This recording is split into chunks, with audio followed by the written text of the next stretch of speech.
kiago na bigori ogiriago ya nyarari koigwekana sitinjera cyabe nanto gotebyanga happy mashujaa day tukolia rero ikonyore kore nkoro yago gesibiri gonga tochengera litukolia rero koge chiri tochengera litukolia rero enkoro yago kere emwamu kyara kerere emwamu ndikonyara to gokonyara manjito moriere happy mashujaa day nande anonsia soki waterete mambi abono na bago tebya munyango ngono ryo kunyora na baigo ase namba yetu studio na wega mtandao Facebook na otonyera bune Nsoko TV YouTube na otonyera bune Nsoko TV etonya to kumanyalia gende tukwene tukwali tukulia lero ikiagera na manga gende tukwene kiwa na wega ndonyete chinkwana chigatia borai katia bana inchi birengera byabo igoro yeri tukeri tunyare tukumanyania na wega tunyare tugusika mutwe oncho muligeri Diana watebinga nigotoko endera busira kinene go kumanyiganga onye ntogo chengera bali bakurukwa abanyangongo yoli ntoko nyara ko batokorosia abanyangongo balero igo kera tukunyora abanyangongo bamatukalia etete na ndene mono kiri banyara tukabakorera ense ya Kenya babere bagakora asichinga chito babere bagakora asichia mate chito twabere tokora o nalio tukunyara ko batokagenda bosio tonale gwakira bamintu chinkobie kera bakorire buya tebasa gwikira kera kwiguru yo mina kurangiriwe lieta ngokorire buya na yororo kuna kubuli nga baminta tali gwakasi oge chiri boliga tonale gwaka chingobi nonya ninje na changa nche kenyuruge kurukuma wagwa ngange bwate Jontes na gakanire rende mwanchu muligilia senchire weekend twatenga abanyangongo baitokera baroro tukuna ko basherekea ye kunyara ko batoko genda bosiese ya Kenya nigo yanyorere tubosibule bwaye mwaka wiliwemo chimikianda 53 na amwanchu muligeli buno ligeretia se ETV yago ya masa ya makuru ase chinsemo chirichia kitui tigatogenda ngo asegetie kyukia idhokwe stadium tunyara ko batoko rangi kilikegendrete kurwaro ya masa ya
Asanteni kwa heshima tunaweza kuketi tafadhali.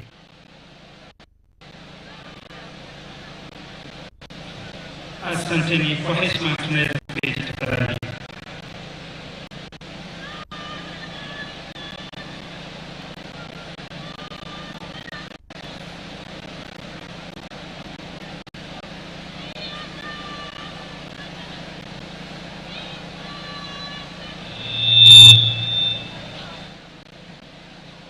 Basi hivi sasa ni zamu yake Fared Arsem weza kulinyosha gwaride kuhakikisha kwamba liko imara kama inavyostahili.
na ni zamu yake hivi sasa mkuu wa gwaride kuweza kuchukua nafasi yake kwenye gwaride kama tunavyoshuhudia mabibi na mabwana.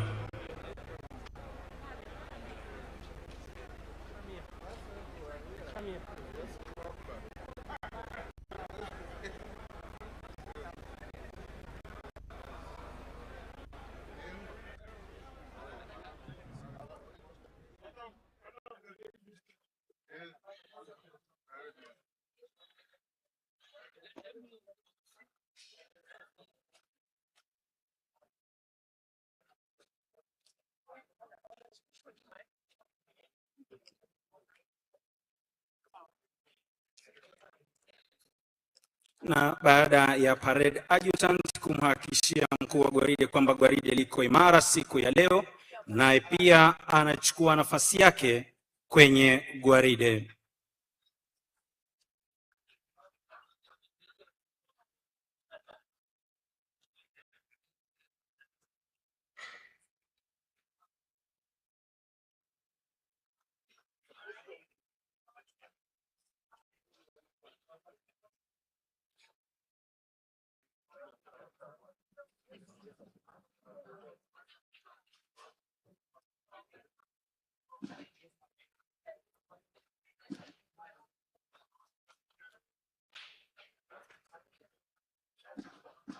Na hivi sasa mkuu wa divisheni ya kwanza, divisheni ya pili, divisheni ya tatu na divisheni ya 4 wakiweza kuchukua nafasi zao na kusimama mbele ya vikundi vyao.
Mheshimiwa Naibu wa Rais wa Jamhuri ya Kenya, Spika wa Bunge la Kitaifa, Spika wa Bunge la Seneti, Gavana wa Gatuzi la Kitui, waheshimiwa mawaziri, maafisa wa ngazi za juu serikalini mlio mamlakani na mliostaafu, wageni wetu mashuhuri, mabibi na mabwana.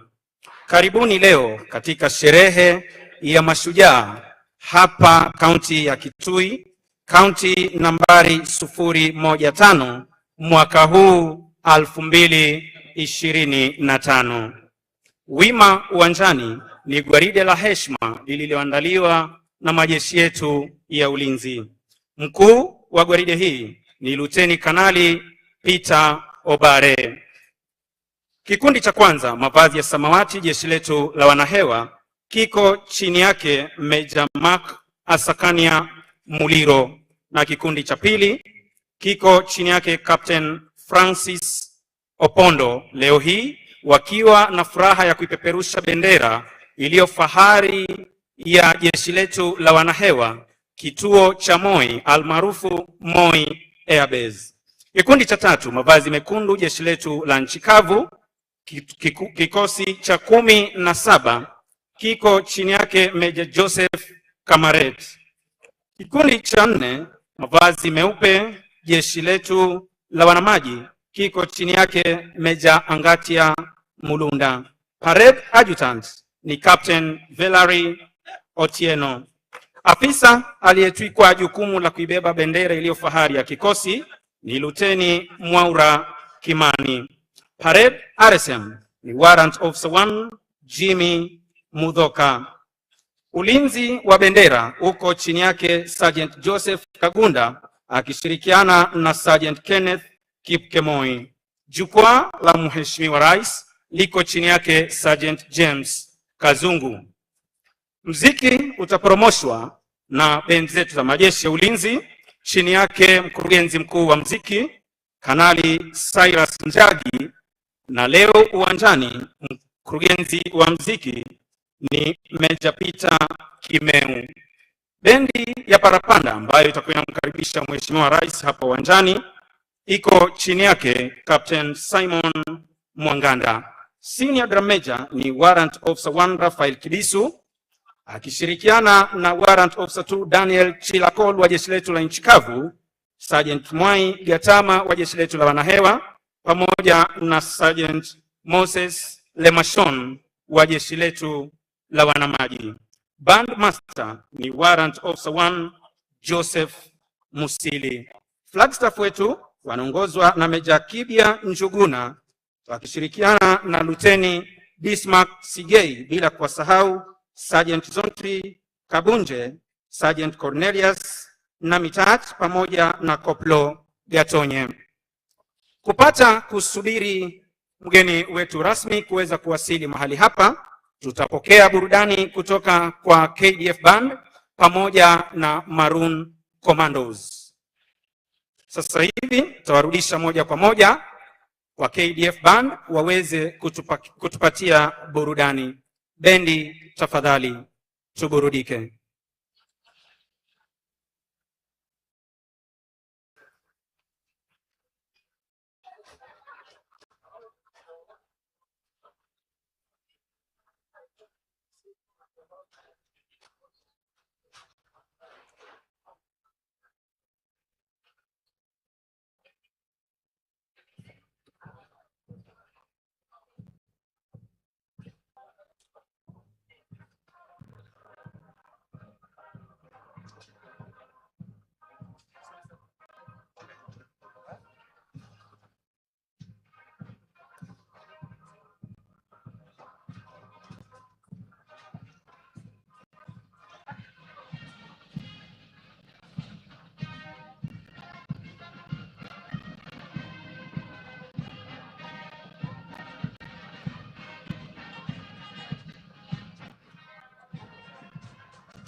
Yesu mwadai wawe wimunene Kosa vitulilo na miyo hindi tukutaye Twitane ngumba usondesya Kenya Piyati meyo na tukone wa usione ngai Umetenda mema Tubariki yetu tumeimani Asante Umetenda mema Bashukuru Tumetembaliwa twana ngoile ni kwa yam Tumetembaliwa twana katangai Akenya tumetembali tukuitwa ni mati Navata vikatu ya sani tachangai Kenya tumebarikiwa na rasilimali na vitu vingi vya kupendeza Hivi ya Nzambani na ukiwanzuki nako Zumulana namba Tuma ukamba wito Ona mavisa Alama kosa Matwina kitu mikine necho tunga mubea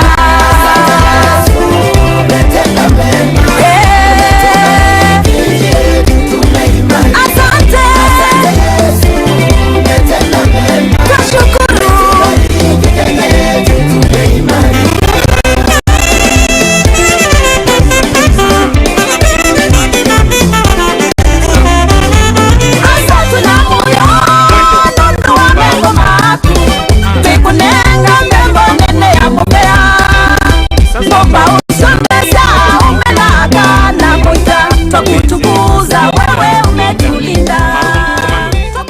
tafadhali.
Studio.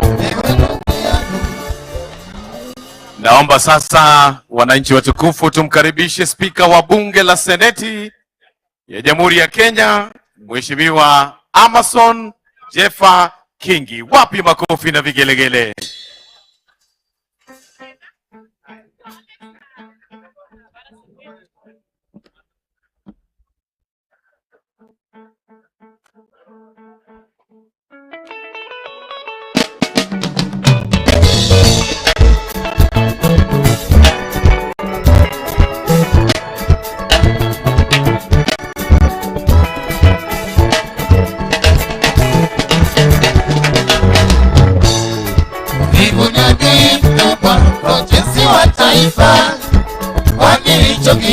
Asante sana nimeshachoka.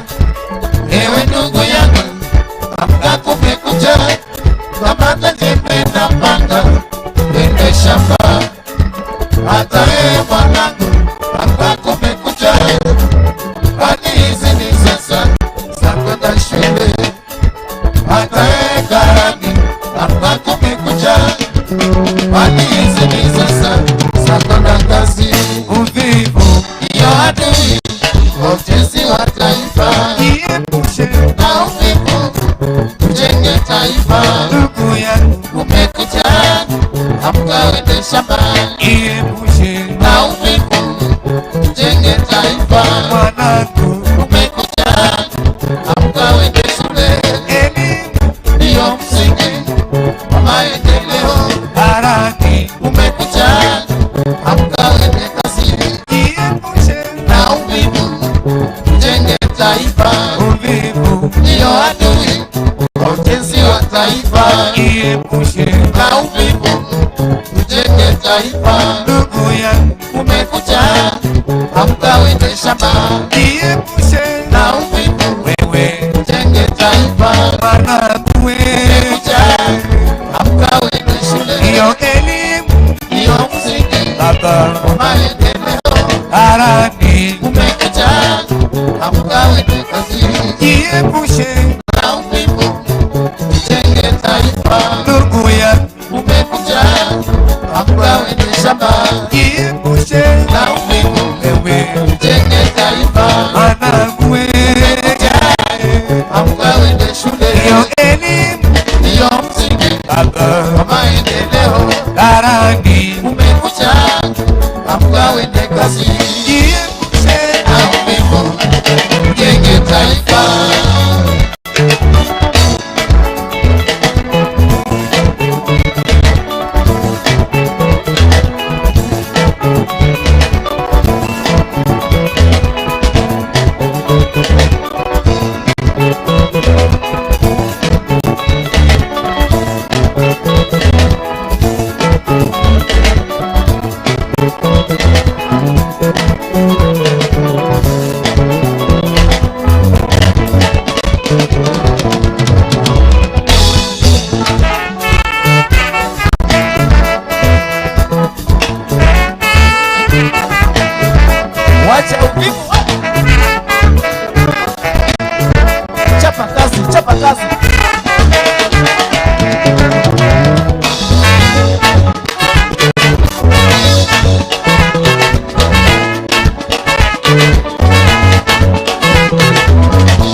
wapi? Nakutafuta sikuoni, nimejaribu sana kutafuta, na kila nifikapo sikuoni, lakini kwa bahati umenikumbuka, kwani barua uliyoituma nimeipata. Sasa nakuomba unieleze siku ambayo utafika. Sasa nakuomba unieleze siku ambayo utafika. Nisema dada, uko wapi? Nakutafuta sikuoni, nimejaribu sana kukutafuta, na kila nifikapo sikuoni, lakini kwa bahati umenikumbuka, kwani barua uliyoituma nimeipata. Sasa nakuomba unieleze siku ambayo utafika. Sasa nakuomba unieleze siku ambayo utafika.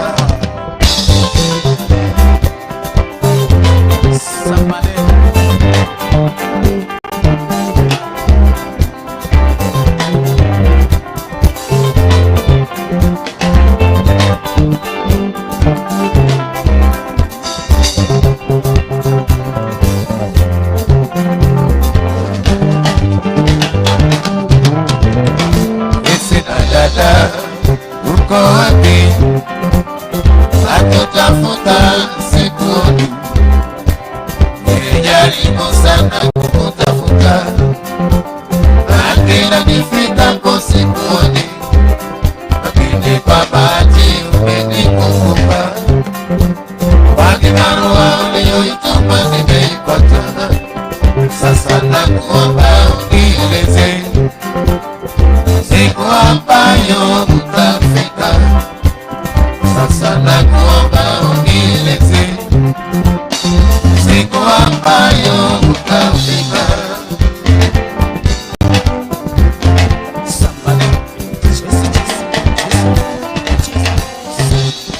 Siku gani dada utakuja nikungoje sitesheni? Ningekuwa na uwezo ningekutumia nauli ya ndege ili ufike haraka. Nimekukosa mama, nimekukosa siku nyingi. Asante sana wana Maroon Commandos, asanteni sana wana Maroon Commandos. Asanteni sana wananchi, tutulie kidogo tuweze kumpatia mkuu wa gwaride nafasi ya kuweza kuendelea na gwaride uwanjani. Asanteni.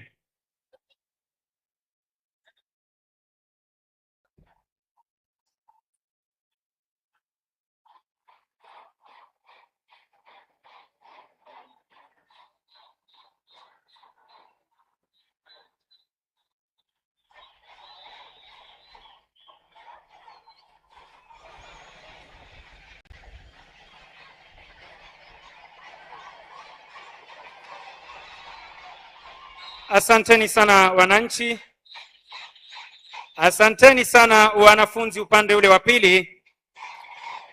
Kwa heshima na waomba mtulie tafadhali. Asanteni.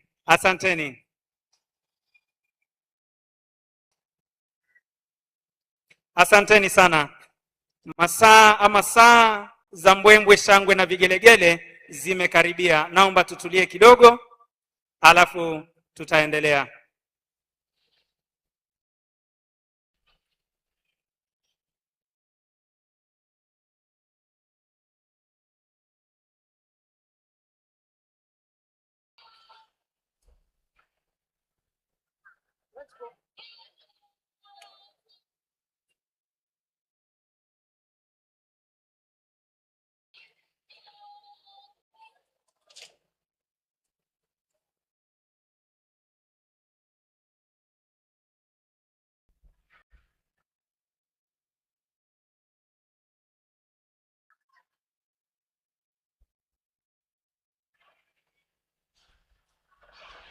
Basi wananchi wa Kitui, tumkaribishe sasa mama wa taifa Bi Rachel Ruto. Wapi vigelegele? Karibu sana mama wa taifa hapa Ithokwe Stadium.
Basi kwa parapanda hizo ni dhahiri shahiri kwamba mgeni wetu rasmi anajiunga nasi mahali hapa, na kwa heshima naomba sote tusimame na nitampisha mwenzangu Bwana Boni Musambi aweze kuendelea.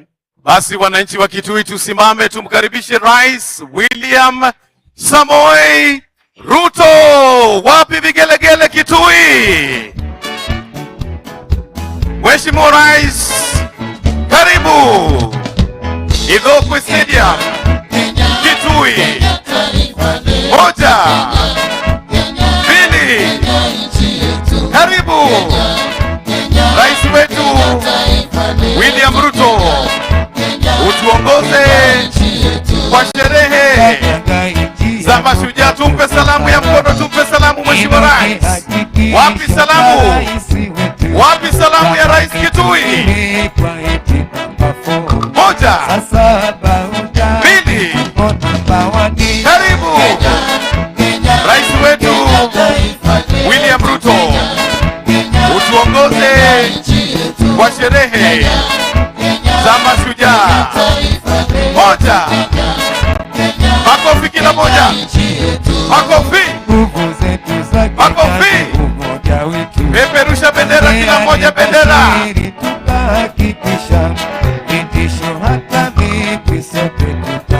Haya, tumpe Rais salamu kila moja, salamu, salamu, salamu.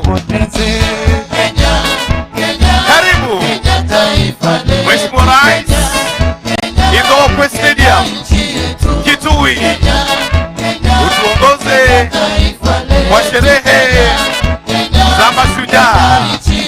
Moja, karibu watoto. Wapi vigelegele? Peperusha bendera watoto. Karibu Rais wetu, na asante kwa Ithokwe Stadium. Karibu, tunakupenda tena sana. Haya watoto, peperusha, peperusha, peperusha, peperusha kabisa. Wapi vigelegele?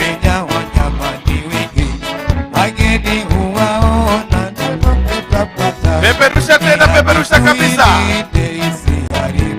Karibu Mheshimiwa Rais Ithokwe Stadium, tumekusubiri utuongoze kwa sherehe za leo. Wapi salamu, salamu, salamu ya Mheshimiwa Rais? Wapi salamu ya Mheshimiwa Rais? Vigelegele wananchi. Moja, mbili, karibu Rais wetu hapa Idhokwe, tuongoze kwa Mashujaa Day, na asante kwa Idhokwe Stadium. Moja, haya tumpungie rais mkono, tumpungie rais mkono, tumpe salamu. Salamu ya Mheshimiwa Rais. Watoto wapi vigelegele? Zamani tuliwekwa eti namba 4, sasa bautani tuko namba 1. Makofi. Haya tumpungie rais mkono, tumpe salamu. Tumpe salamu Mheshimiwa Rais. Salamu ya mtindo wa Kitui. Moja. Karibu. Tumpe salamu Mheshimiwa Rais. Walio kwenye meza tumsalimie rais. Karibu Idhokwe Stadium kwa sherehe za Mashujaa. Utuongoze siku ya leo. Karibu sana Mheshimiwa Rais, Idhokwe Stadium. Asante. Asanteni sana, asanteni sana Bwana Maroon Komando. Kwa heshima naomba tubaki tukiwa tumesimama kwa ajili ya wimbo wa taifa na wimbo wa Jumuiya ya Afrika Mashariki, na wote waliovalia kofia zisizo rasmi za serikali, kwa heshima naomba tuweze kuzivua.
Hivi sasa mkuu wa gwaride akija kumwomba mgeni wetu rasmi, Rais wa Jamhuri ya Kenya na Amiri Jeshi Mkuu, kwa heshima aweze kulikagua gwaride lililoandaliwa na majeshi yetu ya ulinzi.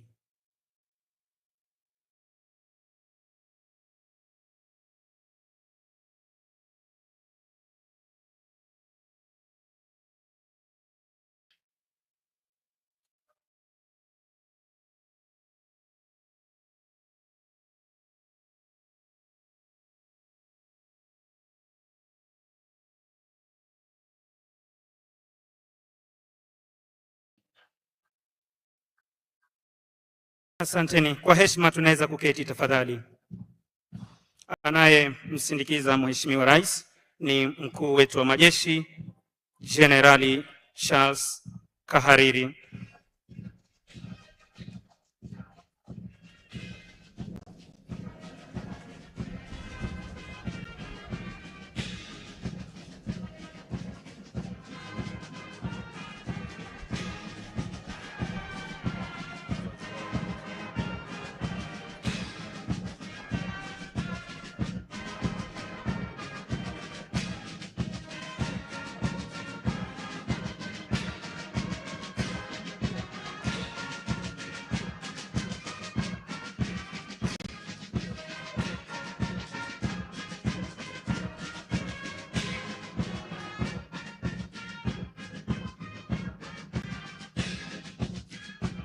kama ilivyo desturi, bendera ya kikosi hupewa heshima ya hali ya juu kama tunavyoshuhudia Mheshimiwa Rais wa Jamhuri ya Kenya na Amiri Jeshi Mkuu akipeana heshima yake kwa bendera yetu ya siku ya leo.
Basi tayari mkuu wa gwaride ameweza kuomba idhini ya kuondoa gwaride uwanjani punde tu mgeni wetu rasmi atakapochukua nafasi yake kwenye jukwaa letu rasmi.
Basi kama ilivyo desturi zetu za kijeshi, bendera ya kikosi sharti kuweza kuwa mbele ya gwaride kama tunavyoshuhudia, mabibi na mabwana.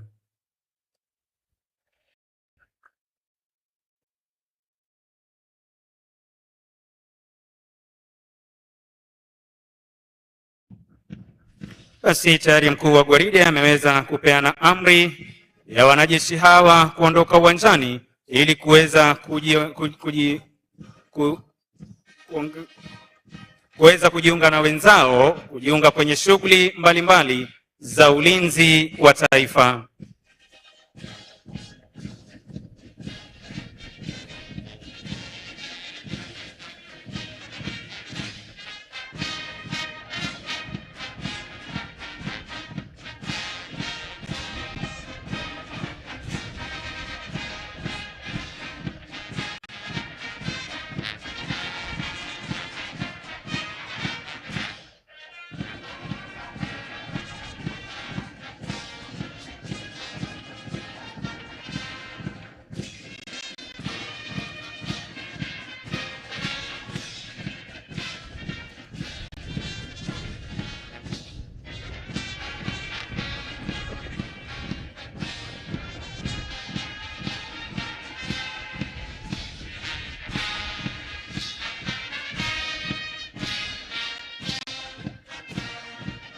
Mheshimiwa Rais wanaondoka uwanjani hivi sasa baada ya kukamilisha gwaride la kufana siku ya leo, wakiongozwa na mkuu wa gwaride Luteni Kanali Peter Obare. Divisheni ya kwanza jeshi letu la wanahewa iko chini yake Meja Mark Asakania Muliro. Afisa aliyetwikwa jukumu la kuibeba bendera iliyo fahari ya kikosi ni Luteni Mwaura Kimani. Parade RSM Warrant Officer 1 Jimmy Mudhoka.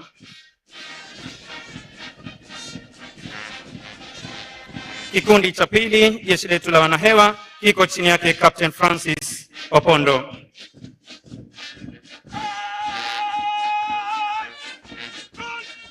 Kikundi cha tatu jeshi letu la nchi kavu kikosi cha 17 kiko chini yake Major Joseph Kamaret.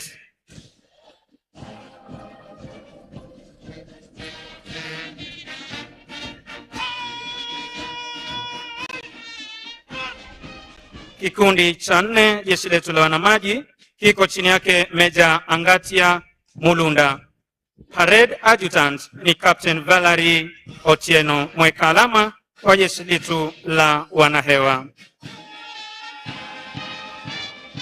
Mheshimiwa Rais, linafuata hivi sasa gwaride la vikosi vyote vya usalama, na kwa mengi nitampisha mwenzangu Koplo Julius Kiti Jefwa aweze kuendelea. Mheshimiwa Rais, linafuata hivi sasa ni gwaride la vikundi la vikosi mbalimbali vya usalama ikiongozwa na jeshi letu la nchi kavu Kahawa Garrison A Company, wakiwa chini yake Major Jackson Muthagia Company CSM, afisa mteule daraja la pili Gilbert Okring. Kikundi cha kwanza chini yake Luteni Bernard Kosgei katika magwanda yao mazito ya kivita. Kikundi cha pili chini yake Luteni Muli Mukuni.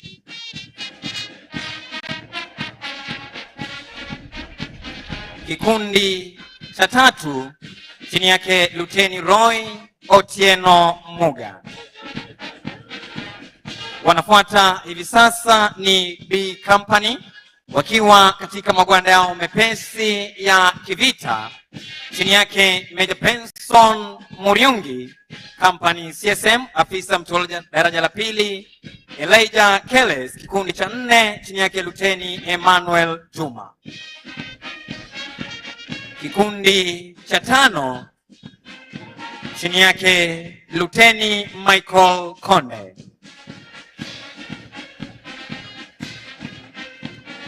Kikundi cha 6 chini yake Luteni Asha Huka. Mheshimiwa Rais, wanafuata hivi sasa ni polisi wa kitaifa Kenya Police Service chini yake Superintendent Mohamed Mwakio, akisaidiana na Chief Inspector Guilford Baraza.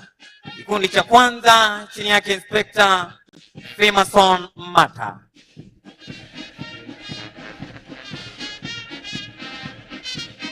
Kikundi cha pili, kikundi cha kinadada wakiwa katika mavazi yao rasmi ya sherehe, chini yake Chief Inspector Mary Wanja akisaidiana na Inspector Ann Ikonyo. Wanafuata hivi sasa ni GSU wakiwa katika mavazi yao rasmi ya sherehe, chini yake Chief Inspector Flavian Zili akisaidiana na Inspector Bismarck Mutunga.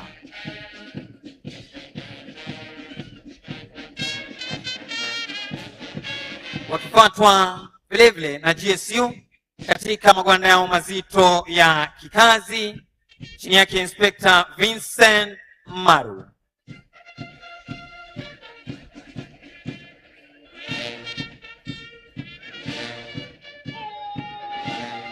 Mheshimiwa Rais, kinafuata hivi sasa ni kikosi spesheli kinachotumia majibwa almaarufu kama K9 Squad, chini yake Chief Inspector Robert Ndegwa akisaidiana na Inspector Felix Witunya.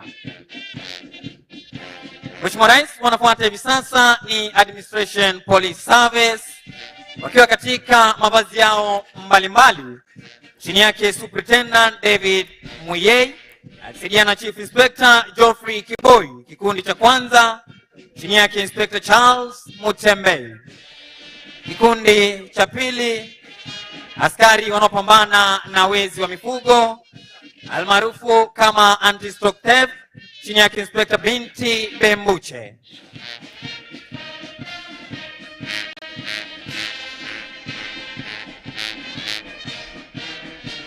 Wanafuata hivi sasa ni askari wa kupambana na majanga pale yanapochipuka, chini yake Inspector Kennedy Mwake. Wanafuata hivi sasa ni askari wa kulinda mipaka almaarufu kama Border Police Unit, chini yake Inspector Kevin Walukana Njani. Kinafuata hivi sasa, Mheshimiwa Rais, ni kikosi spesheli kinachotumia farasi, ikiwa hii leo ni mara ya kwanza kabisa kikosi hichi kuweza kushiriki katika gwaride la kitaifa, wakiwa chini yake Inspector Kevin Oye.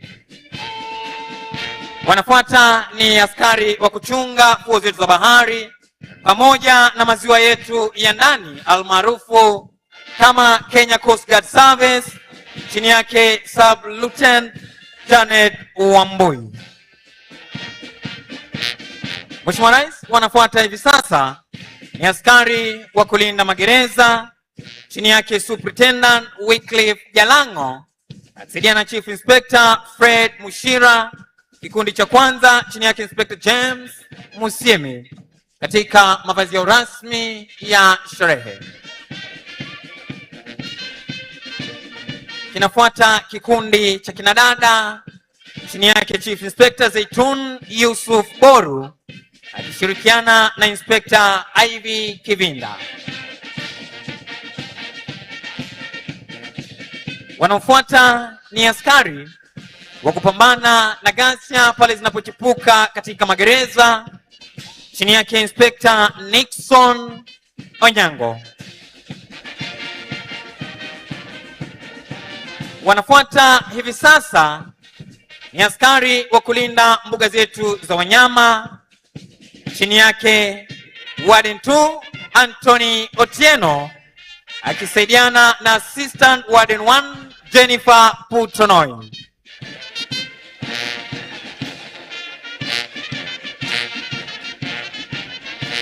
Wanafuata ni askari wa kulinda misitu wakiwa chini yake Superintendent Jeroge Mugo.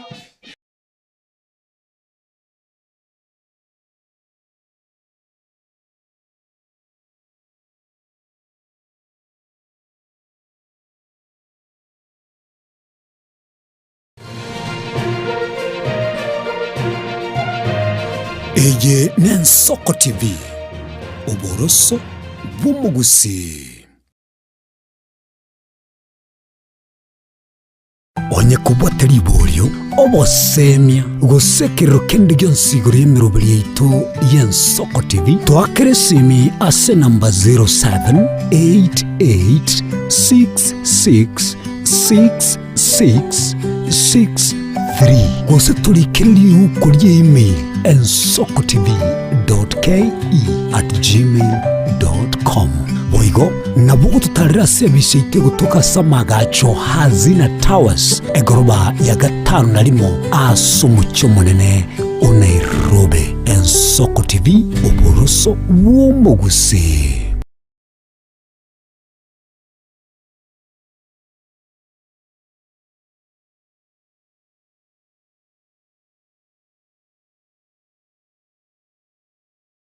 Shirikiana na Inspector Sami Ngondi,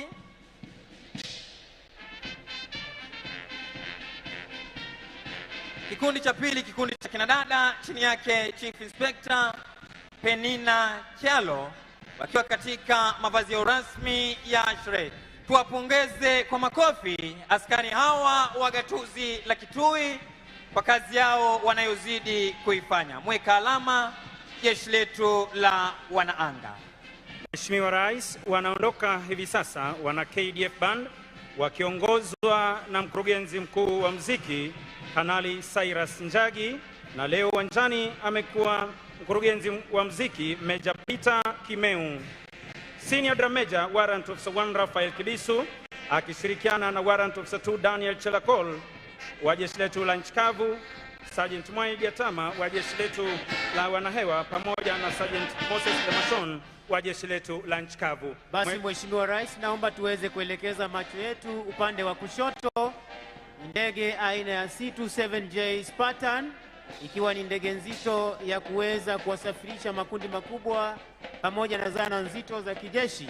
Ndege hii imeweza kutumika katika majukumu mbalimbali ndani na nje ya nchi. Kama juzi tuliweza kushuhudia ndege hii ikiweza kusafirisha mwili wa shujaa Baba Raila Amolo Odinga kutoka Nairobi hadi Kisumu. Tumpe makofi rubani huyo ambaye aliweza kufanya kazi nzuri kuhakikisha kwamba shughuli hiyo imeweza kufanikishwa. Basi Mheshimiwa Rais, kikundi cha pili ambacho kitafuata hivi sasa ni ndege zetu za kivita, ndege aina ya Tiger F5 ambazo kawaida yake ni mwendo wa kasi, lakini leo zikipita taratibu mbele ya jukwaa kuhakikisha kwamba wananchi wa gatuzi hili la Kitui wanaweza kuziona, kwa kuwa kasi yake wengi huweza kukosa kuziona, husikia tu sauti. Basi Mheshimiwa Rais, kama tunavyoshuhudia upande pia wa kushoto mwa jukwaa, ndege hizi kipita kwa taratibu kabisa, ndege aina ya Tiger F5 5 ship big formation. Tuwape makofi marubani wetu wa kivita hivi sasa, kila rubani akijiondoa katika mfumo huo ili waweze Mheshimiwa Rais kutuletea maonyesho ya manuva wao vile hukabiliana na adui ardhini, angani na pia kwenye fuo za bahari. Onyesho la kwanza Mheshimiwa Rais, aileron roll, onyesho ambalo rubani huyu ataweza kuinua ndege hii takriban degree 30 kisha kuweza kuizungusha upande wa kushoto. Kisha onyesho la pili Mheshimiwa Rais itakuwa ni vertical roll, onyesho ambayo rubani huyu ataweza kuinua ndege hii takriban degree 45 na pia kuweza kutupa mizunguko ya kushoto pasipo kubadili mkondo wake. Kisha yule atakayefuata atatuletea 4-point roll. Mheshimiwa Rais, kama tunavyoshuhudia kutoka upande wa kushoto, rubani huyu akija kwa kasi kabisa, akiweza kuinua pua la ndege kama tunavyoshuhudia na kutupa mizunguko ya kushoto kwa haraka na kwa umaridadi. Tumpe makofi tafadhali. Vertical roll, rubani wetu wa pili pia akiwa tayari kabisa, akija kwa umaridadi na kuinua ndege hiyo juu kabisa na kutupa pia mizunguko ya kushoto pasipo kubadili mkondo wa ndege hii. 4-point roll, rubani huyu akipaa kwa kasi kabisa kuweza kutupa mzunguko wa kwanza, wa pili, wa tatu na wa nne, kurejesha ndege wima wa kupaa na kuweza kuendelea. Roll of top, rubani huyu atapaa juu kabisa akifika upeo wa kupaa kama tunavyoshuhudia hivi sasa, kuweza kufika upeo na kulaza ndege chali na kurudi mahali ambapo imeweza kutoka. Rubani wetu watano atatuletea onyesho aileron roll, akiwa tayari kabisa upande wa kushoto, akiweza kuinua pua la ndege kwa umaridadi kabisa na kutupa pia mizunguko ya kushoto kwa umaridadi. Tumpe makofi rubani huyo tafadhali. Basi Mheshimiwa Rais, ndege itakayofuata itatuletea onyesho high speed pass, onyesho ambalo ndege hii itapaa kwa kasi zaidi, na hiyo ndio sababu kuu ndege hii huacha sauti yake mbali. Hivyo basi unapoisikia unaposikia sauti, ndege huwa imeshapita. Kutoka upande wetu wa kushoto, rubani wetu akiwa tayari kabisa, akija kwa kasi na kwa umaridadi kabisa kuweza kutumbuiza hadhira hii kuu ambayo imejitokeza kwa umaridadi kabisa. Sauti almaarufu Sound of Freedom, ikiwa ni onyesho high speed pass. Tuwape makofi marubani wetu wa ndege za kivita. Ndege hizi zilikuwa chini ya formation lead Luteni Kanali Bwana Kodo. Basi Mheshimiwa Rais, kutufungia maonyesho ya ndege leo hii ni helikopta speciali aina ya Huey, leo hii ikiwa chini ya Crew Captain Major Ezekiel Kahindi. Ndege hii ikiwa leo hii imebeba bango lenye ujumbe speciali kwa Jamhuri ya Kenya na kwako Mheshimiwa Rais, linalosema hongera mashujaa 2025. Tuwape makofi marubani wetu kwa ujumla kwa kazi nzuri wanayofanya kuhakikisha kwamba taifa letu liko salama masaa 24. Niombe nimpishe mwenzangu Sergeant Jabiri Banzi aweze kutamatisha vipindi vya kijeshi kwa ujumla. Asante sana mwenzangu.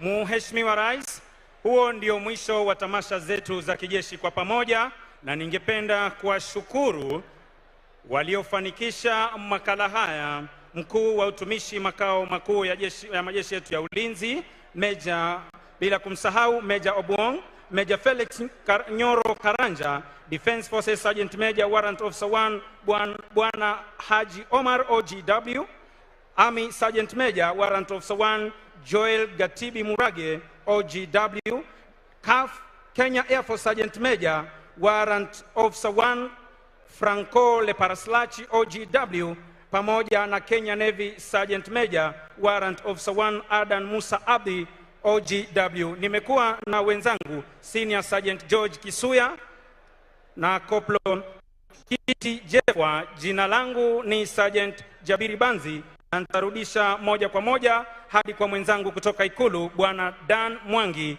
aweze kuendelea. Asante sana mwenzangu Sergeant Jabiri Banzi.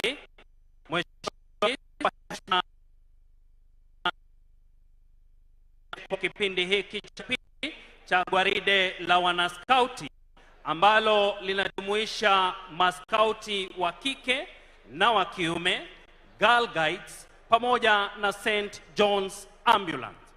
Kutupambia gwaride hili siku ya leo, Mheshimiwa Rais, ni bendi mseto ikijumuisha shule ya upili ya kitaifa St. Anne Mudhale Girls pamoja na shule ya ASN Bishop Dan Schools Kitui.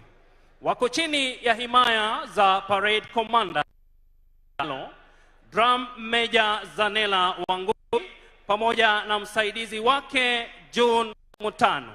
Kwa heshima, bendi tupe burudani.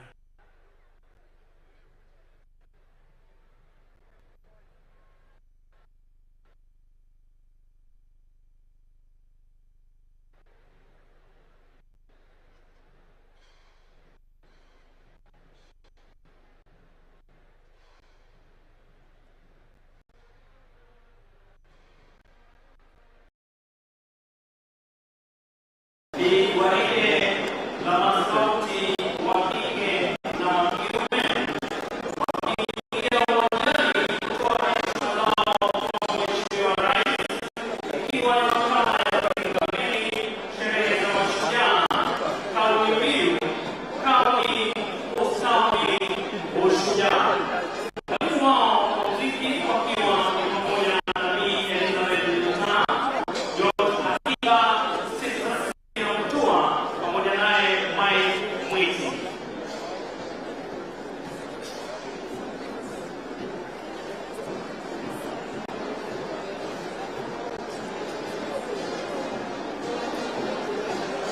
Uskauti, Mheshimiwa Rais, ulianzishwa mwaka wa 1910 na hivi leo inajivunia wafuasi milioni 4.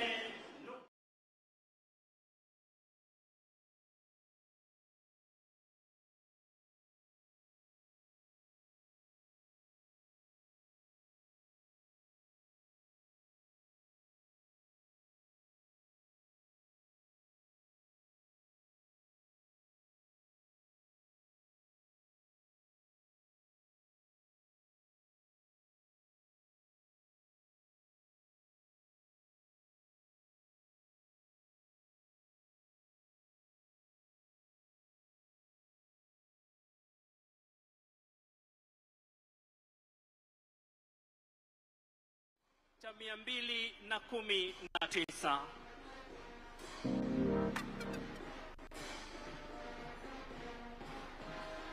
Drum Major Zanella Wangui na msaidizi wake John Mutam wakiliongoza bendi hili wanachukua nafasi zao.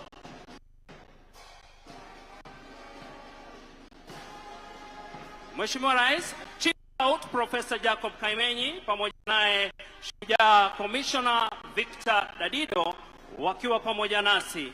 Kikundi cha kwanza, Mheshimiwa Rais, ambacho kinapita na kutoa heshima zao mbele ya jina lako Mheshimiwa Rais, ni Sungura Scout kati ya miaka 6 na 11 wakiwa wamevalia skafu zao rangi ya manjano, kauli mbiu do your best. Tuwapigie makofi tafadhali.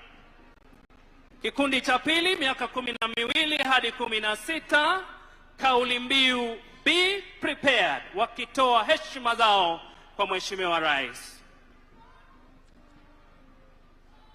Kikundi cha tatu, Mheshimiwa Rais, wakiwa ni wanamwamba, miaka 16 hadi 18, tayari wanapita jukwaa lako kutoa salamu, kutoa heshima zao. Angalia jinsi wanavyopita, kauli mbiu look wide.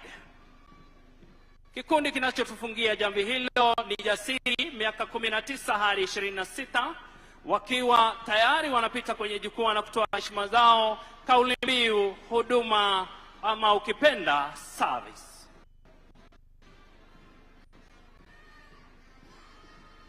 Maadili ya wanaskauti haya yakiwa ni wajibu kwa Mungu, wajibu kwa wengine, wajibu kwa binafsi.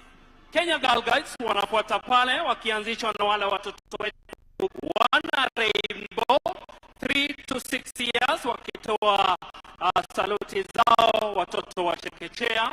Wanaofuata ni maarufu Brownie, miaka 7 hadi 9, wakakulo wa primary, ukipenda shule za msingi. Wanapita na kutoa heshima zao. Wana Girl Guides, miaka 10 hadi miaka 14, kutoka kule junior secondary, shule zetu za msingi wa juu, wanapita na kutoa heshima zao. Wanaopata Mheshimiwa Rais ni wana Rangers, miaka 15 hadi 18, shule ya upili, wakipita kutoa heshima zao. Wanaofunga jamvi kikundi hicho ni Leaders, miaka 19 hadi 35, ili kuwapa nafasi wanatoa saluti na kupeana heshima zao kwa Mheshimiwa Rais. Chini yao viongozi Michael Inwani, Rispa Umala, Catherine Njoroge pamoja na Caroline Njoki. Bendi pia wanapita wakitoa heshima zao, wakiongozwa na Drum Major Zanella Wangui, Mudhare Girls pamoja na conductor John Mutano. Wanapoondoka Mheshimiwa Rais, sina budi sasa ila kukushukuru sana kwa ajili ya kutupa ruhusa kuweza kupeperusha bandi hilo, tuwe na gwaride hilo katika uwanja huu. Na sasa bila ya kupoteza wakati, namkaribisha mwenzangu Mike Gitoka aweze kutubulia njuga. Karibu mwenzangu Mike. Asanteni sana kwa hiyo burudani. Kwa sasa Mheshimiwa Rais, naomba tuweze kutulia ili tuingie kwa kipindi cha maombi. Na wakati huu naomba nimkaribishe Sheikh Swadik Abubakar wa msikiti wa Nur hapa mjini Kitui, wakiwa pamoja na Askofu Joseph Mwongela wa kanisa Katoliki Dayosisi ya Kitui. Would like to now get into a session of prayer and allow me to invite Sheikh Swadik Abubakar together with Apostle Joseph Mwongela to lead us in a prayer. Tuombe. Bismillahirrahmanirrahim. Nashukuru Mola kwa siku ya leo kutupa uhai tujumuike kwa sherehe ya mashujaa. Tujalie siku ya leo iwe siku ya fanaka. Naomba Mola wetu tupe amani katika nchi yetu ya Kenya. Tukuomba Mola wetu mpe rais wetu amani, afya na hekima ya kuongoza nchi yetu ya Kenya. Tuwaombea viongozi wetu wote wa serikali kuu, gatuzi na vitengo vyote vya usalama. Tushukuru Mola kwa maendeleo ambayo umetuletea Kitui County na kaunti zingine Kenya kupitia kwa uongozi wa Daktari William Samoei Ruto. Tushukuru Mola kwa kutujalia mashujaa katika nchi yetu. Mola wape nguvu na umoja, na wale waliotuacha Mungu fariji familia zao. Sallallahu ala sayyidina Muhammadin wa ala alihi wa sahbihi wa sallam. Tusemeni amin. Amen. In the name of the Father, and of the Son, and of the Holy Spirit. God Almighty, bless our country Kenya with heroes and heroines who are willing and ready to build this our great nation. We come to you, dear Lord, as pilgrims of hope. Bless His Excellency, the President, Dr. William Ruto, and all the other leaders. We come to you, sectors, dear Lord, as pilgrims of hope. Bless His Excellency, the President, Dr. William Ruto, and all the other leaders in all sectors in our country with wisdom and love to serve your people with joy. May we together, as proud patriotic citizens and all other stakeholders, build our country with zeal and enthusiasm, guided by love for one another as true brothers and sisters. May we walk together, inspired by the Holy Spirit. Where there is division, plant love and forgiveness. Touch our hearts and conquer us with your immense love and self-sacrifice. God bless Kenya to overflow with peace and prosperity. May the souls of our departed mashujaa rest in eternal peace. God bless each one of us. God bless Kenya. In the name of the Father, and of the Son, and of the Holy Spirit. Amen. Mheshimiwa Daktari William Samoei Ruto, Rais wa Jamhuri ya Kenya na Amiri Jeshi Mkuu wa Majeshi ya Ulinzi, Mama wa Taifa Bi Rachel Ruto, mgeni maalum Mheshimiwa Bissau Diomaye Diakhar Faye, Rais wa Jamhuri ya Senegal, Waziri Mkuu wa Jamhuri ya Msumbiji Mheshimiwa Maria Benvinda Levi, Naibu wa Rais Jamhuri ya Kenya Profesa Abraham Kithure Kindiki, Mheshimiwa Daktari Joyce Kithure, mke wa Naibu wa Rais, Waziri mwenye mamlaka makuu aliye pia waziri wa mambo ya nje na maswali ya ughaibuni, Spika wa Bunge la Kitaifa, Spika wa Bunge la Kiseneti, mabalozi walioko, kiongozi walio wengi katika Bunge la Kitaifa na Bunge la Seneti, waheshimiwa mawaziri pamoja na makatibu wakuu waandamizi wa idara mbalimbali za kitaifa, mwenyekiti wa Baraza la Kitaifa la Magavana na magavana wote mliofika, akiwepo gavana wa Kitui Daktari Julius Makao Malombe, mabalozi, waheshimiwa wabunge wa kitaifa na seneti, viongozi wa serikali ya kitaifa na zile za kaunti, wananchi watukufu wa jimbo la Kitui na taifa nzima katika jumla, mabibi na mabwana. Mheshimiwa Rais, kwa niaba ya kamati ya andalizi ya sherehe za kitaifa, karibu sasa kwenye kipindi kifupi cha burudani chini ya kauli mbiu Kawi, Ustawi, Ushujaa. Na kwa mengi zaidi, wacha sasa niwakaribishe wenzangu Beatrice Gatonye na Boniface Msambi kutuelezea kuhusu burudani. Karibuni. Mheshimiwa Rais, karibu Kitui nzini, yani karibu Kitui ndani. Hapa ndipo makao makuu ya wachezaji gitaa motomoto ambao hata hucheza gitaa kwa meno. Na hivi leo Mheshimiwa Rais, utapata fursa ya kuwaona wasanii mashuhuri wa hapa Ukambani wa nyimbo za kale, nyimbo za Injili na pia mtindo wa Kinze. Jiandae kutengana na kiti chako watakapojitosa ugani Isaac Mahukum, Bosco Mulwa anayejulikana kwa wimbo Madhai Madha, Kakongo Sisters, Franco wa Kisasi Stars almaarufu Kitungu ni Mukangile, Musombe Samwene, Kasupu Kaka Mutei na wengine tumbi zima, wakiwa ni pamoja na MCA wa Tharaka Mheshimiwa Mudhengi Ndagara. Pia tutakuwa na waimbaji wa nyimbo za kitamaduni kama vile Ngwani Traditional Dancers na Mwenyenyo Cultural Dancers. Hao ni wa mtindo wa Kinze, Mheshimiwa Rais. Aidha, tutakuwa na magalacha wa mziki wa gospel kama vile Steven Kasolo, Stella Mengele, Ndekea Mudhanga, Mbuvi maarufu kama Kwata Kawaya, Justus Mielo na wengine kibao, wakiwa ni pamoja na Kitui Teachers Training College Choir. Lakini kabla ya wasanii hawa, Mheshimiwa Rais, mambo mawili. La kwanza, tunao watoto takriban 520 kutoka shule mbalimbali hapa Kitui ambao wametuandalia mashairi na michoro ya kupendeza tu inayohusiana na kauli mbiu ya sherehe za mashujaa mwaka huu.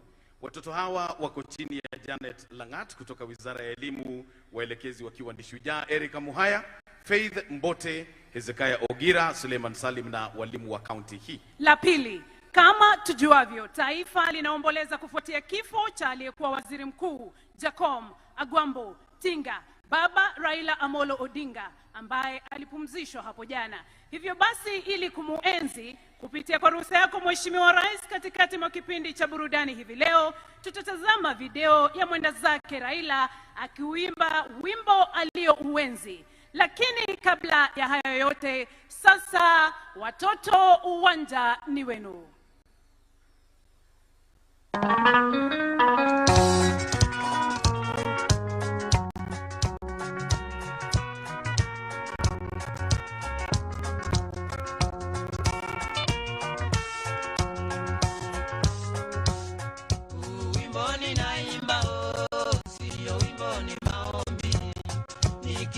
Mwenyezi Mungu aibariki Kenya yangu, kwa jina la Baba na la Mwana Roho Mtakatifu, amina.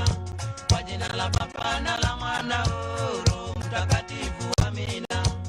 Ewe Kenya nchi yangu, ewe Kenya baba yangu, ewe Kenya mama yangu, sitakuacha milele.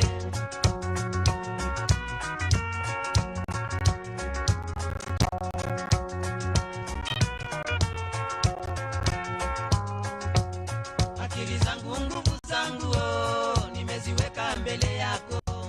Bibi yangu na watoto, nimewaweka mbele yako.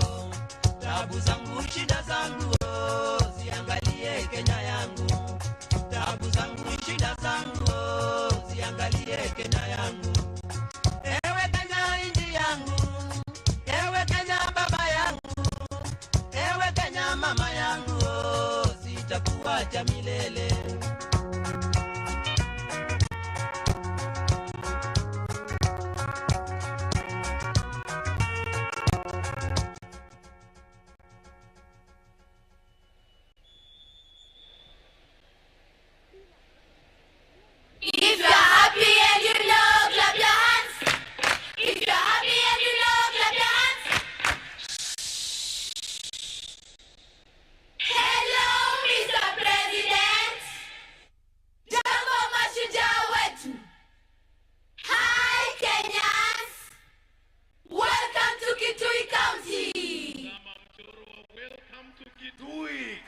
wapi vigelegele?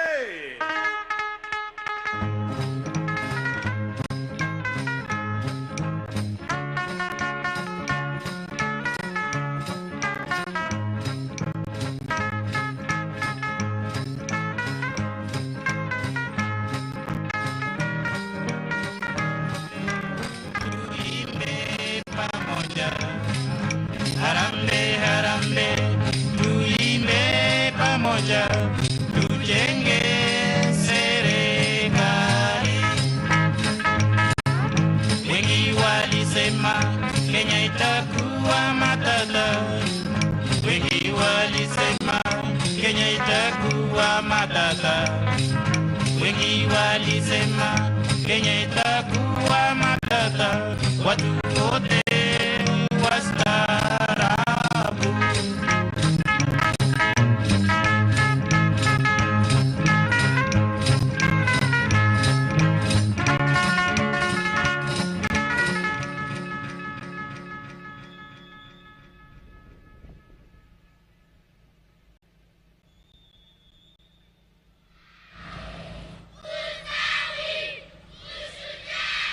Kawi, ustawi, ushujaa, ambayo ndiyo kauli yetu ya mwaka huu ya mashujaa. Makofi mazuri kwa wanafunzi.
Mheshimiwa Rais wamechora windmill, wakachora jua na wakachora sola. Tuwapigie makofi watoto hawa.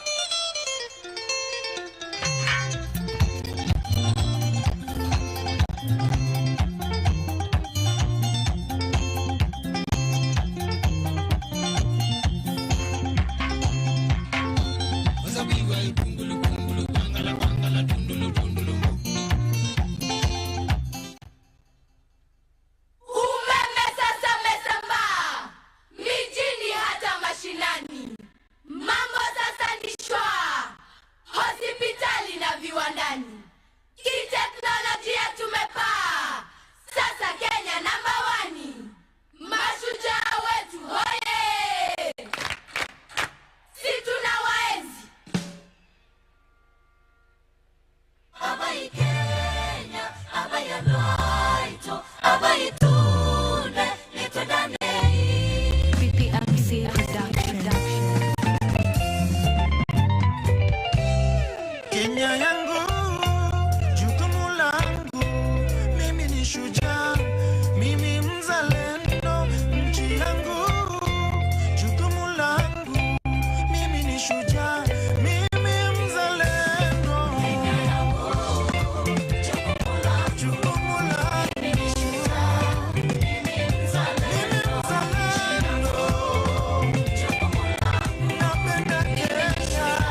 Mashujaa wetu wanatukumbusha watoto wetu kwa mchoro huo wa neno mashujaa.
Mheshimiwa Rais, kwa vile wewe ni shujaa, sema asi.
Twajivunia shujaa Honorable Raila Amolo Odinga na wamechora, tuwashangilie kabisa.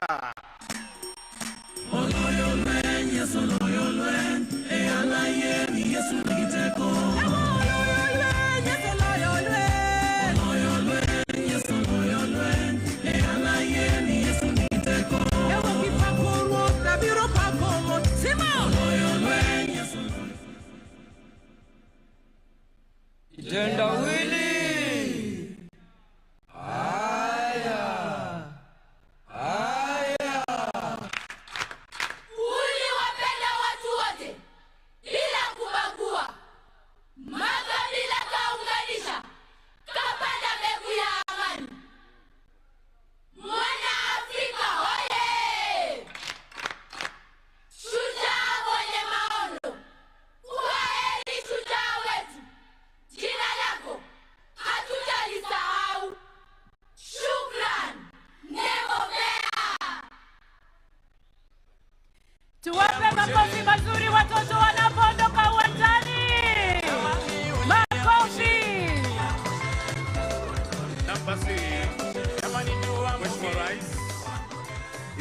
sasa wanapoingia wasanii hawa tajika, naomba kwa heshima Mheshimiwa Rais tuelekeze macho kwenye runinga ili tufunguliwe dimba na hayati mwenda zake Raila Amolo Odinga akiuimba wimbo alioupenda Farewell Jamaica, wimbo ambao umeimbwa na Don Williams. Tumtazame akiuimba kwenye interview video. Harry was really my favorite, and my best is the Jamaica Farewell. How does it go? Round the Bay of Mexico, where the sun shine daily on the mountain top, I took a trip on a sailing ship. When I reached Jamaica, I made a stop, but I am sad to say I'm on my way. Won't be back for many a days. My head is down, my head is turning around. I had to let a river little girl in Kingston town. On the Bay of Mexico, where the sun shine daily on the mountain top, I took a trip on a sailing ship. When I reached Jamaica, I made a stop, but I am sad to say I'm on my way. Won't be back for many a days. My head is down, my head is turning around. I had to let a little girl in Kingston town. Heshima, naomba tumsherekee Raila kwa makofi mfululizo. Tuendelee kwa makofi, tuendelee kabisa tunapomsherekea Jacom Tinga Agwambo. Wasanii, tuendelee. Kegongo yule naga ngongole, ngongole mweni jina.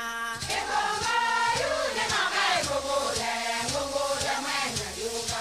Kegongo yule naga ngongole, ngongole mweni jina. Kegongo yule naga ngongole, ngongole mweni jina. Netuma musele ko e ya tama. Netuma ne ko tama. Netuma mololo ko e. Yo dani beranye. Mae ko bile mololo ko bene. Yo dani beranye. Ma modizo la mora la bo. Yo dani beranye.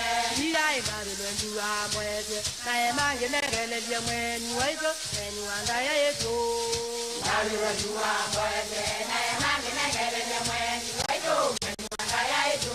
Wana yindi no demo gerege. Wani ane lumo gerege. Na lena mana zo gerege mai. Baitoni na no dila ni na kwa kana kwa ne kai. Malana le kwe randele. Na dimo le kwe randele. Na lena le kwe randele. Malana le kwe randele. No kwe ma wa jagina mai. No kwe ma ge na jina mai. No kwe ma wa jagina mai. Na dimo le kwe randele. Malana le kwe randele mai. No kwe ma wa jagina mai. No kwe ma ge na jina mai. No kwe ma wa jagina mai.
metoke nengwenuka ya waege amizi.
Mama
sauti ya Njende.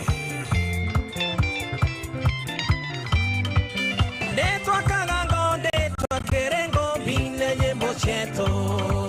Ndetwa Chageto, ndetwa Keyege, bine nyembo cheto. Kurena Muronta, mbe Makumbo, bine nyembo cheto. Oh, wetu Dharaka, twine nyembo cheto. Oh, wetu Kitui, twine nyembo cheto. Oh, Antoba Mwinge, twine nyembo cheto. Oh, wetu ni Kenya, twine nyembo cheto.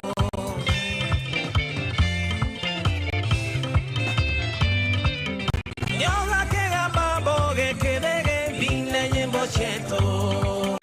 Watero baro boge kebere, bine nyembo cheto. Wateni charo boge yebege, bine nyembo cheto. Oh, wetu Dharaka, twine nyembo cheto. Oh, wetu Kitui, twine nyembo cheto. Oh, Antoba Mwinge, twine nyembo cheto. Oh, wetu ni Kenya, twine nyembo cheto. Ai, ya nani? Lawosu, Lawosu, mama.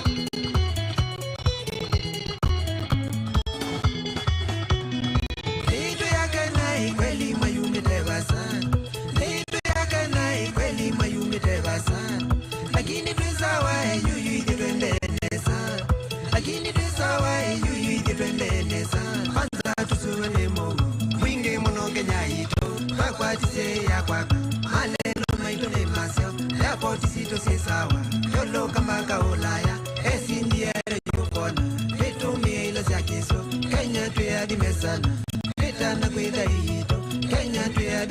Litana kwile ito Sauti Yesu Zaumi Sauti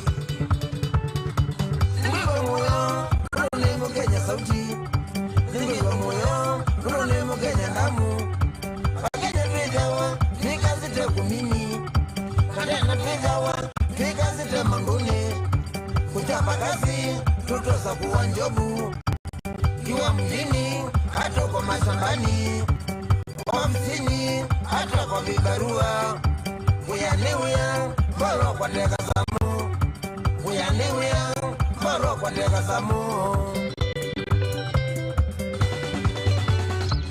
Kina mama wasitunza familia Na wazee wasiji kulinda inji Na vijana maili wajapa kazi Na vijana maili wajapa kazi Kila Mkenya asidi kujenga inji Kila Mkenya asidi kujenga inji Sauti Yesu Sauti Wewe tatani Ulu wewe te Elevyo Ndokangwate Wapi Hapo Ikibamba sana wapi nuru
Ikibamba sana wapi nuru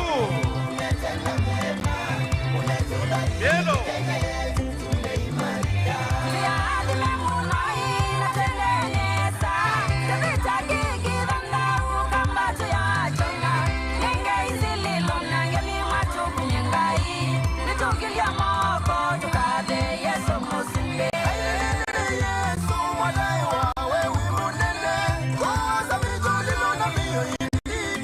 Yesu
Wapi makofi ya Stella Mengele?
Kenya,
Gelegele Kitui. Mheshimiwa Rais, kitunguu ni mukangile inamaanisha utamu wa kitunguu ni jinsi unavyokikaanga. Huo ndio mwisho wa burudani hiyo kwa sasa, ambayo imeshirikisha pia wimbo wake Harry Belafonte aliyoupenda sana Raila, ulioimbwa mwaka wa 1956. Na kwa sasa Mheshimiwa Rais, kwa ruhusa yako tutaweza kuwaruhusu wananchi ambao wako nje ya uga huu kuruhusiwa kuingia kulingana na taratibu ambazo zimepangwa, machifu wetu wakiwaelekeza. Wakati hayo yanaendelea, Mheshimiwa Rais, tutaletewa nyimbo mbili spesheli. Wimbo wa kwanza ni wa video wa mwimbaji Samidi ambaye alitunga wimbo Baba Hoye kumwenzi aliyekuwa waziri mkuu wa Kenya mwende zake Mheshimiwa Raila Odinga, ambaye atakumbukwa na wengi kama shujaa kwa yale yote aliweza kulifanyia taifa letu. Wakati ninapoendelea kutangaza, naomba tafadhali machifu tuweze kuwaruhusu wananchi kuingia. Wimbo wa pili, Mheshimiwa Rais, Kefa Oyugi Wonder almaarufu kama Farike, mwanamuziki maarufu wa nyimbo za mtindo wa country, atatuletea wimbo alioupenda mwenda zake Mheshimiwa Raila Odinga, Farewell Jamaica, ambapo maneno ya wimbo huo yatapeperushwa moja kwa moja kwenye runinga zetu. Naomba sasa tupewe video tukiwaruhusu wananchi kuingia kwa utaratibu. Asante.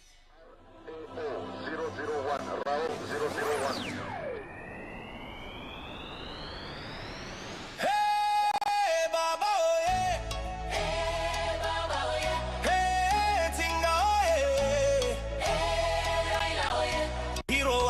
Tunakwenzi leo.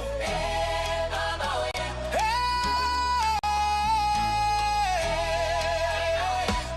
Heba. Baba oye. Oye, oye. Tinga oye. Oye, oye, oye. Forever hero oye. Oye, oye, oye. Tinga oye. Oye, oye, oye, oye. Forever hero oye.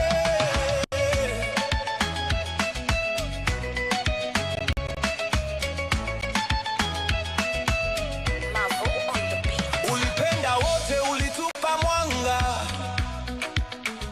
kwa kila moyo ulileta amani.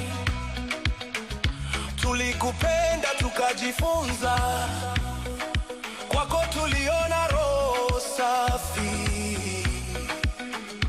Baba wa Kenya, Tinga ni peace, Raila ni moyo wa kweli. Sasa tuna dance kwa machozi na furaha, tunacheka julishi na heshima. Kizazi kipya tuko kwa barabara, tunasema jina lako Baba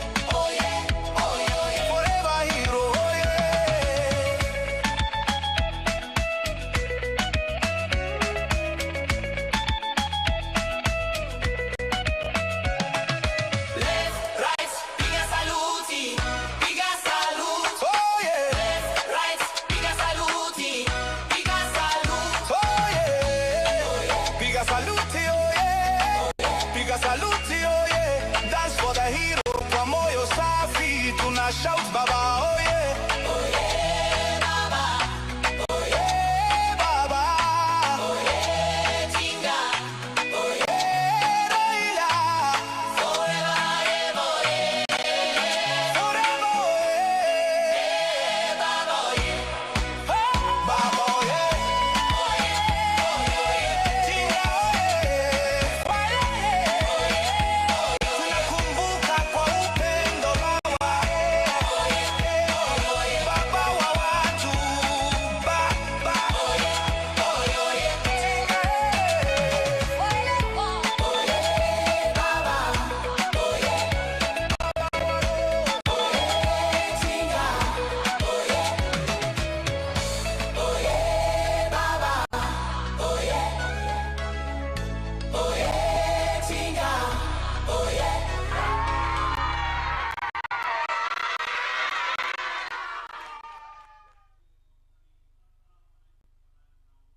Keti tafadhali.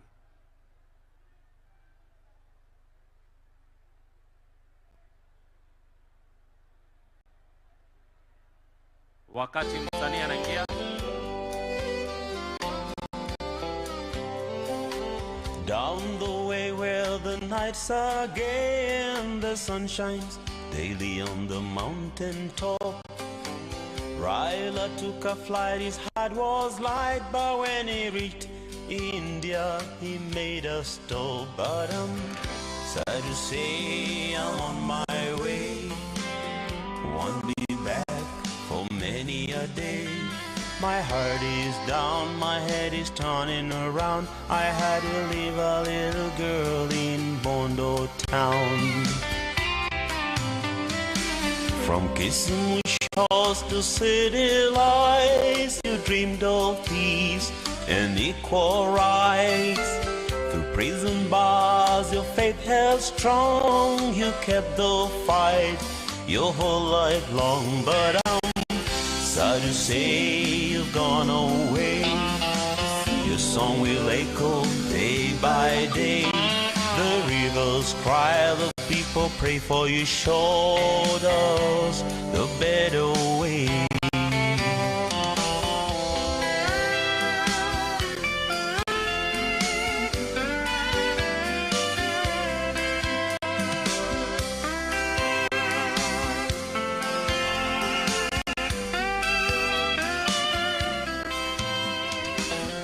Baba walked the road of freedom's call. He stood for justice and gave his all.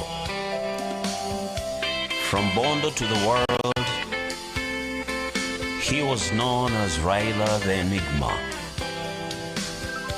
Rest in peace, Baba. Your race is done.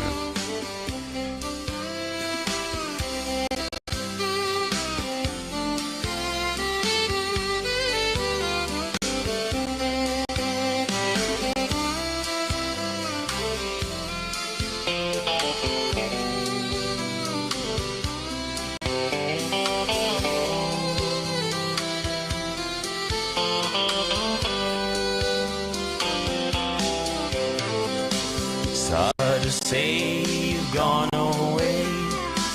Your song will echo day by day. The rivers cry, the people pray for you. Showed us the better way.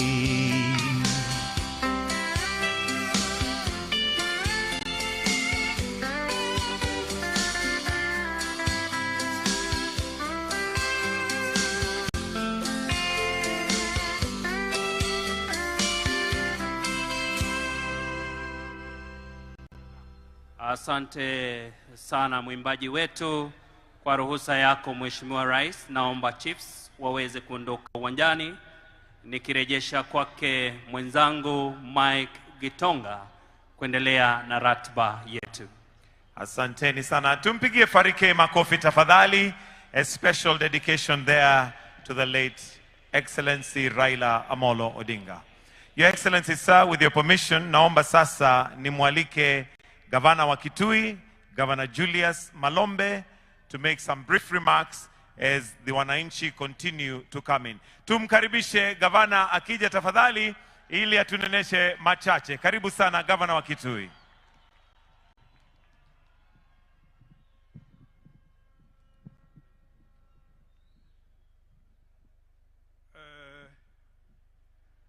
Your Excellency Dr. William Samoei Arap Ruto, the President of the Republic of Kenya and the Commander-in-Chief of the Kenya Defense Forces, Your Excellency the First Lady Mama Rachel Ruto, Your Excellency the President of the Republic of Senegal, Your Excellency the Prime Minister of the Republic of Mozambique, Your Excellency the Deputy President Professor Kithure Kindiki and Dr. Joyce Kindiki, the Prime Cabinet Secretary Honorable Musalia Mudavadi,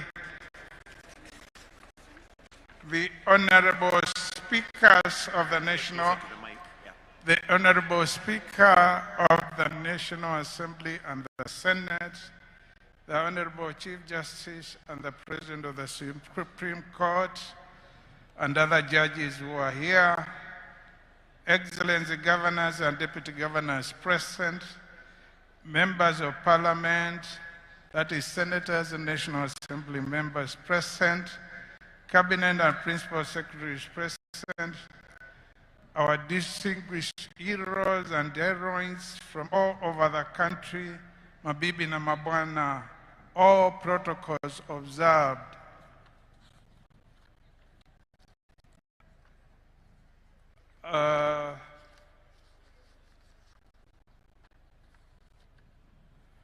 I wish to warmly welcome you all to Kitui County, the venue for the 2025 Mashujaa Day celebrations for our nation. Your Excellency the President, the people of Kitui are grateful for the opportunity we have been accorded to host this year's Mashujaa Day at this magnificent 10,000-seater stadium recently constructed by your government in a record 4.5 months from June 2025 to October 2025.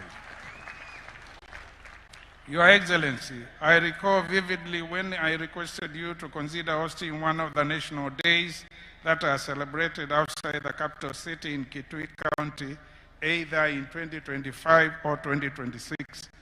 This was on 23rd February 2023 when you visited our county to launch the Level 4 Hospital at the Administration Police Border Patrol Unit Headquarters at Kanyonyo. And Your Excellency, here we are in 2025 celebrating Mashujaa Day in Kitui. This is indicative of your responsiveness as a national leader who is committed to inclusive service delivery and development in all parts of our country.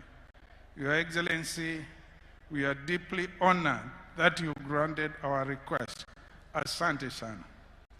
Your Excellency, ladies and gentlemen, Mashujaa Day is a special occasion set aside under our Constitution to honor Kenyans who have sacrificed and exhibited courage and selflessness in the service of our nation. Today, as we celebrate Kenyan heroes and heroines, we wish to particularly salute those Kenyans such as Mekatilili Wamenza and Koitalel Arap Samoei, who firmly resisted colonialists. We also honor the Kenyan heroes who gallantly fought for the independence of our country, such as Dedan Kimathi and the Kapenguria Six.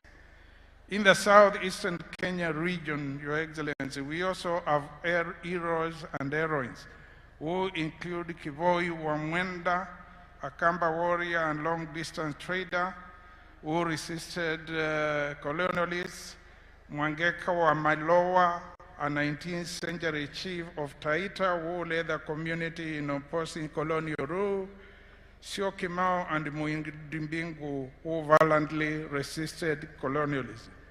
Other heroes and heroines from the region include Mbiti Mati, the first African National Assembly Speaker, Kitili Mwendwa, the first African Chief Justice, Zamba Kitonga, the chairperson of the committee of experts that harmonized various drafts that led to the 2010 Constitution, among others. The bravery, courage, and resilience of these heroes and heroines are an inspiration to the current and future generations to build a united and prosperous Kenya. Your Excellency, in our country, heroes and heroines are found in all walks of life. They include persons who significantly contribute to our economic development through engagement in the micro, small, and medium enterprises, such as mama mbogas, border operators, juakali traders, barbers, salonists, hawkers, among others. Such heroes and heroines are also found among teachers, nurses, security officers, community health promoters, firefighters, athletes, fishermen, and farmers. In a special way, Your Excellency, I want to take this opportunity to applaud the departed former Prime Minister, the Right Honorable Raila Amolo Odinga, as an outstanding and awesome shujaa whom Kenyans are celebrating for championing multi-party democracy, constitutional reforms, promoting and defending devolution, and advocating for justice, rule of law, and inclusive governance. Your Excellency, in order to promote inclusive economic growth, your government has been implementing projects in our county focusing on agriculture, micro, small, and medium enterprises, rural electrification through the last mile connectivity program, roads and allied transport infrastructure, housing, healthcare, tourism, technical and vocational training, and the creative economy, including adoption of digital technology, music, arts, and sports. In appreciation, Your Excellency, kindly allow me to briefly highlight some of the projects that your government has undertaken recently in preparation for Mashujaa Day celebrations in Kitui Municipality, and these include the construction of this 10,000-seater Ithokwe Stadium, the construction of the Kitui Mini State Lodge, 3, the rehabilitation of the Ithokwe Airstrip, 4, the expansion of rural electrification program to cover an additional 750 households. 5, upgrading to bitumen standard several roads within Kitui Municipality. Your Excellency, there are 2 roads which were identified, tendered for, and recommended for award and implementation by KERA as part of the roads to be undertaken in preparation for Mashujaa Day to serve as entry and exit roads for the Ithokwe Stadium and the Kitui Airstrip. I would like to request you, sir, that they be implemented as initially planned to be ready for your commissioning when you come back to Kitui, and I believe very soon. These roads are Mdutu, Edhiani, Tiva, Kiliko Junction, and Makutano, Ithokwe, Busiani, Dhimani, Kolania to Edhiani Road. Your Excellency, there are other projects that are currently being undertaken and others earmarked for implementation by your government. These include markets. 2 have been completed, one at Kakongo in Mwingi West and another one in Kamuwongo in Mwingi North, and 10 others which have been proposed for construction. Then there is housing. The proposed construction of over 2,000 affordable housing units in Kitui, Mwingi, Mutomba, and Kabadi towns, in line with your commitment to provide decent and affordable housing for low and income households in all parts of the country. The proposed upgrading, also, Your Excellency, the proposed upgrading to bitumen standards of key roads such as Kwasikum Bodoni Road, which you are to launch on Wednesday, when we got the sad news that the late Right Honorable Raila Odinga has left us, and programs had to be rescheduled. Then there is Kamuwongo Kanduya Road, which is in Mwingi North. Then there is Chuluni, Zombe, Mwitika Road, which is in Kitui East. And then there is Ikuda Kanzikumuda Road, which is in Kitui South. Your Excellency, we have some proposed construction projects which some have started, others are just about, and this includes student hostels, the SECO, and all the KMTCs in Kitui, that is in Mwingi, here in Kitui, and in Mutomo, and also at the Kabati Vocational and Training Institute. The proposed establishment of the Kitui Utalii College, and we signed a memorandum of understanding with the Kenya Utalii College to establish such a campus in the course of this year or early next year.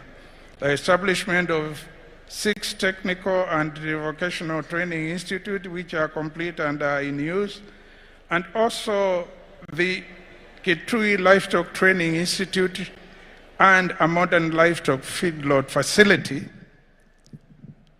at Kanyonyo, which are intended to train mid-level professionals and to enhance the livestock value chain respectively. Also, Your Excellency, we have the ongoing construction of the proposed Kitui County Aggregation and Industrial Park at Kanyonyo, which is about 45% complete, and where aggregation and value addition of agricultural produce will take place. Also, in tourism, we have the rehabilitation of the South Kitui Game Reserve, a project where we are collaborating very closely with Kenya Wildlife Service. Your Excellency, we kindly request that you consider prioritizing the completion of the following projects. One, Umar Dam, which is ongoing, but the contractor is like he has abandoned the site, claiming his certificates are not being honored. Please let something be done about it so that he can complete that project. And thank you very much, really, for having it restarted, because it stalled some time ago. Yeah, soon. Then there is a Kethombwani market in Kitui Town. Your Excellency, we thank you for instructing the PS Housing sometime in 2025 to work with our county towards the financing and completion of the said market. The other project is the Yenziu River Bridge, a critical project initiated after the December 4, 2021 tragedy that claimed over 30 lives. And the other one is a project which has been started, which is Wikililia Kavisuni Thwake to Thwake Dam. There are a number of other projects which are listed here, but because in the interest of time, I will not go through them. We believe, Your Excellency, you will be visiting us very soon as you had planned. We are going to put the projects which were proposed by the leadership in this county, that is members of parliament, as well as members of the county assembly, and I know it will not be good for me to go through all of them. Your Excellency, we acknowledge that you had initially planned to visit Kitui last week to launch several development projects across the country. This would have accorded the leadership of the people and the people of the county a valuable opportunity to meet and discuss some of the development priorities of our county with you. However, in light of the passing of the former Prime Minister, you called off all scheduled public engagement as a mark of respect to our departed hero, a gesture for which we commend you highly. Your Excellency, as I conclude, I wish to take this opportunity to thank the Mashujaa Day technical and steering committees, which were led by Mr. Makori and PS Raymond Omondolo, respectively, and as well as the regional commissioner and the county commissioner and the county security committee, for the way we have worked closely, consorting and solving any problem which arises in a very amicable way. Let me reaffirm our shared commitment towards the implementation of projects that positively transform the lives of our people. And may this Mashujaa Day rekindle our spirit of service, patriotism, and unity as we build a stronger, more prosperous Kenya. Thank you, Your Excellency. Asante ni sana. God bless Kitui. God bless Kenya. Asante.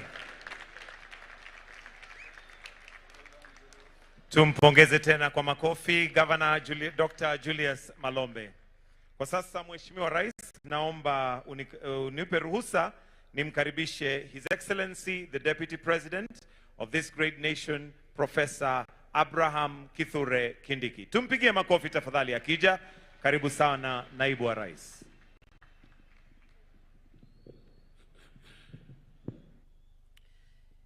Your Excellency President William Ruto, Your Excellency First Lady Rachel Ruto, Your Excellency President Faye, President of the Republic of Senegal, the Prime Minister of the Republic of Mozambique, fellow Kenyans, we gather here today on this Mashujaa Heroes Day to remember, reflect, and consider where our country has come from. Your Excellency, Sir, as you continue to lead us in this reflection, we continue to remember the many people who have sacrificed their time, their lives, and their comfort for our freedom. And even at this time, as we continue to mourn the departure of our former Prime Minister, one of the greatest Kenyans to ever walk on our soil, we remember many more, those who have gone before us for selflessly protecting our sovereignty, defending our dignity, and emancipating the black person from colonial domination, for expanding our political rights and freedom, and expanding and perfecting our democracy. What remains is now to strengthen the foundations of our country, perfect the economic well-being of the people of our country, and as you lead us, Your Excellency, the future of Kenya looks certainly good because of the labor that those who came before us have put, and because of the labor that you continue to put, Your Excellency, and putting us together even as we take the vision of our forefathers forward. Mbaito muyaseo, mbaito muyaseo, muyaseo enge, muyaine museo, na mavidao there. Your Excellency, the President, today is not my day. My task is very simple. My task is to ask you, Your Excellency, Sir, to address the nation on this very special day in the history of our country. Mr. President, welcome. Karibu sana, Mheshimiwa Rais.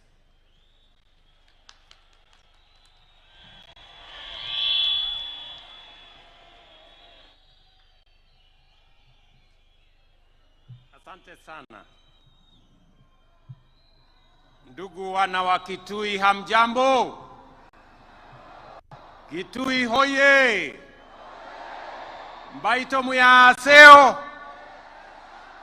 Muyaseo inge! Muyaine museo! Na mavinda onde!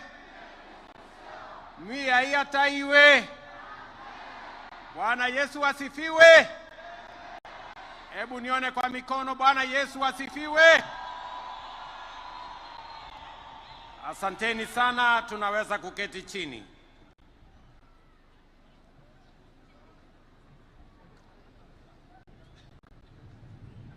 Your Excellency, Bassirou Diomaye Faye, President of Senegal. Your Excellency, Madam Adriano Alfonso Melain, Prime Minister of Mozambique. Excellencies, distinguished ladies and gentlemen, fellow citizens, before I make my statement, wakati tulikubaliana na tukaamua ya kwamba sherehe ya mashujaa mwaka wa 2025 itafanyika hapa Kitui kwa mara ya kwanza,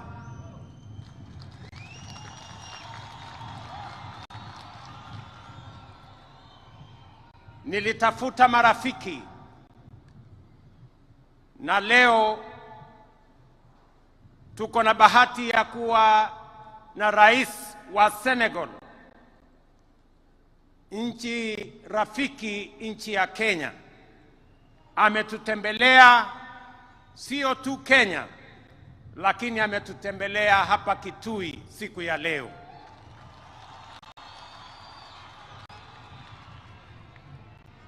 Na vile vile nilimuuliza rafiki wetu mwingine, rais wa Mozambique,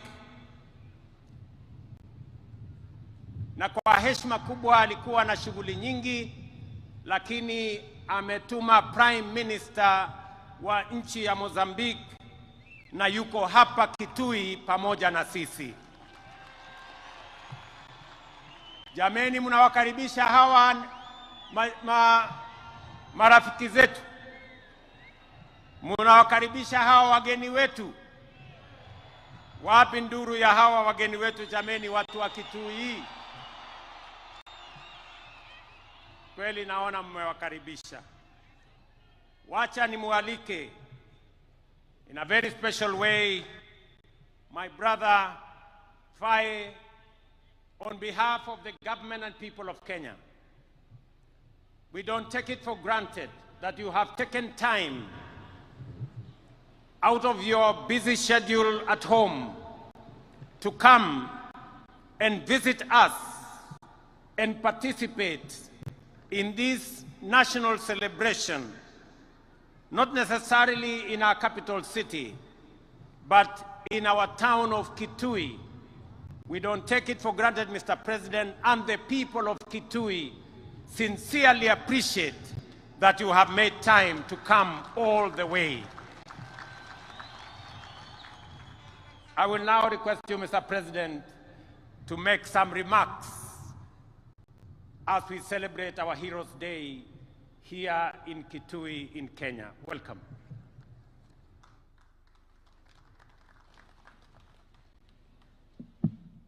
Thank you very much, Mr. President, my dear brother William Ruto, ladies and gentlemen, members of the Kenyan government, honorable members of the National Assembly and Senate, honorable members of Judiciary, ladies and gentlemen, members of the Diplomatic Corps, the Honorable County Governor of Kitui, ladies and gentlemen, habari za asubuhi. Before I begin, I would like first to take this opportunity to renew the heartfelt condolences of the people of Senegal to the brotherly people of Kenya on the passing of Mr. Raila Odinga, a former Prime Minister and a great leader in the political history of Kenya. I pay tribute to the memory of the illustrious departed and express my deep compassion to President Ruto, to his family, and to the people of Kenya. May his soul rest in peace. I would like to thank President Ruto for the warm welcome and all the attention we accorded to me and my delegation since our arrival in this brotherly country, home to the wonders of Masai Mara and Kilimanjaro. I am here in the invitation of my brother, President William Ruto, as a guest of honor on this day celebrating Kenyan heroes. I express my gratitude to him for this gesture that shows the excellent quality of relations between our two countries. I'm also here because I'm deeply committed to the duty of remembrance. Our heroes deserve all honors. They deserve our respect. They deserve our admiration. The celebration of Kenyan heroes who risked their lives fighting for the independence of their country is a great tribute that commands respect and pride. The members of Mau Mau National Liberation Movement suffered fierce repression at the hands of those whose sole aim was to perpetuate the colonial order. Jomo Kenyatta, Achieng Oneko, Bildad Kagia, Fred Kubai, Kangu Kurumba, Paul Kay, and their companions suffered the worst horrors of the colonial power, leading to the death of thousands of Kenyans, countless arrests, torture, and massive imprisonment. Their fate is a reminder that colonial history is not just about enslavement, but also and above all about struggle, dignity, and justice too long delayed. I would like to seize this opportunity to pay tribute to these worthy sons and daughters of Kenya and African whose memory must be etched out into our collective consciousness. I admire their courage and determination in the anti-colonial resistance. With their blood and sweat, they wrote a great page in the glorious history of liberation. Ladies and gentlemen, colonial repression was not an isolated case in Kenya. We suffered the same in Senegal, where anti-colonial national resistance movements blossomed against the European imperialist power offensive in Africa. Our fellow countrymen suffered unspeakable repression. For instance, on December 1944 at Charoy Black Barracks, innocent and unarmed Senegalese riflemen, along with their brothers in arms from other African countries, were massacred by the colonial power. Their only crime was to demand the payment of their allowance, bonuses, and other entitlements. This was one of many premeditated criminal acts, and the facts are undeniable. Out of duty of remembrance, truth, and justice, we cannot forget these horrors, nor the sacrifice of our national liberation heroes and founding fathers of our nation. The full history must be recalled. These valiant sons and daughters of Africa must be celebrated because celebration is an educational tool in the transmission of our values and virtues. This is why I initiated a series of activities to pay tribute to all victims of slavery, colonialism, and all past injustice.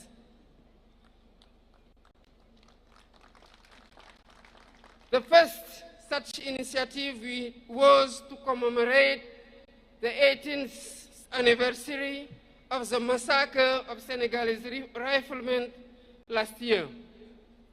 We are preparing to mark the second edition on December next, in communion with the 16 other troops contributing nations to the regiment commonly known as Senegalese riflemen. Ladies and gentlemen, to consolidate these various remembrance initiatives on the African continent, it is vital that we develop synergy in our efforts.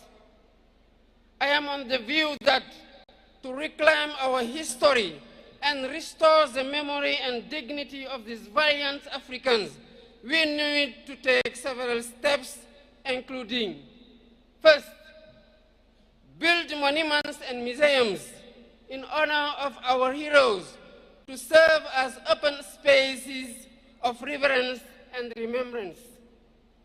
Second, build documentation and research centers to keep records, testimonies, and narratives about our heroes, while supporting research and education on this history of great African resistance fighters against slavery, colonialism, and worst form and injustice. Third, our streets, public squares, and buildings shall bear the names of our heroes so that their sacrifice and feats of arms be etched into our daily life and collective history. Fourth, teach our history in our education curricula. Thus, future generation will grow up with a thorough understanding of these episodes of our past. Fifth, initiate throughout Africa days dedicated to our heroes, like the one we are celebrating today. This is what will sustain the memory of our heroes, just as sustainable energy solution, the theme of this year's celebration, will help transform our lives. With the mastery of energy and sufficiency production capacity, Africa shall build the foundation of her development, the engine for her economic transformation, and foster technological and social innovation. Long live the memory of Kenyan heroes. Long live the memory of African heroes. I thank you for your kind attention. Wapi makofi ya Rais wa Senegal jameni. Asanteni sana. Sasa nimuite kwa heshima kubwa Mama Prime Minister wa kutoka nchi ya Mozambique. You're welcome, Your Excellency, to make your statement. Please. Karibu.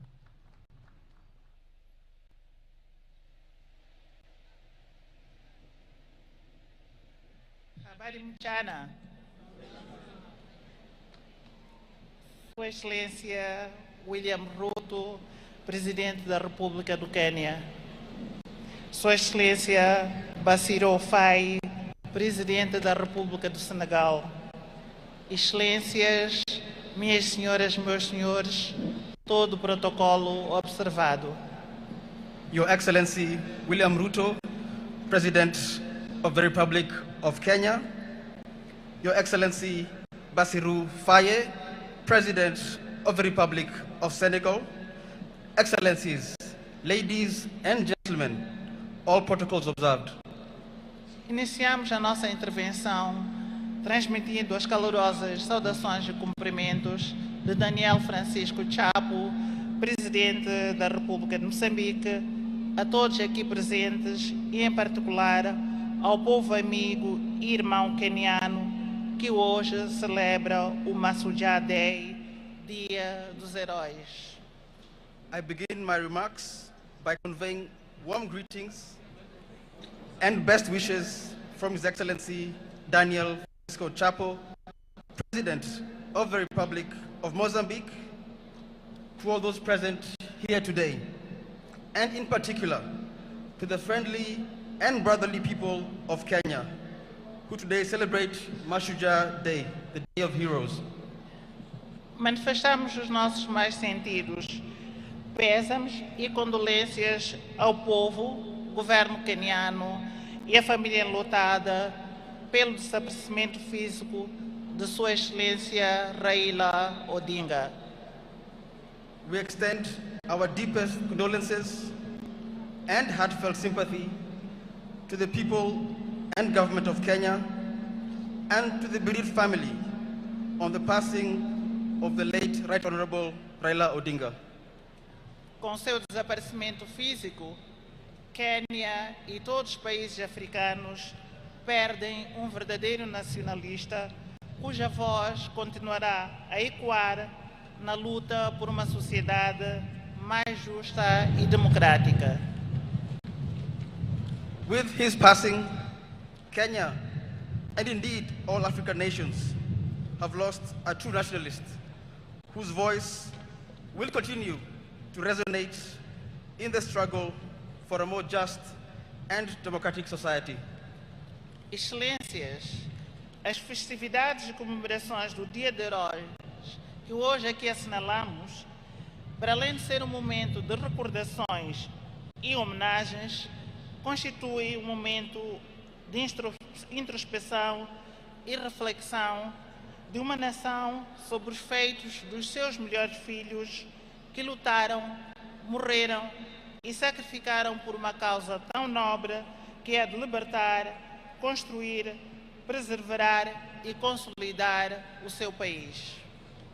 Excellencies, the festivities and commemorations of this Mashujaa Day, which we mark here today, are not only a time of remembrance and tribute, but also a moment of introspection, reflection for a nation, and time to honor the deeds of its finest sons and daughters who fought, died, and sacrificed for the noble cause of liberation, nation building, preservation, and consolidation. Recordar os pais fundadores do país, Jomo Kenyatta e seus 5 companheiros, assim como outros heróis conhecidos e anônimos, é um ato de preservação da história coletiva do povo queniano. To remember the founding father of the nation, the late Mzee Jomo Kenyatta, and his compatriots and contemporaries, including the members of the Kapenguria Six, as well as other known and unknown heroes, is an act of preserving the collective history of the Kenyan people.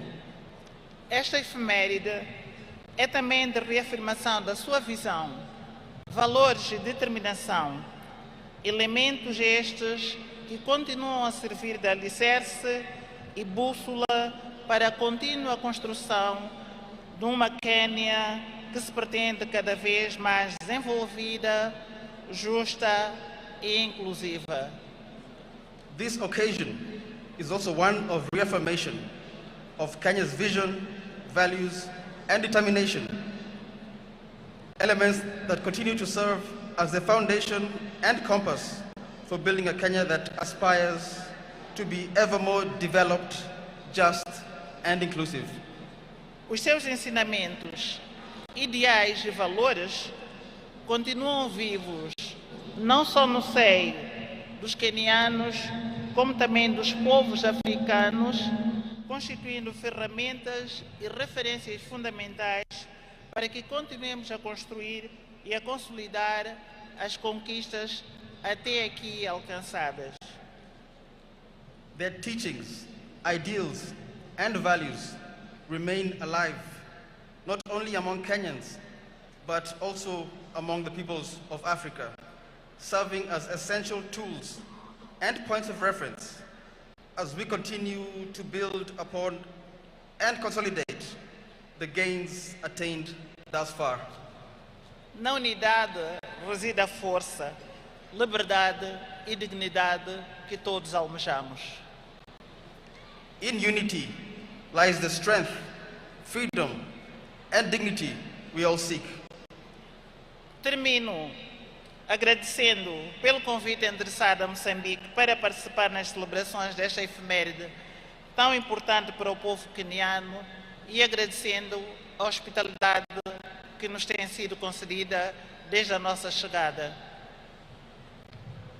In conclusion, allow us to express our sincere appreciation for the invitation extended to Mozambique to participate in the commemoration of this occasion, which is of great importance to the people of Kenya.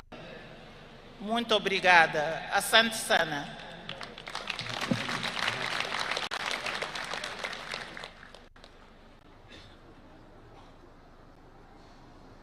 Asante sana Mheshimiwa Prime Minister. Wapi makofi ya mama Prime Minister wa kutoka Mozambique jameni. Asanteni sana. Today we gather as a nation, as one people, here at Ithokwe Stadium in Kitui to celebrate Mashujaa Day, our National Heroes Day. Mashujaa Day is an occasion for remembrance, for celebration, and for reflection, and also a day for renewal. As you all know, yesterday we bid farewell to one of our country's most consequential and impactful sons, a towering statesman, a resolute patriot, and a quintessential hero, the Right Honorable Raila Amolo Odinga, our former Prime Minister. This is the man, the legend, and the Pan-Africanist to whom we dedicate this Mashujaa Day. It is for this reason, fellow citizens, in his solemn memory, that I invite us all to now stand and observe a moment of silence in honor and celebration of his remarkable life and service to our great country, our continent, and to humanity.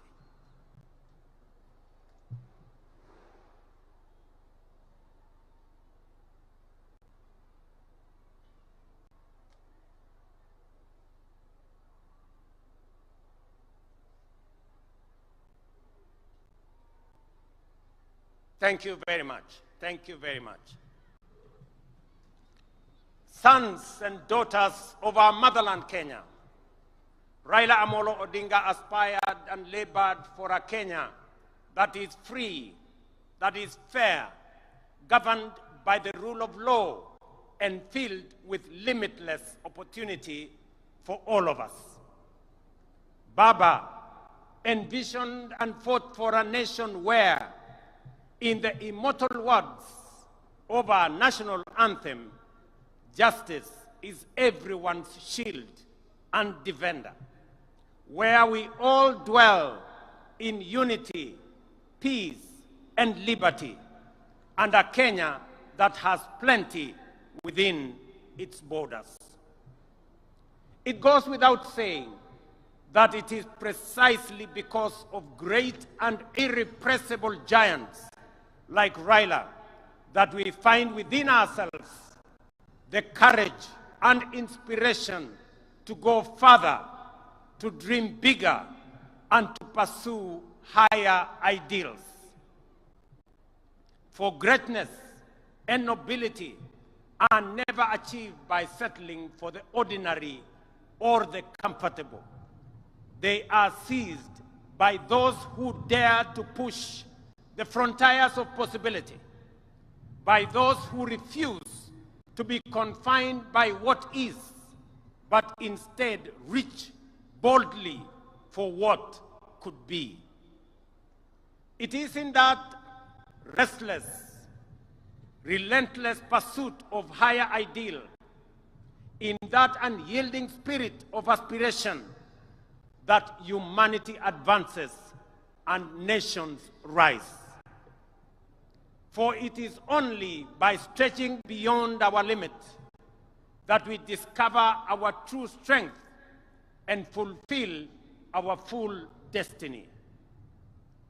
Fellow citizens, as we emerge from a week of profound sorrow and reflection, and as the nation continues to observe the 7 days of mourning on the passing of our former Prime Minister, it is both fitting and worthy that we anchor this year's Mashujaa celebration in the extraordinary and consequential life of our departed legend, the Right Honorable Raila Odinga. In honoring his memory, we also draw from his journey of enduring lessons of courage, service, and unyielding love for country. The first lesson that Baba taught us is to put country above self. Time and again, he reminded us that no disagreement is greater than our unity, no ambition more important than our peace, and no personal interest higher than the welfare of our nation.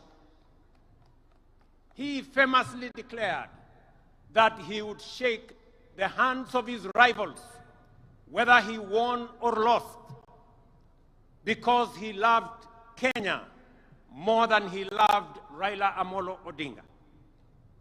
That was the measure of the greatness of a man. Early this year, when I invited him to address our cabinet retreat, Baba reiterated the need to ensure, above all else, that Kenya remains a stable and a secure nation.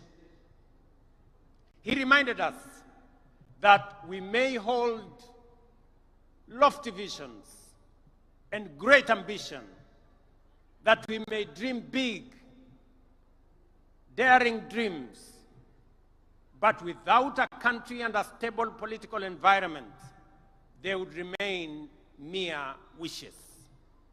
Perhaps, more significantly, he told us that an imperfect nation striving for perfection is far better than one that is consumed by chaos and anarchy.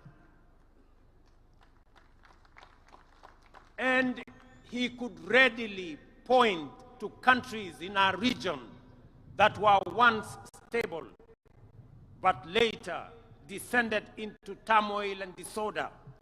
And decades on, they are yet to regain their stability. There are people still enduring untold suffering and loss. This is the critical lesson that those who criticized and faulted Baba for working with us to stabilize the nation forget or refuse to acknowledge, or they just simply don't care. When some saw the opportunity to bring down their competitors, even if it meant bringing down the country, Baba chose the stability of Kenya. For Agwambo, the specter of a failed state was too grave to contemplate.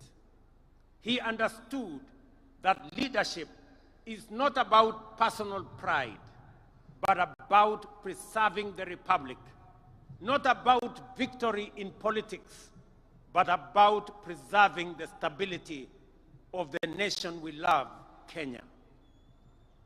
Second, fellow citizens, Raila's love for Kenya was deep, steadfast, and unconditional.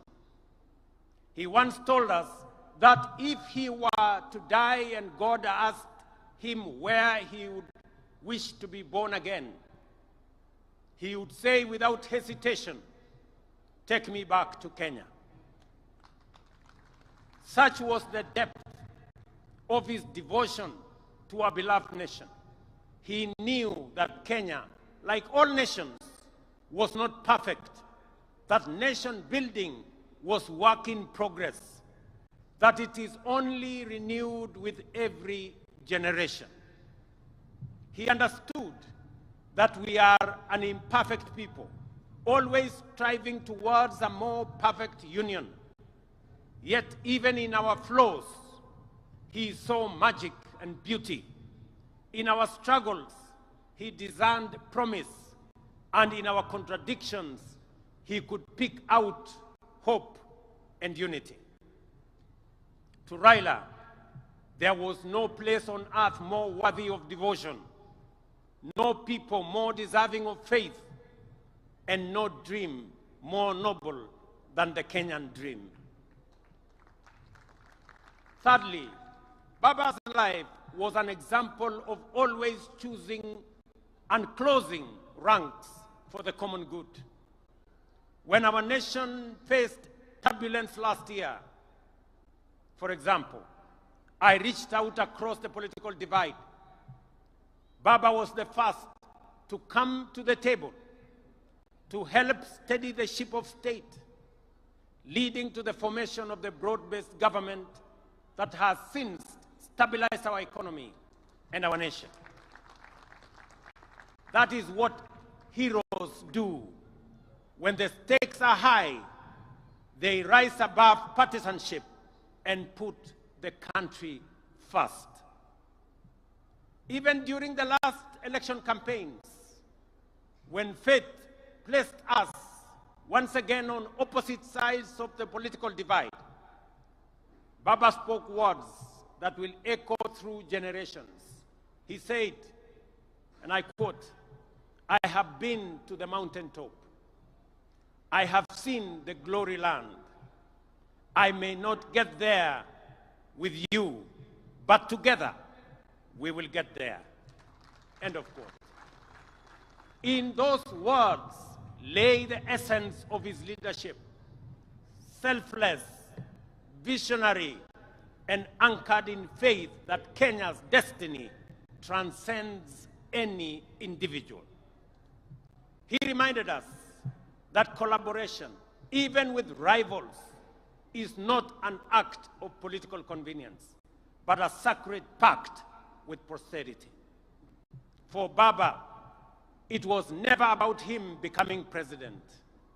It was about Kenya having a good president, and Kenya moving from a third world status to a first world status in a short time as possible, so that we, as a people and as a nation, can realize our true potential. The glory land that he saw at the mountaintop is the better, the greater, and the more perfect union for which we must now, on this Mashujaa Day, dedicate ourselves anew. Fourth, our former Prime Minister was a foremost preacher of national unity. He tirelessly reminded leaders and citizens alike that our overarching identity is not defined by tribe, region, or creed, but by the sacred bond of being Kenyan. He often urged us to think Kenya first, to let the idea of one nation under one flag rise above all else. And he lived by that creed. When in 2002, he stood before the nation and declared Kibaki Tosha, it was not because he was unaware of where President Kibaki came from. It was because he saw, beyond geography and ethnicity, he saw Kenya as one united nation under God. Fellow countrymen and women, it would therefore be a desecration of his legacy if we were to allow ourselves to be divided by sectarian interests, by the peddlers of hate or by the see nothing good about Kenya battalion.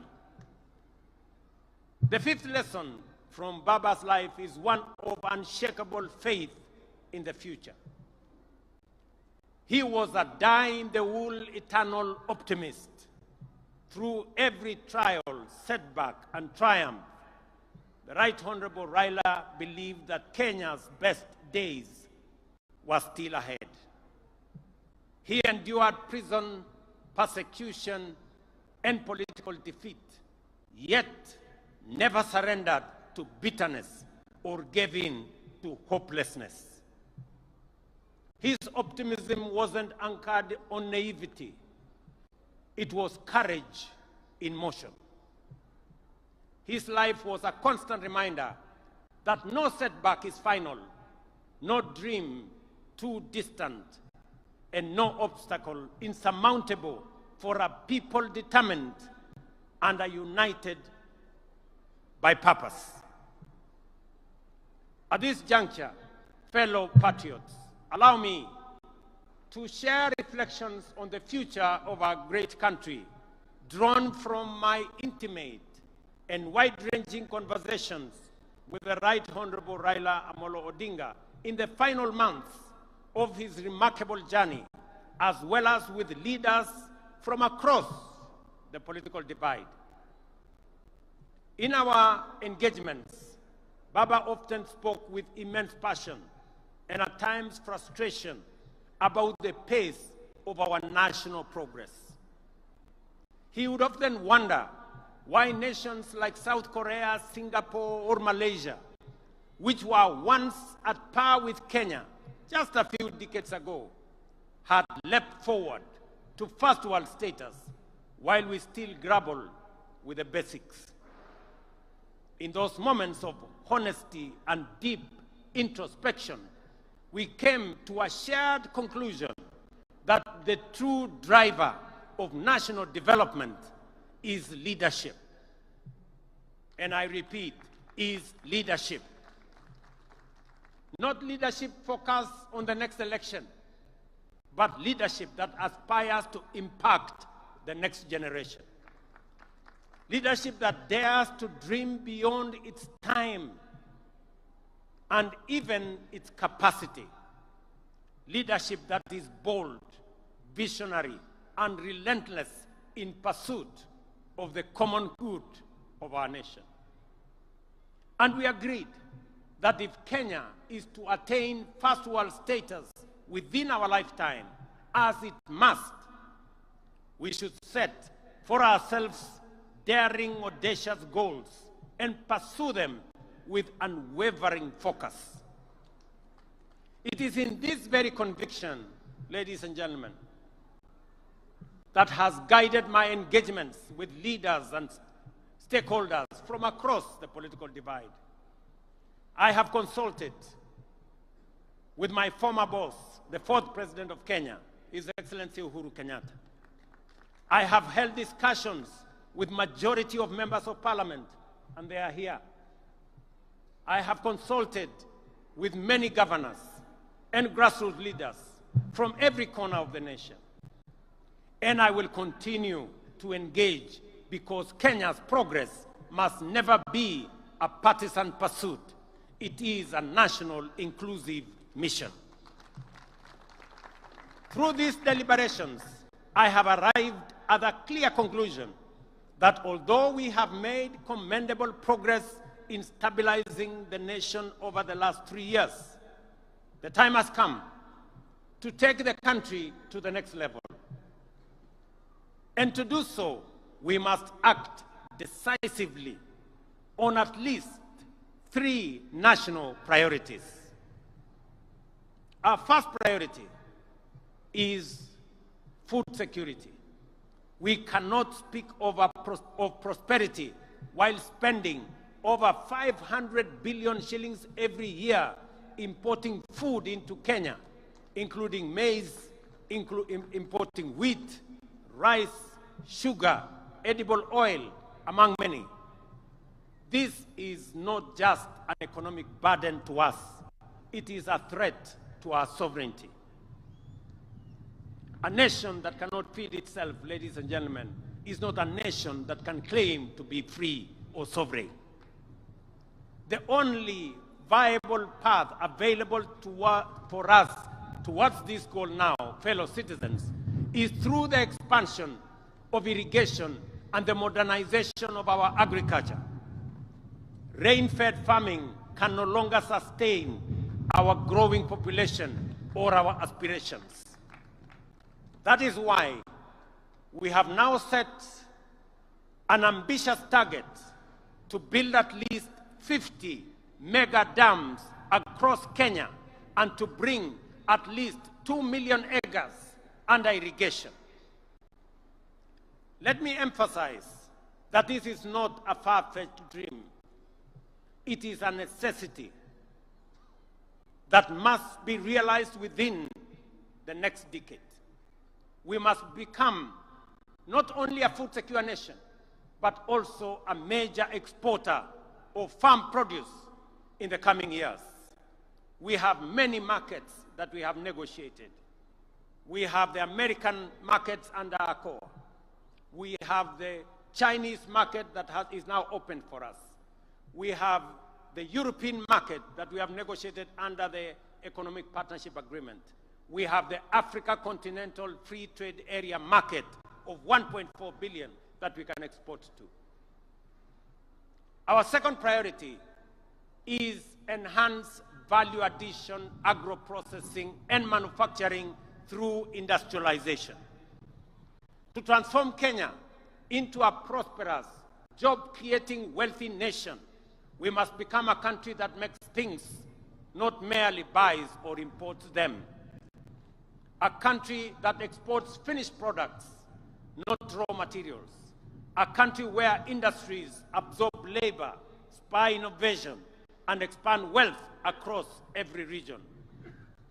We are already laying the foundation for this transformation.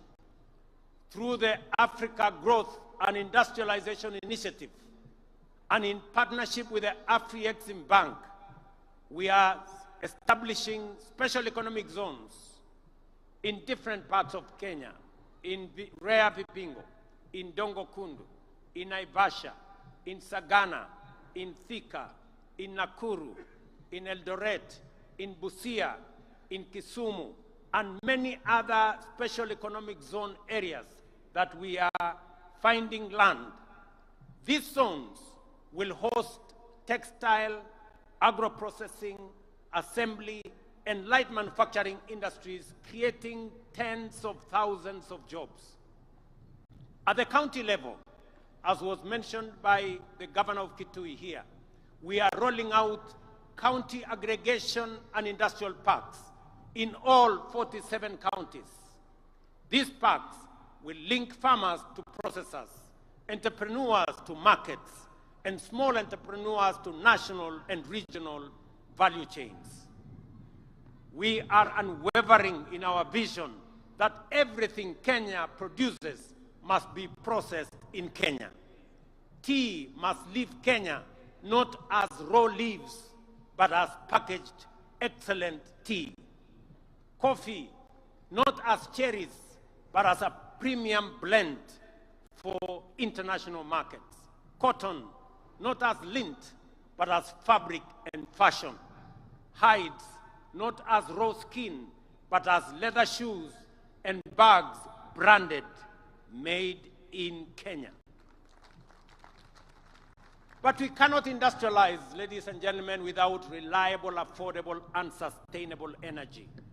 That is why we have set our sights on expanding Kenya's energy generation capacity from the current 2,300 megawatts to at least 10,000 megawatts within the next decade.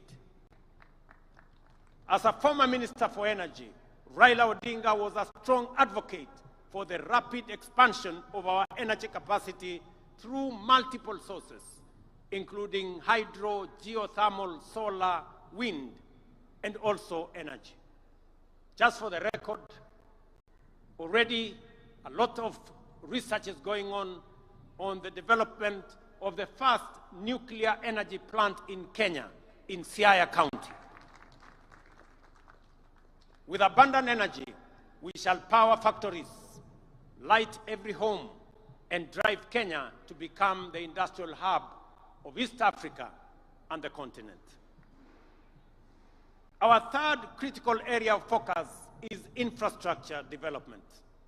Again, Baba, who also served as a Minister for Roads and Public Works and Housing under the late President Kibaki, often reminded me that no economy can flourish without world-class infrastructure.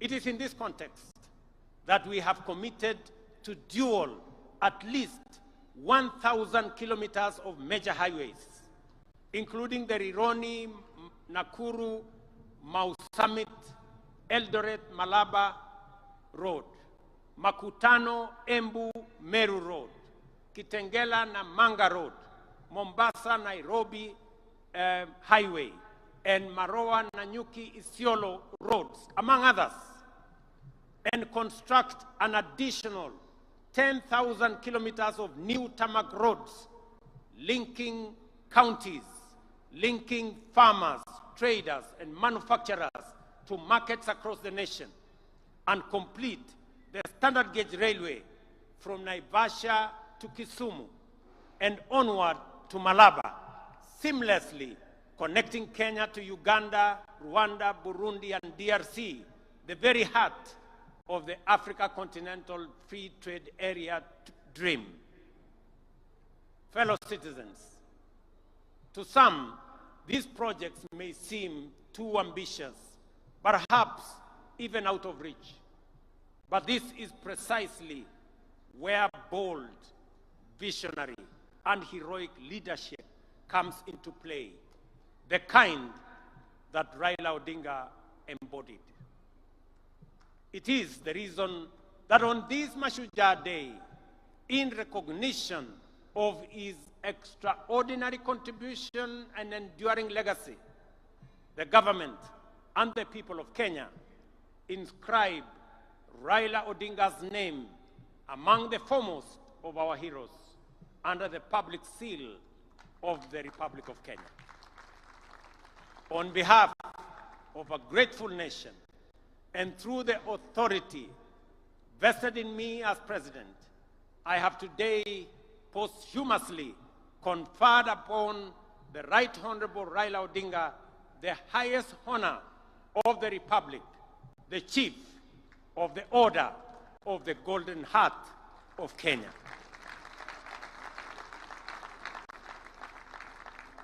Fellow citizens, I recall that when I spoke during Raila Odinga's state funeral, I wondered, where will another Raila come from?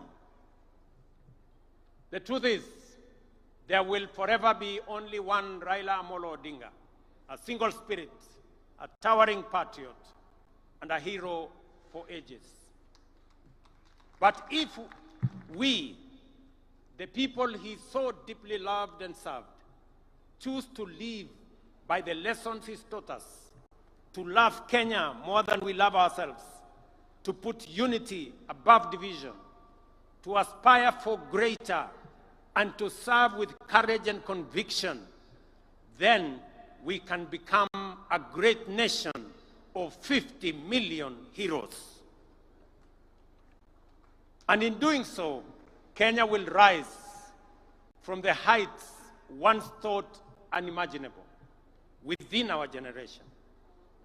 That, fellow patriots, is our noble challenge on this Mashujaa Day. Kabla sijamaliza hotuba yangu, ndugu wananchi wa Kitui na Kenya, kwanza mimi nataka niwashukuru sana wananchi wa Kitui kwa sababu mmekuja kwa wingi sana. Tuko na halaiki ya watu wengi sana hapa Kitui leo, na mmekuja hapa kuunganisha na kuungana na ndugu zenu wananchi wa taifa letu la Kenya. Leo Kenya mzima inajulikana, sherehe ya Mashujaa inafanyika katika mji wa Kitui. Wana Kitui watu wa Kitui, asanteni sana kwa kuwa wenyeji na kwa kutusaidia in hosting this great day as we celebrate Kenyan heroes. Kutoka kwangu na serikali nzima la taifa la Kenya, nawaambia watu wa Kitui, asanteni sana. Nyinyi pia kwa kufanya tendo hili la kuunganisha Kenya, nyinyi pia watu wa Kitui na wapigia salute kama mashujaa wa taifa letu la Kenya. Nyinyi mnajua nilikuwa na mpango ya kutembea hapa Kitui kwa shughuli ya mambo ya maendeleo ya taifa letu, hasa mambo ya maendeleo ya Kitui County. Ilikuwa nije hapa Wednesday na nikuwe hapa tena Ijumaa na nikuwe tena hapa kesho na kesho kutwa. Nilikuwa nimepanga safari ya siku 5 hapa Kitui na pia katika sehemu zingine za Ukambani. Lakini kwa sababu ya msiba tuliopata, hiyo ziara yangu sasa nitaipeleka mbele kidogo. Wiki 2 zijazo mimi nitakuwa hapa. Mimi nitakuwa hapa. Na nitakuwa hapa makusudi kwa sababu Kitui, Ukambani kwa siku nyingi imewachwa nyuma. Na mimi nimesema kwa vyovyote Mungu anijalie hii Ukambani haitawachwa nyuma tena. Nataka mnisikize jameni, ndugu zangu watu wa Kitui. Sisi ni wananchi wa taifa moja. Sisi ni wananchi wa nchi moja, taifa letu la Kenya. Siasa ya zamani ya ubaguzi, siasa ya migawanyiko na chuki na ukabila ndio imetuletea hasara ya sehemu zingine za Kenya kuachwa nyuma kwa sababu ya siasa duni ya kubagua wananchi wengine. Ndio mimi nimesema kwa vyovyote hii Ukambani haitawachwa nyuma tena. Mnanielewa? Wacha nirudie. Maneno ya zamani ya kusema sijui bomwe, sijui betwe, Ukambani ikabaki nyuma, haitatendeka tena. Nasikia hata kuna wengine wanajaribu kueneza siasa ndogo ati maskini jeuri. Iko maskini jeuri ya kufanya nini? Hakuna umaskini itabaki hapa Ukambani. Tunataka tuungane, tushirikiane, tufanye kazi kwa pamoja. Nataka mnisikize ndugu zangu watu wa Ukambani. Hii stadium tulijenga kama serikali ya Kenya. Tumeweka hapa milioni 750 tujenge hii stadium na bado haijakamilika. Tangojea pengine mwezi moja ikikamilika, tumejenga kila mahali, tumeweka parking mzuri, nitakuja kufungua rasmi ikiwa imekamilika. Na ni kwa sababu tunafanya hivi sio Ukambani peke yake. Tunafanya hivi katika taifa letu la Kenya. Pia nimeamrisha wizara ambayo inahusika na michezo pia tujenge stadium kama hii pale Machakos, na tujenge stadium kama hii pale Wote, pale Makueni, kwa sababu nchi ya Kenya ni nchi ambayo inajulikana na ni mashuhuri kwa mambo ya michezo, na sababu hiyo stadium and infrastructure ya mambo ya michezo lazima tuwe nayo. Wewe Waziri Mburia unajua vile utafanya tukamilishe hii, ili mapema mwaka ujao tuanze Machakos na tuanze pale Makueni, kwa sababu tunataka Ukambani itembee sambamba na sehemu zingine za taifa letu la Kenya. Hapa vile vile tumejenga uwanja wa ndege. Mimi nataka niwaeleze ya kwamba hiyo uwanja haijakamilika. Bado tutajenga terminal building. Tunataka hiyo uwanja ikae kama viwanja zingine za ndege sehemu zote za Kenya. Hapa vile kiongozi governor amesema kuna barabara tulisema tumetengeneza. Kuna zingine zimekamilika, kuna zingine bado. Mimi nataka niwahakikishie yale yote ambayo tuliweka katika mpango yetu tutakamilisha, kwa sababu tunataka wakati tunabadilisha Kenya pia Ukambani inabadilika. Sio hivyo peke yake. Nyinyi mnajua ya kwamba mulituuliza tujenge barabara kutoka Kibwezi na mulisema hiyo barabara iende mpaka ishikane kule Mwingi. Hiyo barabara tulijenga ikakuja ikakwama mahali fulani pale. Mahali inaitwa kwa siku ama ni kwa nani? Kwa siku hapo. Sasa mimi nataka niwatangazie. Mahali hiyo barabara ilikwama. Sasa nimetafuta pesa ya kuikwamua, kujenga ifike Migwani mpaka ifike Mbondoni, iungane na barabara ya kwenda Garissa. Tunaelewana jameni? Na nishamwambia waziri David Chirchir yuko hapa kwamba hiyo barabara sitaki tena mambo ya barabara hiyo kukwama. Tunataka tukamilishe hiyo barabara kwa sababu mpango yetu ni kuhakikisha ya kwamba Kenya inasonga mbele. Nyinyi mnajua hizo barabara na miradi mingine nyingi zilikwama kwa muda mrefu kwa sababu tulikuwa na matatizo na uchumi wa taifa letu la Kenya. Na niliwauliza kwa unyenyekevu munipatie nafasi kidogo ninyoroshe mambo ya uchumi. Sasa mimi nataka niwatangazie uchumi wa Kenya sasa iko steady. Na sasa tuko na mpango kamili ya vile tutasukuma mambo ya maendeleo ya taifa letu mbele. Vile vile viongozi wetu hapa walituuliza ya kwamba kuna barabara ingine ya kutoka Chuluni kwenda Zombe mpaka Mwitika. Hiyo barabara vile vile sasa tuko na contractor na tutawajengea hiyo barabara kwa sababu tunataka tuhakikishe watu wa Kitui East, na mimi najua mbunge wenu Bwana Nimrod Mbai yuko hapa, ni mtu msumbufu sana, ananiuliza hii barabara kila mwaka. Vile vile nimeongea na mama anaitwa Rachel Nyamai ya kwamba barabara ya kutoka Ikudha kwenda Mudha mpaka Mutomo, hiyo barabara pia tuijenge, na tayari tumepata contractor wa kujenga hiyo barabara. Vile vile mnajua kuna barabara ilikwama kule Mwingi, ile barabara ya kutoka Kamuongo kwenda Kandwiwa.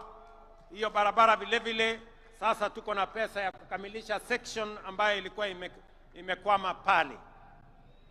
Vile vile nyinyi mnajua tumepoteza watu wengi, vile governor alivyosema pale Enziu Bridge. Hiyo daraja imekuwa daraja ya maafa.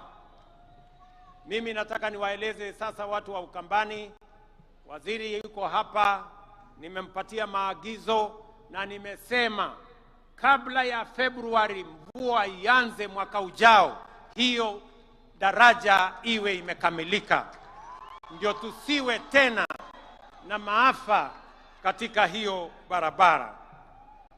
Tumeelewana watu wa Ukambani na Kitui? Vile vile nataka mnisikize kwa makini. Hapa Kitui pia tuko na mpango mkubwa ya kusambaza stima. Nilikuwa nije hapa hiyo siku kwa sababu ya harakati hiyo ya kusukuma stima. Mimi naelewa kupitia kwa viongozi wenu ya kwamba bado tuko na wananchi wengi hawajafikiwa na huduma ya stima. Ni kweli ama si kweli? Sababu hiyo serikali ya Kenya imetoa pesa shilingi bilioni 2.2 kuunganisha manyumba ya wananchi hapa Kitui 16,500 mpya. Between now and February next year, hizo manyumba 16,000 tutakuwa tumeziunganisha stima, na baadaye tutakubaliana, baada ya hiyo awamu tutapanga tena vile tutahakikisha kwamba stima inafika kwa manyumba zenu na tunaondoa giza, ndio shetani ashindwe. Mimi vile vile nataka niwaeleze ya kwamba hapa Kitui kupitia program yetu ya affordable housing markets pamoja na hostels tumewapatia budget ya shilingi bilioni 15 ya Kitui. Tayari tuko na projects ya shilingi bilioni 7. Tuko na soko, mmesikia governor akisema soko kubwa ya Kitui Town. Hiyo soko kubwa ya Kitui Town sasa tutaichukua kutoka county, tutaimaliza na tutaikamilisha. Vile vile soko ya Mwingi Town. Pia pale Mwingi Town tunataka kujenga soko kubwa kwa sababu mji wa Mwingi ni mji mkubwa. Vile vile kuna soko ya mahali inaitwa Kalundu. Hii mnajua mahali Kalundu iko. Na soko pale Kabati pia tunataka kujenga soko kubwa. Na vile vile Mutomo tujenge soko kubwa. Alafu tuko na soko zingine 10 katika sehemu mbalimbali. Soko yote tunajenga hapa Kitui ni soko 14 mpya ambayo itasaidia wakulima wetu waweze kupata mahali ya kupeleka mazao yao isiharibike. Tuwe na storage, tuwe na cold room, tuwe na mahali ya kuuza, mahali kuna heshima, mahali kuna maji, mahali kuna stima, na mahali wale wote wanaofanya hiyo biashara wanaweza kuendesha biashara hiyo bila ya matatizo yeyote. Vile vile sasa tumepatiana kandarasi ya hostels ya vijana katika TVET zetu, universities hapa Kitui. Wanafunzi 5,600 watafaidika kutoka hostels ambazo tumetangaza kandarasi na tutajenga in the next 1 year ziwe zimekuwa complete. Mimi naelewa vile vile kwamba hapa Kitui tuko na shida ya mambo ya maji. Kweli si kweli? Mnajua tuko na damu kubwa hapa Thwake, na hiyo damu imejengwa muda mrefu. Mimi sasa nataka niwatangazia kwamba tumepata pesa bilioni 9 ya kukamilisha hiyo damu ya Thwake.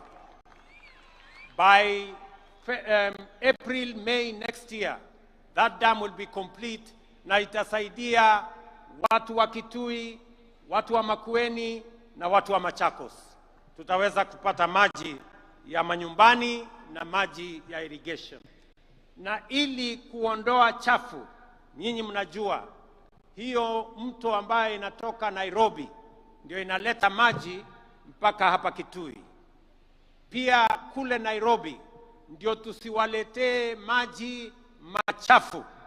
Kule Nairobi tuko na mpango kubwa ya kusafisha Nairobi River ambayo inaendelea saa hizi. Tuko na vijana karibu 40,000 wanashughulika na kusafisha Nairobi River ili maji itakayotoka kule iingie hapa Kitui, iende Thwake, isiwe ni maji machafu. Tuhakikisha kwamba mnapata maji masafi ndio tuweze kutumia manyumbani na vile vile tuweze kutumia kwa mambo ya kilimo. Vile vile umesikia kiongozi wamesema ya kwamba pia Umadam. Hii Umadam ilianzishwa miaka 15 iliyopita. Sasa hii ni aibu kidogo. Hii dam jameni, mimi nataka tumalize hii dam by next year, hata kama haijafika mwezi wa 4 tumalize hiyo dam. Hii dam haiwezi kuwa inajengwa watoto watazeeka tukijenga hiyo dam. Kwa hivyo mimi nimemwambia waziri, na waziri yuko hapa, Bwana Muridhi, mambo ya hiyo dam, whatever it takes, we must get the resources and complete that dam, kwa sababu watu wa Kitui wanahitaji maji kutoka dam hiyo ya hapo Uma. Na vile vile niwaeleze ya kwamba tayari tuko na mpango ya dam ya High Grand Falls ambayo iko kati ya kaunti yenu ya Kitui na kaunti ya Tharaka Nithi katika sehemu ile ingine. Katika zile dams 50 ambazo nimesema tutazijenga, mega dams, just like Thwake, one of them is going to be the High Grand Falls Dam that we are now planning on how we are going to complete that dam. Nataka kusema mambo mawili ya mwisho. Nyinyi mnajua tumesema ya kwamba tunataka mambo ya afya isiwe ni starehe ya watu matajiri ama watu walio na kazi ama wale wako na uwezo. Tunataka afya iwe ni haki ya kila Mkenya. Na sababu hiyo ndio tumeweka mpango mpya wa universal health coverage ambayo itahakikisha kwamba kila Mkenya anaweza kwenda hospitali yeyote atibiwe na mpango wa serikali iweze kulipia gharama ya hospitali. Watu wa hapa Kitui, katika orodha yetu ama statistics yetu, watu wa Kitui ambao mumejiandikisha kwa SHA ni watu 405,000. Watu 405,000 wamejisajili kwa watu 1,100,000, kumaanisha 36% ya watu wa Kitui wamejiandikisha. Mimi nataka niwaulize wananchi wa Kitui, kujiandikisha ni bure. Wewe ujiandikishe. Ukijiandikisha itatusaidia kujua madawa ambayo inahitajika ni kiasi gani, wauguzi ni kiasi gani, equipment ya kutumia katika matibabu ni kiasi gani. Na vile vile tumeweka pesa ya serikali kusema kila mwananchi, wewe mtu ya Kitui, ukienda kwa hospitali na umejiandikisha kwa SHA, utoe evidence yako kwamba umejiandikisha kwa SHA, utatibiwa, utadungwa sindano kama ni kudungwa sindano, ama upatiwe dawa kama ni kupatiwa dawa, na serikali ya Kenya itakulipia, usilipe chochote. Na kama kuna hospitali inalipisha wananchi, mimi nataka wananchi wapige ripoti kwa polisi, kwa sababu gharama ya hospitali tumeweka pesa ya serikali ya kulipia gharama ya hospitali kwa Wakenya wote. Kitui mnanielewa? Kitui mnanielewa? Mimi vile vile nataka nitangaze nikiwa hapa Kitui leo kwamba katika mpango wetu wa kupanga ajira na usaidizi wa vijana wa Kenya, tukishirikiana na benki ya kimataifa ama World Bank, tuko na pesa shilingi bilioni 20 ya vijana wa taifa letu la Kenya.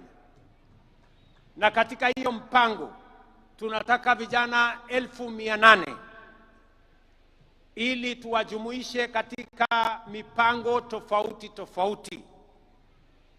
Tumewaambia vijana wa Kenya wajiandikishe pale katika mtandao *254#.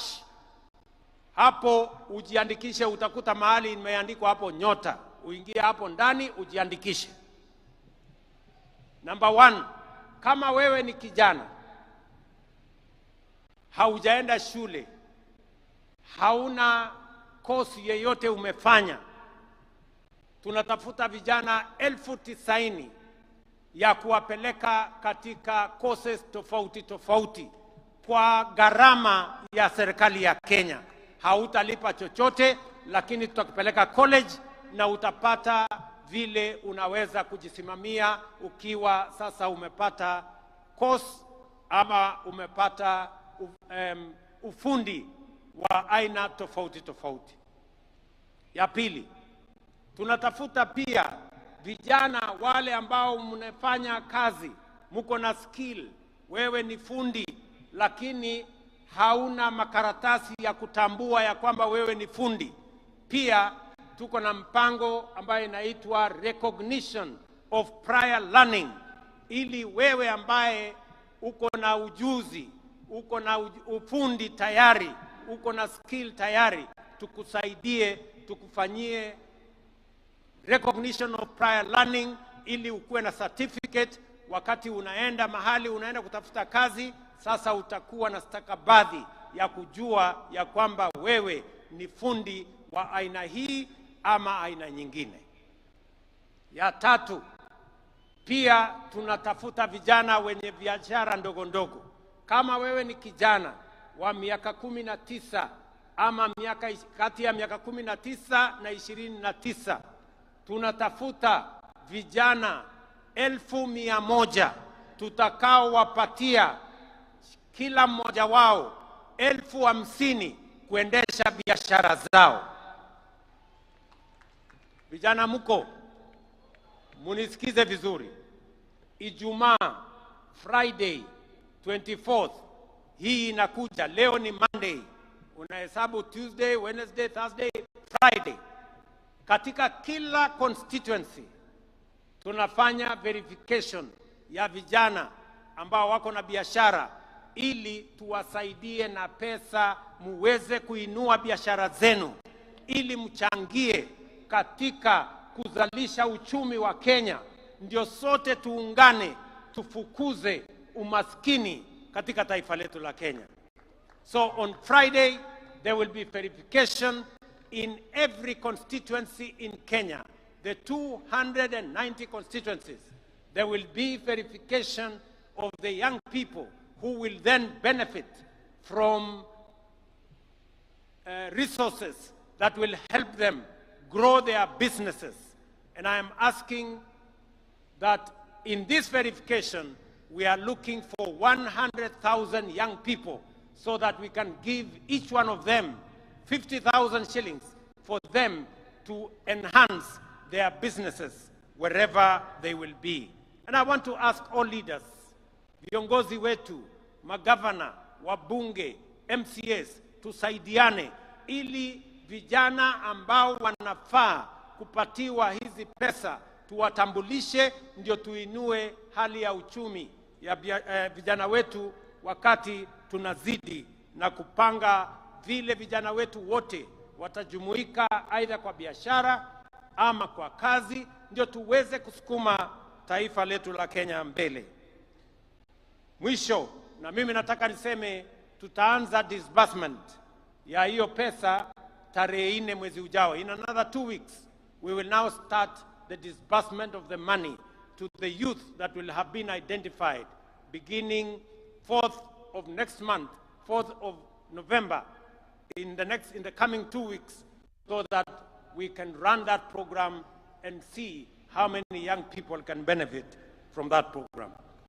Hapa Ukambani, mimi najua kilimo yenu kubwa ni mambo ya pulses, cowpeas, na ile peas zingine zote pamoja na ndengu, na vile vile matunda, oranges, pamoja na mangoes. Na nishaongea na viongozi wa sehemu hii. Gavana wenu Malombe nishaongea na yeye, anajua, we spoke sometime last year on a comprehensive plan of making sure that those agricultural products that can be manufactured from this region are elevated and become part of our bottom-up economic transformation plan to make sure that every part of Kenya, kama tunasaidia wengine kwa mambo ya kahawa na chai na sukari na mahindi na ngano, hapa Ukambani vile vile tunaweza kuwainua kwa yale mimea ambayo yanazalishwa katika sehemu hii. Ndugu watu wa Kitui, Mimi nataka nimalizie kwa kuwauliza jameni. Na wauliza ninyi watu wa Kitui, nikiwauliza ndugu zetu wote wa taifa letu la Kenya. Imefika wakati katika taifa letu la Kenya, vile nimesema, tuwache kuagiza vyakula kutoka nje. Inawezekana tuzalishe chakula ya kutosha Kenya. Tunatumia zaidi ya bilioni 500 kila mwaka kuagiza chakula kutoka nje. Na ndio nimesema, ili tuweze kuhakikisha kwamba tunazalisha chakula ya kutosha, ili tuweze kuwa na products ambazo tutatumia katika masoko ile ambayo tumepata, ni lazima sasa tuwe na pesa ya kutengeneza dams ama mabwawa ya maji 50, yale yanaitwa mega dams, ndio tuweze kuzalisha chakula kutokana na kunyunyiza maji mashamba yetu, because all indications are that we are slowly exhausting land that we can generate food from rain-fed agriculture. That is why we need to build 50 mega dams, even if it will cost us between 900 billion and 1 trillion shillings. That money we can raise here in Kenya. We need to generate more energy. We cannot industrialize. We cannot be a manufacturing country if we have only 2,300 megawatts of energy. We need to generate, at the minimum, 10,000 megawatts so that we can power our industries. We can power our agro-processing and value addition and create products that we are going to export to the markets that we have already negotiated. And thirdly, we must build infrastructure. The late Raila Odinga told us, you cannot be a progressive first world country without first world infrastructure. We need to do more roads. That's why I've said we need to do 10,000 kilometers of tarmac. We need to do more dual-link of roads. We need to do our airports. We need to do infrastructure that is going to support the progress and the prosperity of our nation. I want to ask us, I am asking leaders here in Ukambani, I am asking leaders, members of parliament from across Kenya, governors from across Kenya, I am asking political leaders from across Kenya that we hem in together, we rally together and lift this nation. Kenya is ripe for transitioning from a third world country to a first world country because we have what it takes and we have the resources that will lift this country forward. We will be moving to parliament for us to set up the National Infrastructure Fund, a fund that is going to be funded from our taxes, from proceeds, from privatization, and from other development partners, so that we have a dedicated fund that is going to drive our energy generation, the construction of the dams, the construction of infrastructure, the same way other countries have done. And together with that, we are also going to set up a fund that is going to look after our future. We are going to set up a fund that is going to preserve wealth for the next generation of Kenyans, so that everything we generate today, we don't consume today. And I want to ask leaders from across Kenya that together, united, we can lift this country to the next level. I want to ask all our political leaders, there is time for everything. Jomo Kenyatta told us, as we celebrate the heroes of today, we must be architects of the future. And together, we can design a better future for our nation. Ndugu watu wa Kitui, sijui kama tumekubaliana tutatembea pamoja ama mnasemaje Kitui? Kitui tuko pamoja? Kitui hoye! Kitui hoye! Mnasema tutembee pamoja? Mnasema tuungane kama Wakenya? Pamoja. Tuache ukabila. Tuache chuki. Tuache migawanyiko. Tuungane. Wangapi wanasema tuungane jameni, watu wa Ukambani na watu wa Kitui? Asanteni sana, ninawapenda sana, nawatakia baraka ya Mungu. Thank you very much and God bless you. Mheshimiwa Rais, mabibi na mabwana, kwa heshima naomba sote tusimame kwa wimbo wa taifa na wimbo wa Jumuiya ya Afrika. Eye Nensoko TV, Oboroso Bumugusi. Onye kubwata libolyo obosemia gusekero kende gyonsiguro y'emirobiri yaitu y'Ensoko TV twakeresimi ase namba 0788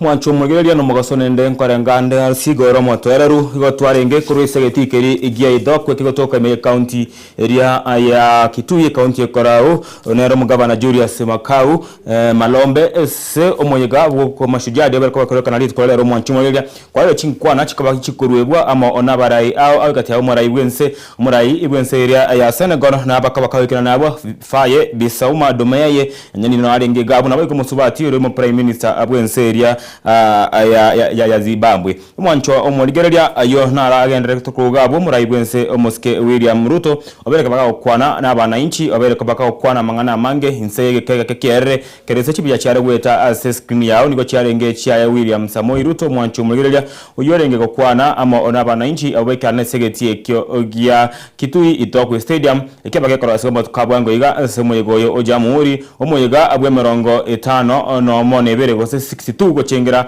ritkorera mo jamuri nyoranga otogochengera abali abaje tokubakurwanira obosibore bwense ya Kenya nabayigo ababacha mashujaa ariande ari emergency ya Kenya bali otoka nensi ya Kenya gati abantu kumunyora omoga ka Jomo Kenyatta kumunyora tore omoga konde Ebuna Kimathi kumunyora tore mekatiriri wa menza yukurense media ya Coast kumunyora tore Elona Dingara ntuwa bwate abali abamanyekere muna Kapenguria 6 nigo ya bwate Jomo Kenyatta Kapenguria 6 nigo ya bwate Paul Ngei Kapenguria 6 inja abwate igaria achenga neko nonyana abande buna Kalumba Kangamu na Fred Kubai ngati abali baringe Kapenguria 6 bali nyoromono osokranira obusibore ebwense ya Kenya imyaka eri kare ngati ya abanyangongo balia bose babo chengerwa litkoria nonyanigo murayibwense omuske William Samoei Ruto nugo gira chinga kichinde kumunyero munyangongo bakagosiro gimabwaye na gutinde kwa litkoregoro SSM ya Bondo Raila Amolo Odinga ase amoroka abuna omunyantenyi omuntu orengo bwato bonyantenyo bone imeyege siasa nabayigo omuntu obwancheto abomo igamuroka inga ano omuntu orenge kwerusia moyo no beke bintu bya byonsi kando elyokoranga ense ya Kenya nkonyolero marembe amono bosibure bwaye ase amatuka amange ekegima Raila Amolo Odinga nigaba bakabotogibwa na agati abari babekana nali tukeria lero gabugo bakrauna William Samoei Ruto kurwegeti keria agia Idokwe Stadium kegotoka imeye county area ya Kitui ochengera omuyega mashujaa day ibwe emeronge 5 nomo nebere gose 62 Jamhuri Day kurwa ense ya Kenya enyoro bosibore bwaye nabayigo kurwa bakorauna abanyangongo bali bantoka bakunyira ense ya Kenya erikonyora obosibore ebwabo muri ense ya Kenya okwanire ebintu ebinge kuyo tarachikorgira chinkwana cyo muri ense ya Kenya nigo homara ibwense area ya Senegal bisarau ufaye domaiye abakawo kwana mangana amange no nigo na chinga kichayo to mengora yae ochia saba Kenya bonsi ochia SNK ye family na bege family ya Raila Amolo Odinga na bege ochia somora ibwense asoko musiria munyangongo obege siasa imense ya Kenya na bege monto bwanjete chigasori chinga kichonsi Raila Amolo Odinga yobeta ko bakawo karumo muyigo yagwa mwere litsikole goro sigeti keria kia jara mo gingo Odinga University na nyuma yae akabaka otindikwa SNK aya yegaria ese familia ya baka bagotindeka emebere esense mira nyamira akangori tkoregoro ase muyigo kirenti n'abantu abange kende yekomi korokyo bwanchani ebori abwate ese ekyo nigo omurayibwense amoyokire ebuna omuntu ogochigotigara ase bitabo gose seal eri kabera ase parliament yense ya Kenya egento kinga igawachukunyorwa esenga kijonsi niga toganyerete sana okoboria akwa Gladys Wanga ingegeti rya talanta kebege ko iberi ya Raila Odinga Stadium korende murayibwense tachiye kwanara ngane eyo korende ntoma etinga mbinto kikibiria bibangire eliyo chia koroka umurayigose koroka onyagosira Raila Odinga eliyo kwichukumunyora emyaka ajonse chinkwana out yabereka bachiko bwata agawe segeti ekyo anane abaraye bange bakwaneti murayo bakakwana no murayibwense baigo mu president ibwense asane na baigo omo prime minister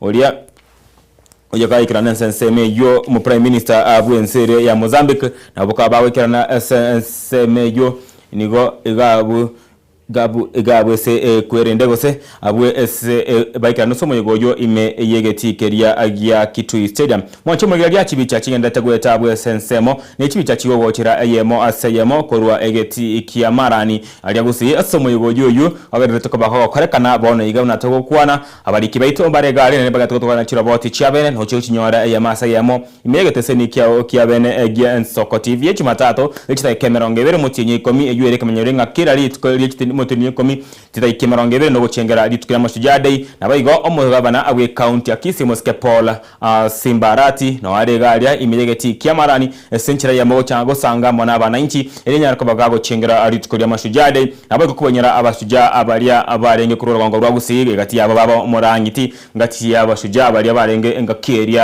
ya kale nyarigo tinto mwenyere otenyoria gati yabande balia barenge kurosora wango rwagusi nabaigo nigo togo chikumanyibwa nabariki baito kurwa senseme yo ya marani yemo aseyemo ningani kigendera tegawu chinkwana ntiro chechi nani gomba bali baikaria koreko moyego yo sinchira ya matero amono emichese area ayo okoeja mwacho mwe na watayetikare Jomo Kenyatta Dedan Kimathi Mekadiri wa Menza Ronald Ngala ingati ya bali barone to bosibore bwense ya Kenya na ngati ya bali nyurwe ase myaka yonsi ikuika na kare na wego to chikokwana yenkwana yo murai William Samoei Ruto uyo abereka bagaka motogia Raila Amolo Odinga abuna lishi jari yarera gate abanga litkola rero omoyego yo nigo anyira bochia ko mubes gose ga dedicate bochia asinya gose Raila Amolo Odinga uyo kweri mu prime minister abwense ya Kenya na baigo Odinga umubunge olangata asemia kemenge na baigo abe sege siasa mbake ngakiyo mwe kabisa takaraga kurugie kergo keria kya EU kuneta chikabaka Kenyora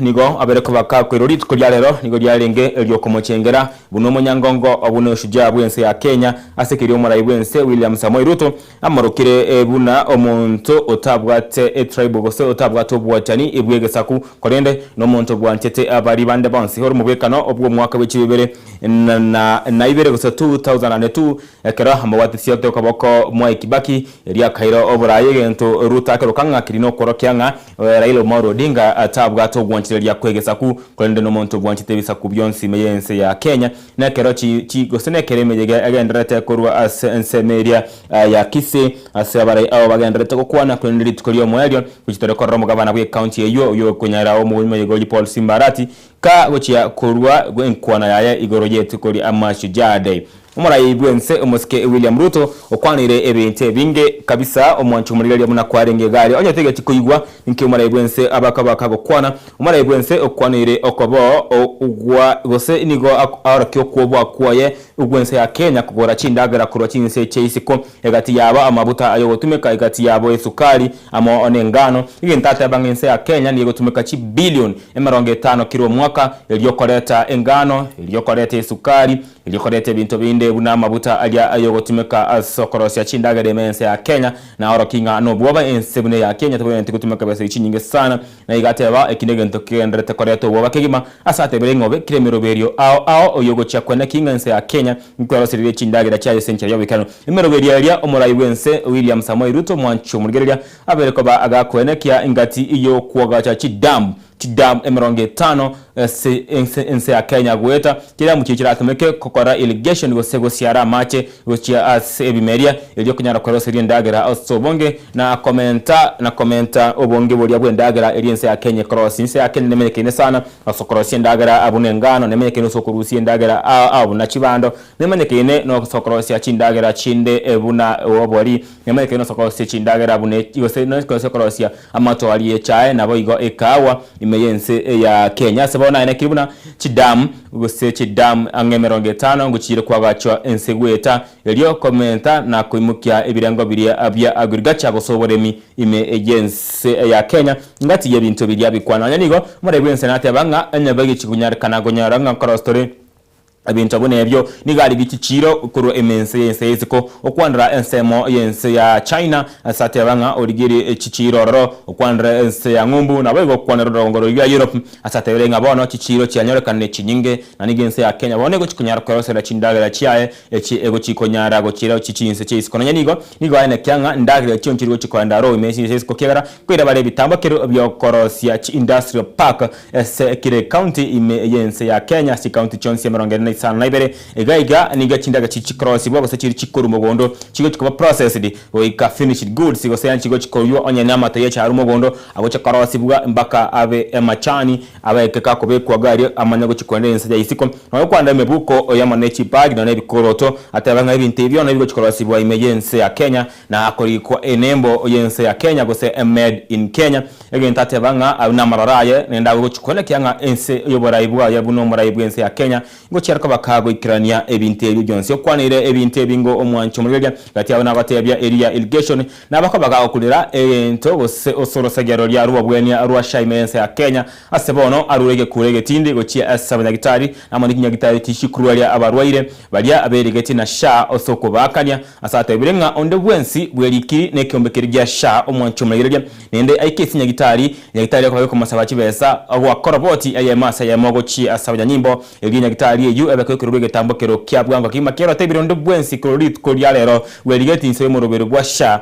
nigo agocha ko bweni bwa kubusa kigema kende gyonsi getarigo tumeka gose erovia ende yonsi getarigo tumeka kuru osomo bukoye igento kyarrekane ngorabe omuyeso ochia asa abaroire aho imeyense ya Kenya bali abakunya babatakobo bwenya nabo igobeli geti nese kiombekeria agiasha ine nkwana ayo moraibwense omoske William Samoei Ruto korwa segeti keria agia idokwe egeti keria kere imeye county ya Kitui egeti kebakero gekwagachwa ari tukuryama moisonde igato karara omwaziri ibwe kigosori Sari Muvuria egeti ka kirana gotia asabokorali ebwe county kodende nigo rutate abangeti ekyo nkera bage koera na segeti gere tengo chikabakere ko korwa ebwango bune kunyareka nanyoranga mwancho mugerege oyo ono mojega omashujaa day ibwe 50 nomo na ibere ko 62 ogocengerwa ense ya Kenya korwa enyoro bosibori bwaye na kubenyora bali ababet ko bakunyora ense ya Kenya na gote bintu abate kapenguri 6 babo Jomo Kenyatta ntu abate Bildad Kagei ntu abwate Paul Ochieng Aneko ntu abwate Paul Ngei ntu abwate Ochieng Aneko Fred Kubai amona kun Karumba abumbwati yabantu bari baneto bosibori nabayiga banyango bande nabatebi bari baneto bosibori bense ya Kenya amona bosibati mekadiri wa menza mwancho moyo mekadiri wa menza igabete ko bagosiekerwe cyera yemo imeyo mu cyogusi korende mega yo kugurukwaye nigatarete namagoro ayemasa yemo kuru mu cyogusi ego ikenka yaye igalia ime ya Mombasa gose igalia ensemo ya Malindi ime ya county area ya Kilifi abo isabari ere entambe sana isabari entambe kianda age komya nonye nigo atogandira takolgero ya chinkwana cyabarayi bali baba bago kwana nyoranga omoske Professor Kidore Kindiki ne aro mwargania omorayibwense William Samoei Ruto kwende tachitwa bago kwana ne onskera tabayitu kuyalero ine eri ituko liria lituko liria kirituko liria ryogochengera omunyegoyu uyo karekanire urauno morayibwense William Samoei Ruto kuregetikeria agia idokwe county ya Kitui mwancho muregeria yariko yakonyora magendera mange ayungo chiko bakingo gotebya SG gakekerumut kwende sibona iga ndatengo tamboki ayemasa yemo ogoika imeye county ya Kisii ikurwa SG kiamarani ase omuyega uyogocengerwa nabana inchi bense moye county ya Kisii nabego munyegoyu ukora numugabana we county yu omoske Paul Simbarati tango turatambuka ya masemba ka chinsemecho tuguchinkwana chichigenda takurweba kwa asegeti kio kiamarani. Mimi ni mrefu lakini nitachukua wakati huu kwa mfupi sana kwa sababu leo si kwa siku yangu ni siku ya gavana na siku ya the county commissioner. Your Excellency the Governor, wakati utaniruhusu kwa upande yangu ili niweze kuwatambua wale ambao wanafanya kazi na wewe kwa ukaribu ili waweze pia kujulikana ya kwamba walikuwa katika umadi huu siku ya leo. Nitaanzia wote wafanyikazi wote wa serikali yetu Gatusi, tafadhali mahali umpo msimame, nikianzia the chief officers mahali umpo tafadhalini. Chief officers mahali umpo punga mkono, asante. Mawaziri wetu mahali umpo tafadhali msimame, jonge tu mbele kidogo. Mawaziri mpunge mkono, Asante sana. Chairman Public Service Board, Bwana Mausa, mahali upo tafadhali. Salimia umati. Chief of Staff, Daktari Utucho, mahali upo tafadhali. Punga mkono. CEO KTRH, tafadhali mahali upo. Upunge mkono. Asante sana. Muniruhusu kwa upole sana nimuite chairman ambaye ni chairman wa ODM. Niliambiwa atakuwa na neno moja tu la kuzungumza kisha tutanena neno. Chairman ODM Kisii County, tafadhalini uchonge mbele. Utakuwa na neno moja kisha tutaendelea. Asante sana Bwana County Secretary, Your Excellency the Governor of Kisii County, Bwana County Commissioner na wageni wote mumekuja kusherehekea hii sherehe ya Mashujaa Day. Mimi naitwa Paul Momanyi, Chairman ODM Kisii County. Nikubalie siku ya leo nami nijiunge na Wakenya wengine kusherehekea mashujaa wetu waliotuacha na waliotupigania katika nchi yetu ya Kenya. Sana sana leo gavana wetu nikubalie nisherehekee na ni celebrate our hero, His Excellency the Right Honorable Raila Amolo Odinga. Nataka kuambia mzee, mahali umeenda bado ukumbuke Kenya iko na utukumbuke kwa maombi yako mzee, na tunasema Mungu airase roho yako mahali pema peponi. Thank you so much. Asante sana. Huyo ndiye alikuwa chairman wetu wa chama ODM Kisii County, ambaye pia amewakilisha wanachama wote katika kaunti yetu ya Kisii. Kwa hivyo wakati huu nitasonga mbele kidogo, nimuite leader wa majority ambaye atashikilia hapo, pia ataendelea. Leader wa majority, tafadhalini, karibu.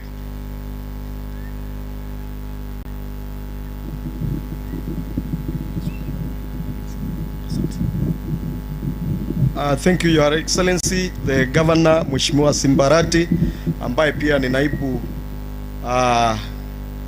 naibu deputy party leader wetu wa chama ya ODM, na naibu wako County Commissioner, waheshimiwa wote, watu wote na wasalimu, hamjambo, buyamole.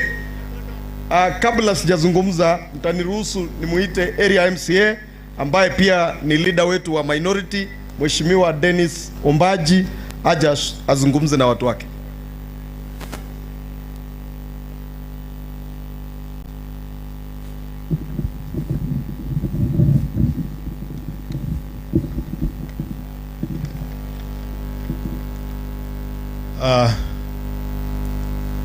Your Excellency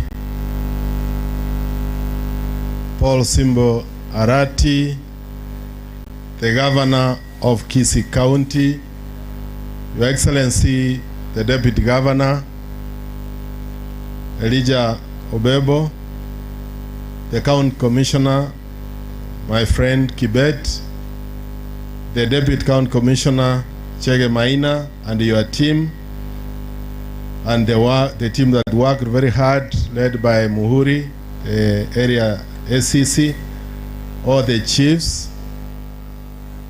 wananchi wote watukufu, Bwana asifiwe. Biyamora bantu baminto mukiangoko bako tukwa ni umugaba nanga karibu gabo getutu enda yenchogo mukwani kabisa ngo iriri atanga bangi na muradi. You can see this is the first time, Tangu devolution, that a big occasion of this magnitude has come to this sub-county, and especially to launch this stadium that you assisted us to build. We want to thank you, because kama sio wewe hatungekamilisha hii stadium. Tunakushukuru sana, na tunakuomba uweze kuongeza kidogo, especially the pavilion ifike huko juu, wakati vijana wanakuja kucheza hapa, about 2 months ago Shabana walikuja kucheza na wakapata uwanja huko karibu. Hii nyasi kimea, Your Excellency, hata wewe nitakuomba ukuje kucheza mpira hapa. Unajua wewe umri wako unakuruhusu kucheza. Ama namna gani tumuita akuje kucheza mpira hapa? Na wakati atakuja najua hawezi kuja na kutuaja njaa. Jambo la pili, Your Excellency, the sub-county headquarters, you can see this was started a few years ago, and as we discussed when I came to your office, that you agreed to come and complete it. I'm sure, Your Excellency, with a few shillings you are going to complete it. I want you to have meetings as you told me. Kwa hii mkutano ukija departmental heads, utakuja unakaa hawa na watu wako na mashauri watu wanataka kuongea na wewe wapate nafasi. So Your Excellency, I'm sure you will tell your people the plans for the sub-county headquarters. Secondly, Your Excellency, I want to thank you for the market, Maran Market, which is completed. Na sasa vile ulisema wakati ulikuja kufungua ukiwa na baba Raila Amolo Odinga, yeye ndiye alifungua hii market. Ulisema utatuwekea security. Ninajua kwa budget yako umeweka, ni vile tu itaanza hivi karibuni. Nataka kukushukuru kwa niaba ya watu wetu. Your Excellency, I also want to thank you for the level 4 Marani. The other day when you came to open the mortuary, Your Excellency, is working, is functional. I requested you to give us an aesthetic machine so that we start operations kwa theater yetu. Your Excellency, I want to thank you sincerely because the machine has come. Na umetuongezea mashini zingine nyingi. Na vile niliambiwa na department, anytime from now, abantu nko barubare iganya gitari theater area, Your Excellency, wache toka chekia na ugateba chimashini chikoreki chiche chimashini cyakira abantu baminto anytime nona abanyagitari otomire gocha bale bachake gas doko mwakerambia mono.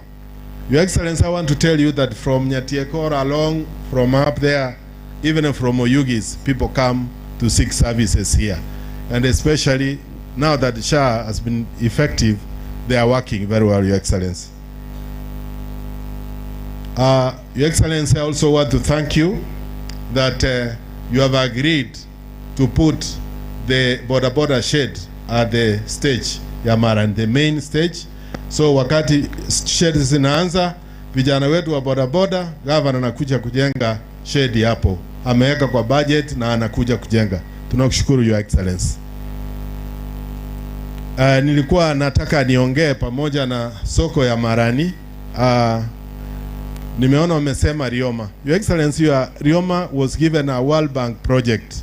Ile kitu tu imekosa ni barabara kidogo na choo. I know that with about just 500,000 which you can authorize now, it will be done and it answer kazi. Lastly, Your Excellency, I want to make a few remarks. Request you that ukiangalia hii town imekuwa kubwa. Juzi tukaenda tukafungua ile Ugembo municipality. Your Excellency, ase idea ya Bogetutu Marani nero yabeire. Utagwanja oto municipality igaiga na into tubwenere abantu baminto gabarata oto municipality. Egere kiske ojakobe city na into toke twabeire twabwene irega. So Your Excellency, abantu baminto mbatagete oto municipality. Wokore Your Excellency, hao watu wako vile wamekuja hapa leo hawakukula lunch na hawajakula breakfast. Ayebuna bamanyete mbora simba netaya. Mbora simba netaya. Taligo toege ntogeche to koragera. Moko iriri atarene mwaga chingo bisimba toragerie. Kubalisia County Commissioner, hii town imekuwa kubwa. Tupatie sublocation moja inaitwa township sublocation. Wewe ambia ACC na DCC wako hapa watupatie hiyo tumalize. Otherwise, Your Excellency, bia mono sana chipara wachakire kondoseri bono amangana alenga chipara abantu bagotogora buyaiga na ende batetia bante notice onde thayo kuomana na chirichinde wateto commentera nje mbia mono sana igen ajenkora matoke ngoja kwa mare na rora liga jembugoria matoka atatu kolentere limo deputy governor. Thank you, Your Excellency. Welcome. Asante sana. Thank you. Oye na mutiga kwane singe mwenye norogongo bono bali bagocha gaki. Say hi to people. Eligara tutike to mo governor liba kwani abantu bae. Mheshimiwa Richmond. Embande bwatigo. Ogorra Richmond na mobilize tibia. Chinko bibuna gocha.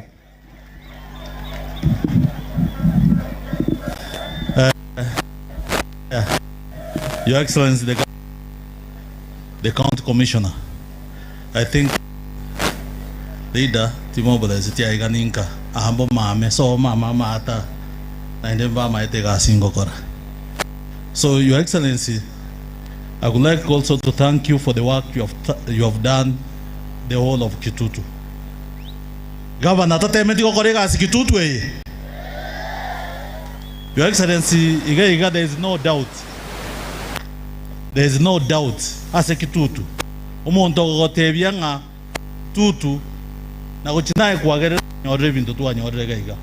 Umwakomba china baga enyagitari erinjare gokora. Egwacheta kwagere nyagitari ngokorere. Chipara chetongo ete kachire. Na inde governor napangete ga nyinge. Ase Kitutu gaiga muma ete koru monyerero. Ama chengo tirimbokare asa taraika na chaike maate ega asinto korete. So Your Excellency gento yokanda ko saben kerina goko bagenya meye goko beka gochia sande tema ko ingeri boge tutwe abantu abamba beto bogambi lakini bogambi bwabo mbwa bakonyete o abantu baito tigatobe maiga ya governor. It's very unfortunate into asile timu Raila lakini governor Karoro na bange Raila ororo. Igo ntotware ogosemerise party ya ODM nganeto ile asaragia. Bwana County Commissioner, I also want to address you. There is a lot of insecurity in these areas. Unapata kuna askari wana kazi yao ni kutembea usiku ya kutafuta pombe ila hali hiyo pombe inapatikana mchana. County Commissioner, hapa hata vijana wenye unaona si kupenda kwao, lakini askari wamefanya hiyo kazi ya pombe kuwa biashara. Ningependa mwenyewe uchukue jukumu, askari ile pombe wana usiku wakuje mchana watafute hiyo pombe kwa sababu inapatikana huko, na mahali popote madawa ya kulevya inauzwa wanajua.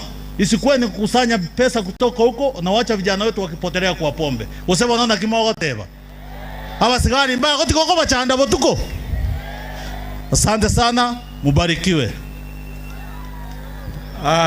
Takwane tibuya mwakere ngo chinkobi.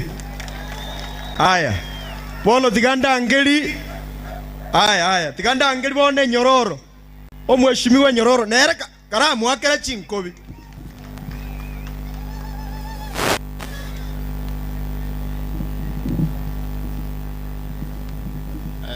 Your Excellency, the Governor, the Deputy Governor, Assistant County Commissioner, distinguished guests, na watu mwatire basherekea Mashujaa Day. Bwana Yesu asifiwe. Bwana Yesu asifiwe. Asabari matango kupito tachi. Your Excellency, ndatengo karibisha kwa chaboge tutu ha. Ane boge tutu abantu baboge tutu abagwanchite. Egento yokanda itako sherekea mugako sirire okoroku. Raila Amolo Odinga, oyo turuanete tukatwara devolution ya gareta tukatwara ba governor tukatwara gocha mpaka nenche ngacha kuba mu MC. Ngotiganya sabe ke nkoro yae asaga ya. Ya kabere Your Excellency sei toka igaboge tutu watu atwarete the first Minister of Education uriko kunga sagini. Ana aro monto motangani mugusi go tware digiri. Igorende na aro tikatomo celebrate na bande. Nombo gako yo kwana agake baso Your Excellency ine sokoro yane so bomo so chogari na batarete ko Nairobi no monto gwanta ko ewe awa. But I want to thank you for recognizing him. Na ende gaswa korega igaboge tutu Your Excellency ekarago kombe gaswa korre in 3 years as 10 years area etete na bako nyorega seria 10 years ya renge half of what has been done asenga kie yao. So I want to thank you na yango celebrate bune hiro yane asenga Your Excellency kono arako borchikura ga kwa mbwate toko boko gacha koba ekinde So I will also want to celebrate you. Na abantu abos pina barko celebrate bari your excellency. Ege ntonda ko sabe kiringa abantu abuna bara abacha buno mheshimiwa bachi hata yaba encharanja abaria. Kusema no. Mwaruara. Your excellency batamba ruara obatonga kasindani kakika keiga bako gaenda baikupia. Bia mono sana tikanya sago sin. Yonge kene mwaruara. Mutagete mobetiwe sindani. No mosike Simbarati. Ebu nione salamu ya Simbarati. Gava nonya kwali kurue mia ikimia mbili. Na nonya kwali kurumia mbili wana tikai kuchi abugo sebo ngaki. Aba getutu abamba gwanchete. Tigangire bageli. Ndiko organize ba MCA bande, ngoma deputy speaker, tomo deputy governor. Bali tuarusi ko wana na totanya ukwana mangana mange gaki. Tenena mbande tenena igango introduce. Uyako rukwe mbande umheshimiwa kurwa ijuni mwakere chinkobe. Rogora linto bwato mheshimiwa Fanis. Omokungu stengo. Oragere tebuya. Abakobuli ngai babangi ukuri abande tukwete njara. Mheshimiwa Brenda Nara. Brenda sikawoje mutuga. Abasaja mbale marani. Akoli umushahara bweka mutagete mbaye namba. Lakini natangase nyangi tikatusikie nyangi yaye. Akoro Gaudensia omuntu bwe chama ya ODM. Asante sana. Mheshimiwa Evelyn Korwa Bonchali. Nere kama bwe ya ODM. Mheshimiwa watu nafikiri watu yeyote tena. Haya, watu wetu wa chama ya ODM, chama ni uliongea lakini hukuwaambia wasimame kwa ground. Watu wa chama simameni tafadhali. Salimia wananchi, asante sana. Hao ndio mabingwa wa chama ya ODM. Asante. Niruhusu nimuite deputy speaker wetu Mheshimiwa Jacob Bagaka azungumze na watu.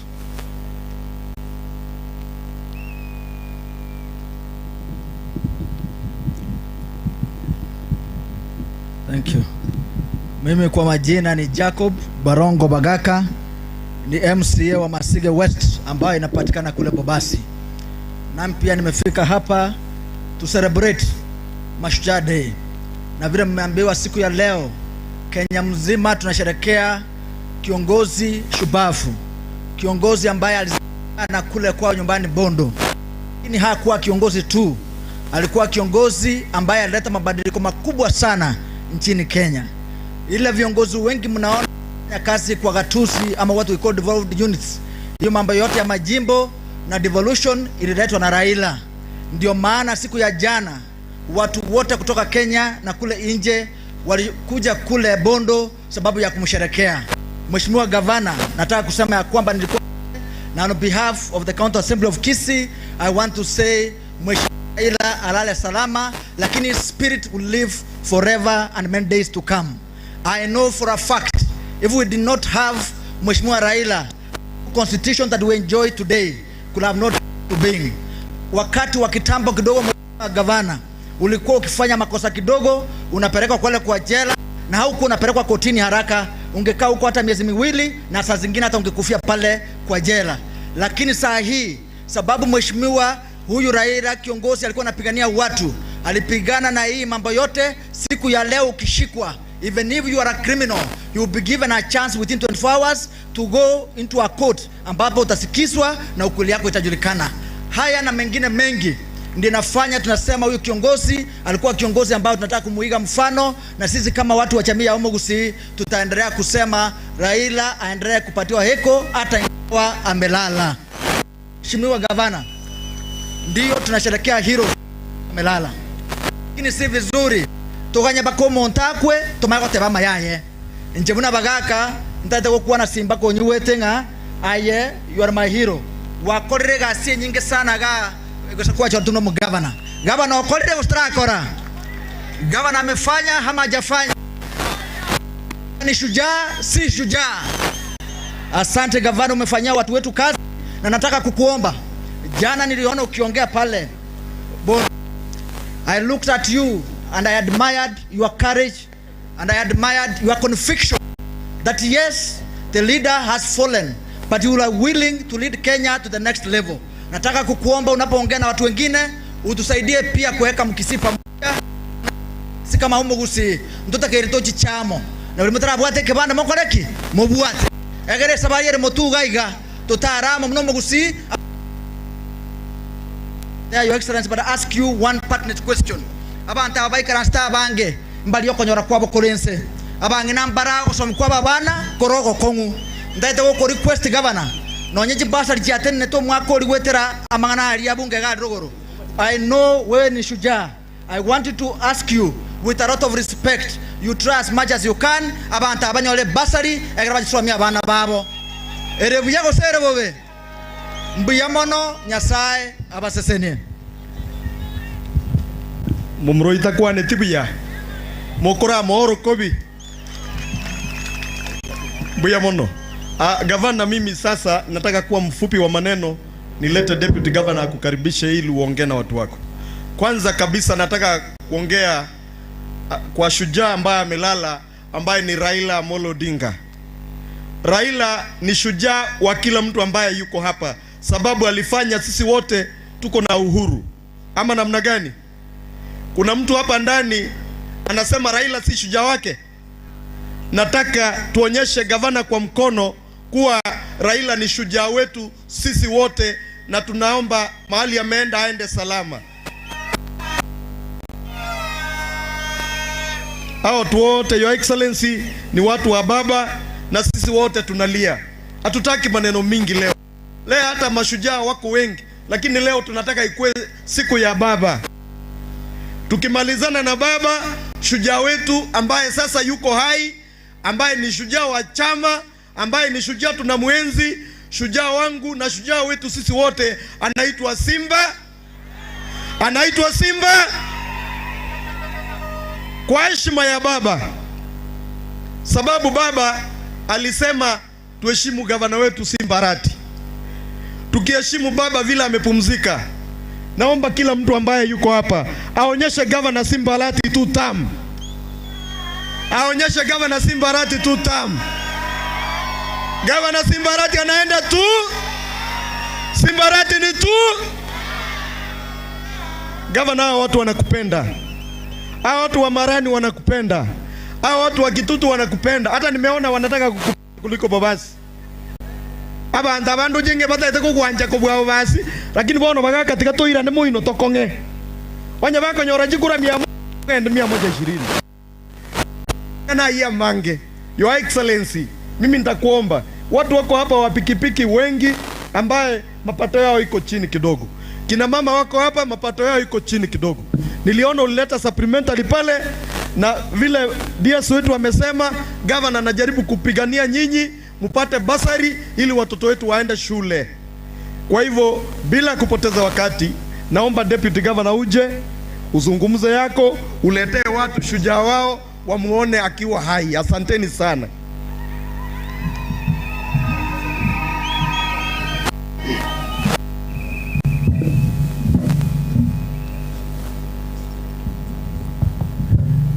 Asanteni. Mheshimiwa gavana wetu Paul Simba Arati, mgeni wetu County Commander Kibet Boen na top commanders wa security katika county, waheshimiwa honorable members of the county assembly, watu wetu wote wa gatuzi letu la Kisii na watu wa Marani, Mbuyamore. Mimi yangu ni machache Mheshimiwa Gavana, niruhusu tu nizungumze maneno matatu. Kwanza nijumuike na wewe katika siku hii ya kukumbuka mashujaa waliopigania ukombozi wetu katika taifa, na hasa furaha ambayo sisi tunaendelea kufurahia wakati huu. Tunasema ni asante. Pili, Mheshimiwa Gavana, ni muenzi kiongozi wetu shupavu mwenda zake Raila Amolo Odinga. Mheshimiwa Gavana, hapo jana na juzi tulikuwa pamoja nayo tukisindikisha kule Bondo, ukienda shujaa vile navozikwa. Rohoni mwako nilikuangalia ulikuwa umehuzunika, lakini piga moyo konde, sababu mbele iko salama. La mwisho, Mheshimiwa Gavana, mimi kama naibu wako nihakikishie watu sisi tuko nyuma yake na tutashika kabisa. Boigo mubwate bibandi ndogo twara tubwate ryogirigiya onye ndubwate kura kiraroro. Mheshimiwa Gavana, juzi tu nimesema kwenye gazeti njeno mudongo some sababu sana. Nyamira wameshika kura watu 18 mheshimiwa. Kisii hapa mumeshika watu 26. Sasa mambo gani haya? Kwa hivyo changamoto ni kwamba mshike kura nto nyango kuana monu atari monu chikorete. Kwa hayo machache mheshimiwa, nisipoteze wakati, kwa heshima kubwa niulize wale wako ndani humo kwenye hema na wale tusimame tukualike ukuje uhutubie watu wako. Karibu ya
watu warudi.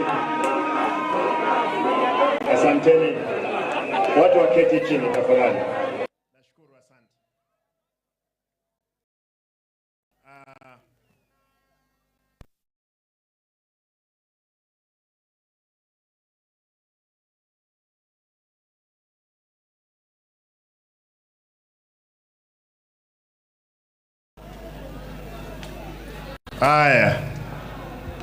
Aya, wacha tuimbe huo wimbo.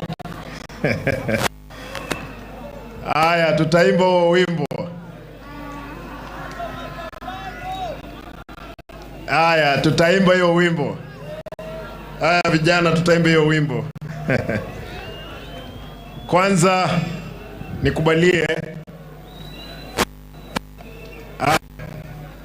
my deputy Governor Elijah Obemo the County Commissioner, Mr. Joseph Kibet, the Speaker, sijamwona hapa, Member of the County Assembly, CC's President, Chief Officers, County and the National Government staff were present.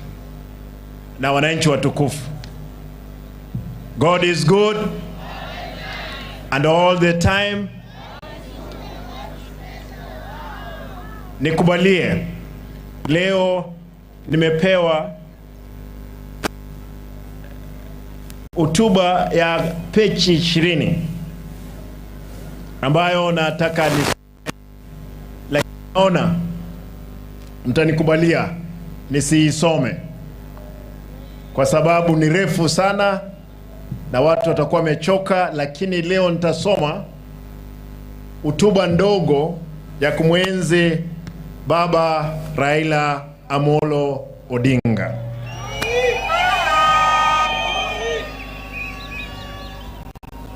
Mlikuwa mmeona nimewekea mask kutoka asubuhi, ni kwa sababu karibu siku 6 zilizopita wakati baba alipokufa, nimekuwa huzuni, nimekuwa katika mzururu mrefu mpaka najua kwamba nimekuwa na homa kali. Kwa hivyo mtaniruhusu nitasoma rambirambi yangu kwa kizungu kidogo tu, ile nilikuwa nimeandikia baba, lakini jana pia nikasema nilikuwa niongee mafupi. Kwanza nataka niulize kila mmoja yuko hapa asimame juu kwa dakika 2. Tutanyamaza uwanja mzima, tumpee heshima mzee Baba Raila Amolo Odinga ambaye amelala na tulimzika jana kwake kule Bondo. Kwa hivyo nitauliza kila mmoja asimame na tutulie.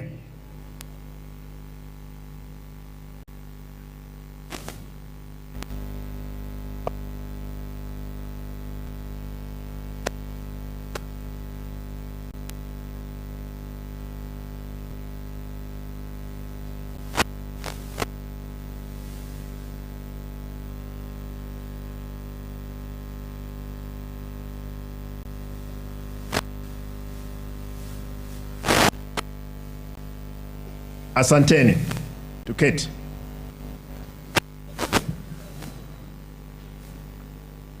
Na tukiketi, nataka kwa sababu walikuwa wameimba wimbo wapo, nataka tu tuimbe uwanja mzima. Yoyote ambaye ananisikia, nataka tuseme bado mapambano yapo kwa kuhakikisha kwamba nchi yetu imesimama kwa vizuri. Na nitaimba Kisi Msilale, mapambano yapo. Wacha tuanze. Vijana msilale. Weka mkono juu. Simama na weke mkono juu. Mapambano, mapambano, mapambano. Bado mapambano. Vijana msilale.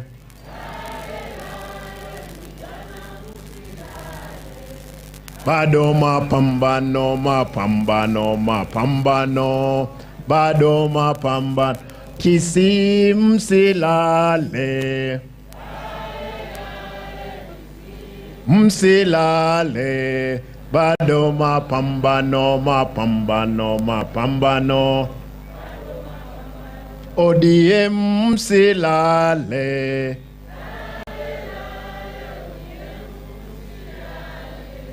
Bado mapambano, mapambano, mapambano. Bado mapambano. Asanteni. Nikubalie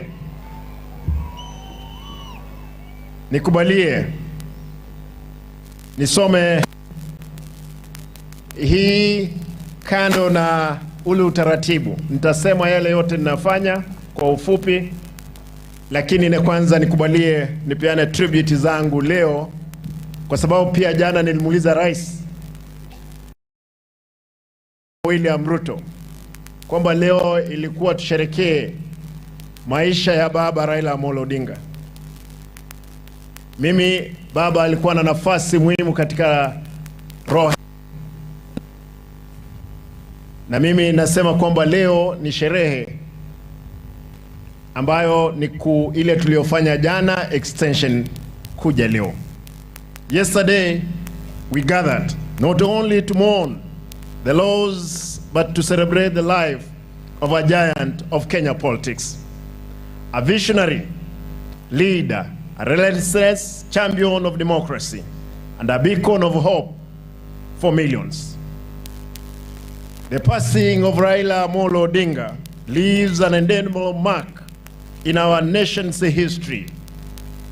Yet its legacy, rooted in unwavering dedication to justice, democracy, and unity, will forever illuminate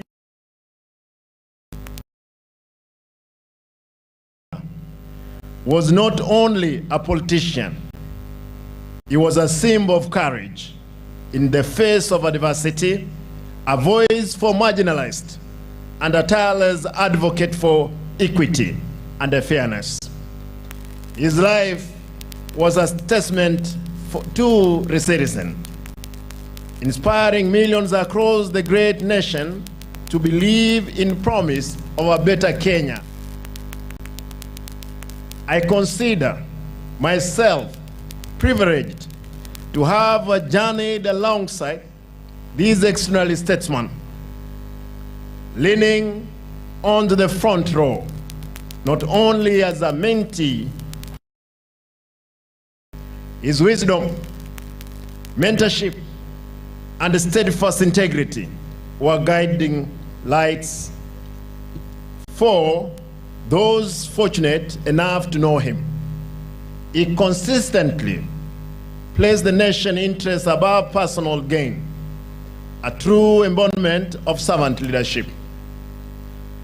To the people of Kisii, whom I represented yesterday, and to every Kenya mourning who mourned yesterday, we stood united with the Oginga family in this moment, all in the moment of the grief. We commit to carrying forward Baba's dream, embracing his call for unity he so passionately championed. To our beloved ODM party, Raila was our north, or true north, our compass in times of challenge and triumph. His vision and principle will forever be foundation upon which we build Kenya's future. As we said goodbye to Baba Raila Amolo Odinga, let us honor him, all honor his memory by living out the values he held dear: unity, hope, courage, and unwavering service to our beloved nation. May his legacy inspire us all to work relentlessly towards Kenya he envisioned, a nation of justice, peace, and opportunity for every Kenyan. Again, I want to repeat that as a country, as a deputy party leader of ODM, I'm determined, alongside with my colleagues, other deputy party leaders, my chairperson, to make sure ODM remains the only party, the biggest party in the country. I'm happy that yesterday the president said he's going to make sure ODM remains to be the party. I want to urge him, out of the meeting of yesterday and today, Mheshimiwa William Samoei Ruto, wewe ulikuwa, you are a member of ODM. How I wish when you're going to sit down that you come back to your former party, ODM. If you came back to ODM, definitely we'll have you as our flag bearer. If you came back to ODM, we will fulfill the promise Baba had a vision for. But for sure, I know hard times are ahead of us. We will go through it. I know crocodiles are there. They have emerged. They'll try to swim above the waters. We will be there to handle them. As Simbarati, the governor of Kisii and the deputy party of ODM, I can assure you that in 2027, we will have our candidate, ODM candidate, as a presidential candidate. We will form the government either as a party, as a coalition. And I want to assure you, we are no longer going to remain in opposition. Kwa hivyo wale ambao walikuwa wanacheza jua kwamba sisi ni serikali sasa, kesho na siku zijazo. Mimi nataka niwahakikishie ndugu zangu wapendwa wa Kisii, kama gavana wenu siwezi waangusha. Nitasimama kutetea haki zenu, haki ya kupata barabara, haki ya kupata hospitali mzuri, haki ya vijana wa bodaboda kupata bodaboda sheds, kina mama masoko, wale ambao wanafanya biashara. Mimi nitahakikisha kwamba nimesimama na hiyo haki. Nami unajua nasikia eti watu wanasema mimi ni gavana wa Kisii. Hapa ni Kisii. Hapa ni nyumbani. Wewe, how dare you useme kwamba Simba hawezi ingia kona hii kona. Hapa ni nyumbani. Baba Raila alifungwa miaka 9.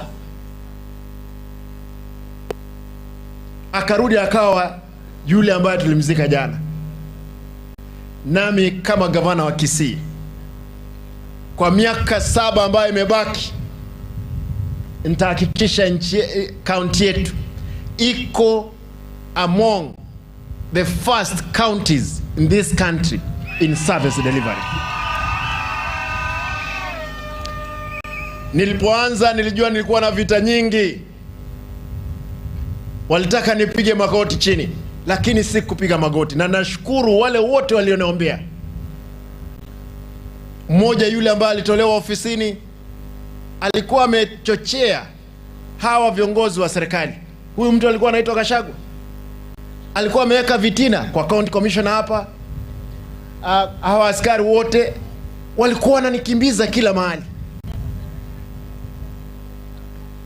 Lakini mimi nilisimama, na mimi ni yule tu. Ni vile wakati mwingine naona kwamba ugavana ni kitu kikubwa kidogo na poesha makali. Lakini sasa kuelekea mbele, kwa sababu nimeona mchezo, siwezi kubali. Afadhali nife nikiwa nimesimama, lakini siwezi kufa nikiwa nimepiga magoti chini. Vyombo vya madola, askari wetu, national government, tafadhali nyinyi wakati tunafanya kazi, hata wale ambao ni wapinzani wape nafasi, kwa sababu kesho inawezekana upate kwamba jua limeanza kuwaka pande hii, vile litawaka jua la kisiasa. Kwa hivyo mimi nataka nimalizie kwa kusema hawa ni watu wangu. Mimi nitauliza, mnisikize mzuri. Wengine wameongea hapa mambo ya Rioma. Unajua, wacha niuliza, abage tutumbara? Abage tutummaro? Na inunkolera mole? Na magendero tai yoga?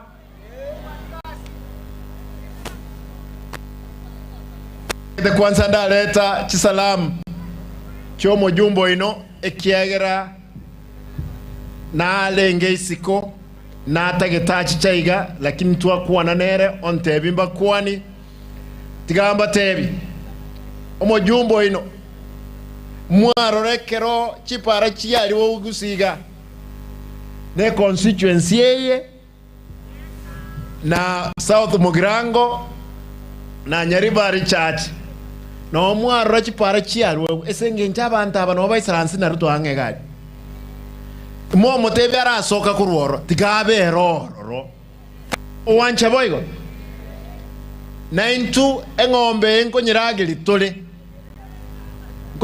tole gwaka nebango ekero tokonyakanira onyama bere karoro etokonyekama mpaka ARP Balmoko igbobe ateka injemno mugavana ino tingo tenena ndora amagendo gako iruka gaiga agenda Mabe amagendo gako iruka agenda Siaya amagendo iruka agenda Kisumu amagendo iruka agenda Ande na incheras manyatangirga tiga mwanche boigo tiga ngondra sama oko beba wanje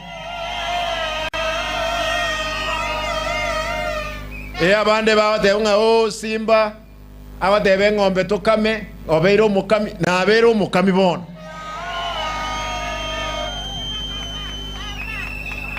mwanje ngombe yekamwe bogetutu mwanje ngombe yekamwe biamono bana na manyingerwe monganjire nkorosa ukwanaiga. Allow me to say this. Bwana County Commissioner, you are our brother. And serve our people. Umesikiza mzuri wamesema there is the element of insecurity. Our officers ambao wamefanya kazi nzuri, askari, nataka niwaambie kama wewe uko na njaa, mimi kama gavana napata mshahara kidogo nyingi, wewe panga siku moja OCS Marani, OSPD, siku moja wewe sema watu wangu wamekuliwa na njaa sana, kuja salimia wao, nitasalimia wao, wasisumbue hao wananchi wa kawaida. County Commissioner, nataka nikushukuru sana. Wakati nilikuwa nimekwenda pale Nyaribari Masaba, nikapata pombe inapigwa mpaka mchana, tukaongea. Nashukuru kwamba umeshughulika na swala hilo. Hata hizi sub county zingine nakuuliza, hapa sisi watu wanasema Kisii ina numbers, tunataka tuzaane. Na mimi nimeamua natengeneza shule, nitapeana watoto maziwa.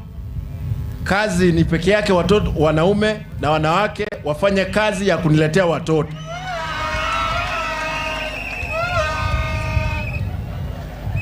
At least mtoto ambaye atasaliwa miaka hii 10 niko ofisini, kwa sababu Mungu akipenda pia mbele tutaingia katika uringo wa siasa wa taifa. Watoto wetu lazima wataenda shule. Nikubalie nimalize kwa kusema barabara nyingi tumetengeneza. Mheshimiwa Ombachi, nimeona zile zingine sikuwa tumemaliza zinatengenezwa. Barabara zile hatujamaliza katika wodi ya Marani, Kegogi, Sensi na Mwenyerero tunamaliza. Nashukuru. Maji nashukuru kule Mwenyerero, huyu Mheshimiwa Nyororo amejulikana kama mtu wa maji. Hata hapa na hakisha kwamba maji inatengenezwa kwa hizo wodi zetu zote 45. Vocational training nimesema nimetoa pesa. Watoto ambao walimaliza form 4 hawakupata nafasi ya kwenda chuo kikuu, na wauliza tafadhali nyote muende katika vocational training center zetu. Pesa tumetoa, msome. Mungu akipenda kuna vijana wanakwenda safarini ng'ambo. Hata mwakani pia nitachukua vijana kadhaa kwenda ng'ambo, waende kujifundisha, warudi wasaidie vijana wetu. Sitaki kusema ni wapi, lakini kuna mtu hapa anasema ati China. Hawa vijana watakapo kwenda watarudi, watatusaidia. Nami nimejipanga. Kitu cha pili, wana bodaboda nimeweka at least in every ward a sample of one bodaboda shed ambayo ingine itakuwa hapa Marani. Hapa Marani nimeweka taa ya mulika mwizi, wacha ile ya stima. Nimeweka ile ya sola kubwa ambayo itaakisha hapa. Mambo ya health. Hiyo hospitali nilipokuja nilipata kwamba yes, ilikuwa imetengenezwa na Mheshimiwa Ongwae, lakini mochari haikuwa inafanya, theater haikuwa inafanya. Hiyo hospitali hata ukuta hakuna. Nataka nihakikishie wana Marani, hiyo hospitali nimeweka RAM ya 5 million kutoka hii nyumba kwa ile nyingine, ndiposa ianze kufanya kazi, kwa sababu mtu akifanywa operation wezi enda chini akikuja juu. Nataka kwamba avuke kutoka pande hii aingie kwa ile nyingine. Nimeweka perimeter wall kwa hiyo hospitali. Nimehakikisha theater zile machines zinawekwa, ndiposa watu wawache kuja kule Kisii town wakuje hapa.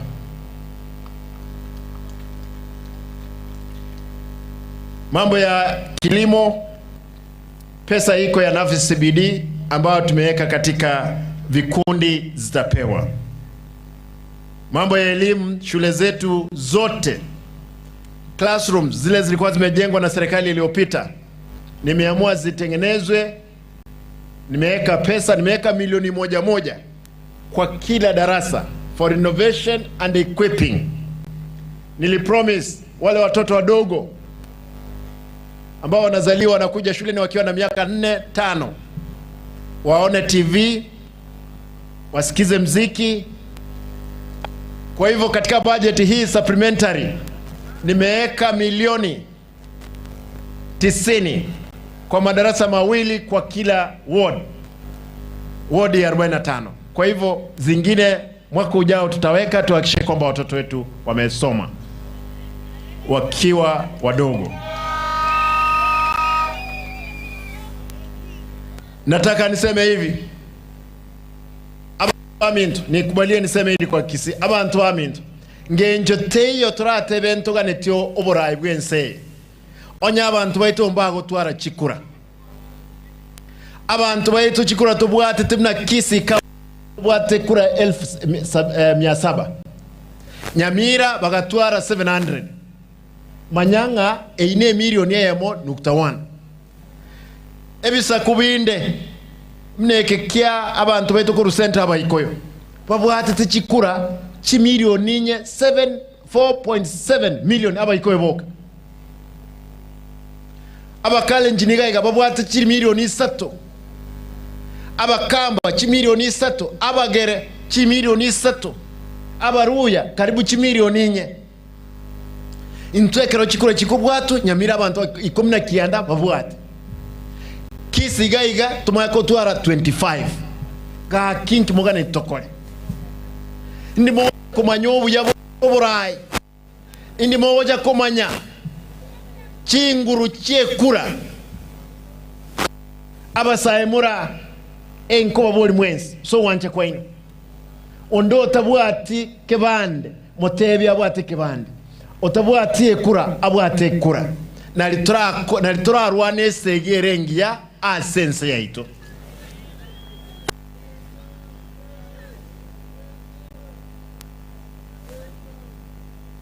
Na tebire ngo chande kre ward di tukel melmo Montegerere amatuka 45 kingo che ward engo cha nabantu ba IBC montonde bwensi ogosoigeti na tebire chinsa ibere go ikaisatu abante bawo cheki gosoigeti ondo tabwati ekura akubwata litukelyo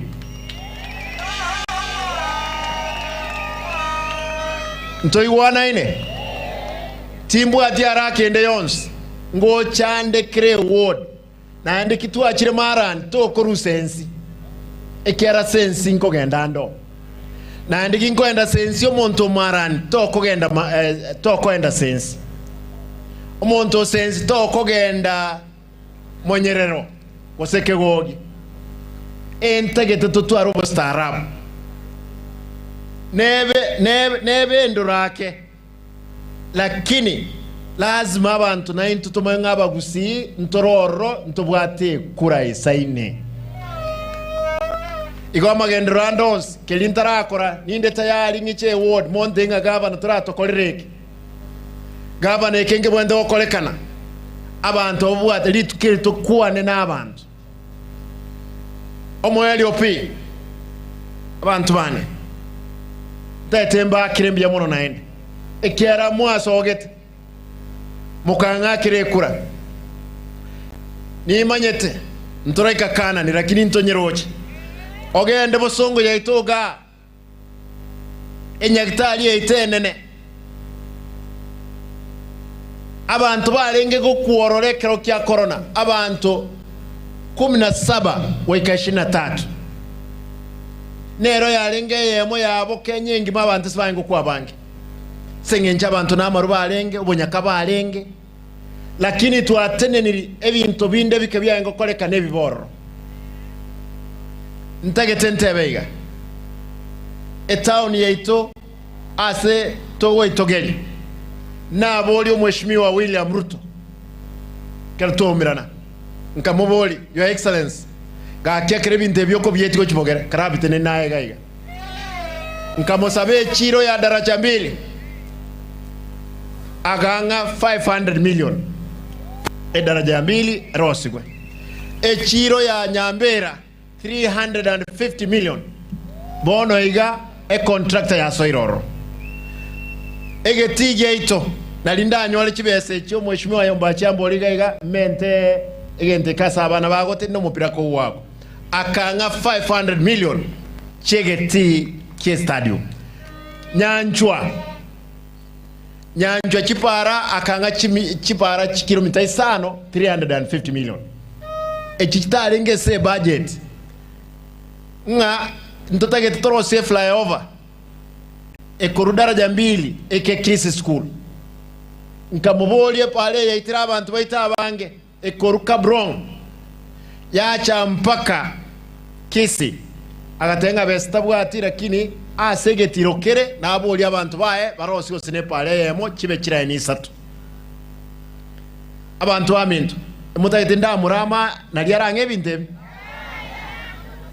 mo wanchangu nsemnali nebasha ekiagera onye nkobeka chibilioni ibere esegwodi ibere chioka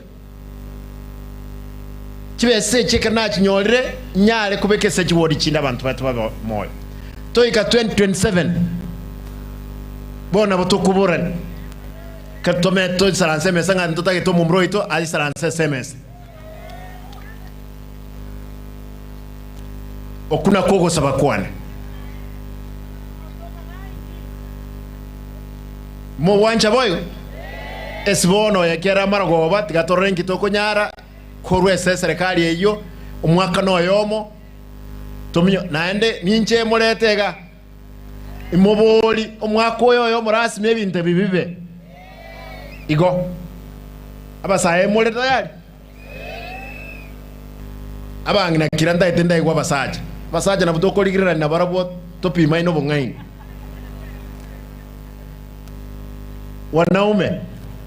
wanaume wako hapa muko tayari? Kwa hivyo nihakikishe kwamba Mheshimiwa William Ruto atutembelee hapa Kisii na yale ambayo maendeleo atazaleta ayalete na hakikishe kwamba yamefanyika. Mko tayari?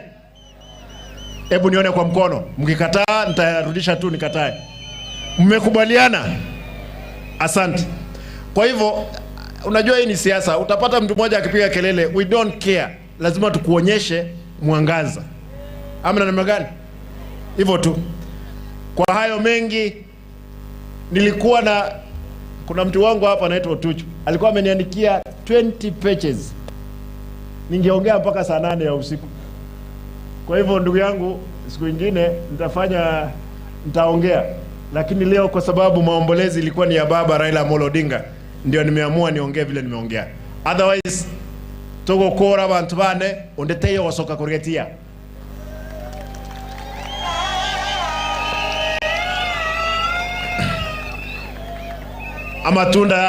amatunda ODM na aroro toko enana ngokwana ODM teba tuko tayari ODM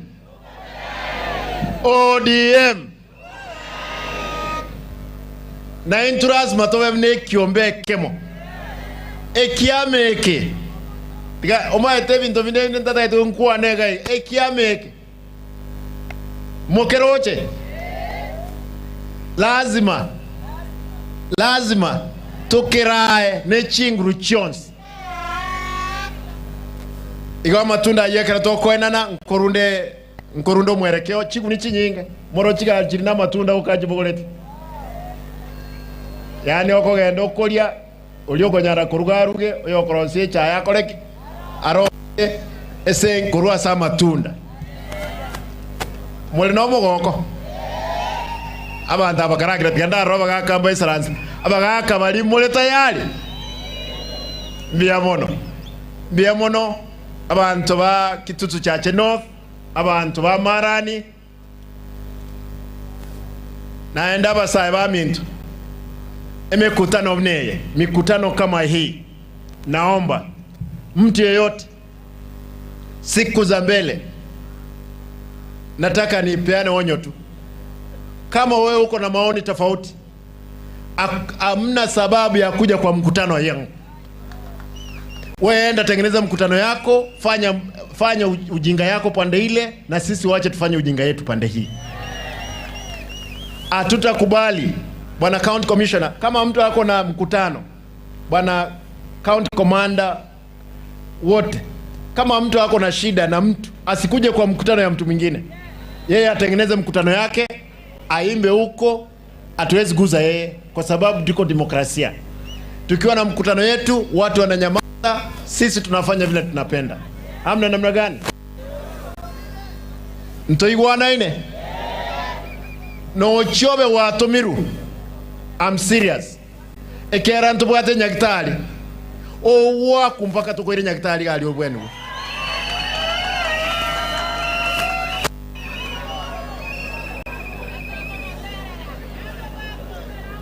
Mo wancha boygo. Chinyakitali tuarosiri. Erebujago serebobe. Ivonya onye tutageti onye taiti go ntegerera incho wochero mukutanone. Aegendo yogo igo onde bwens no igunga olio tanchetie tiako gendo mukutano we kumuramba gendo ororo oso mukutano wanchete ekere inero democracy nje nkwane byane nayo koreki okwane byao mate omoikombo atire tigankolere gagwe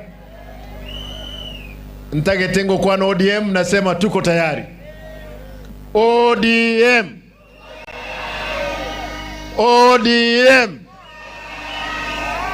mbiamono nyasaye abe nainwe.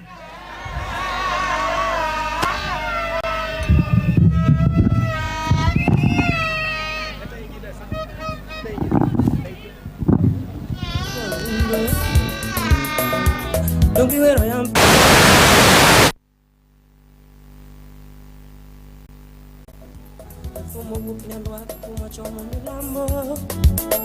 Mwancho Mulgeria yo akabairo mugabana abwe county ya Kisii Muske Paul Simbarati obirega kwera kinga kichaye nyingi kabisa gukwana n'abananchi ko rwense meya yegeti Kyamarani egotoka imenye bungere ya Kitutu uchache noti asekaniro mojega wogo chengera amatuko bosebo chengera umuyegore mashujade ibwe emyaka 50 onebere naibere go 62 years yogo chengera amashuja ali babete ko imense ya Kenya nyora gati abashuja bari bago chengera imense ya Kenya. Mwancho Mulgeria namo onajera na Jomo Kenyatta ntubate Mogingo Odinga, tubwate Pildad Kagei, tubwate abasike na baba Ochieng Aneko, abaja abarenge galia Sekapenguria 6 bali baronete obusibore bwense ya Kenya. Mwancho Mulgeria ha Paul Simbarati obereka bakakwana amangana mange asomuyega akorekana imeyegeti keria Kyamarani ime yedutkulia mashujade kechita kiemerongevere chomoti enyo yoga ikomi yakati ya bali bakurana asenseme yo mwancho mugiria namo na maosa oyoro munyakerewo obwa public board sikurese county ya Kisii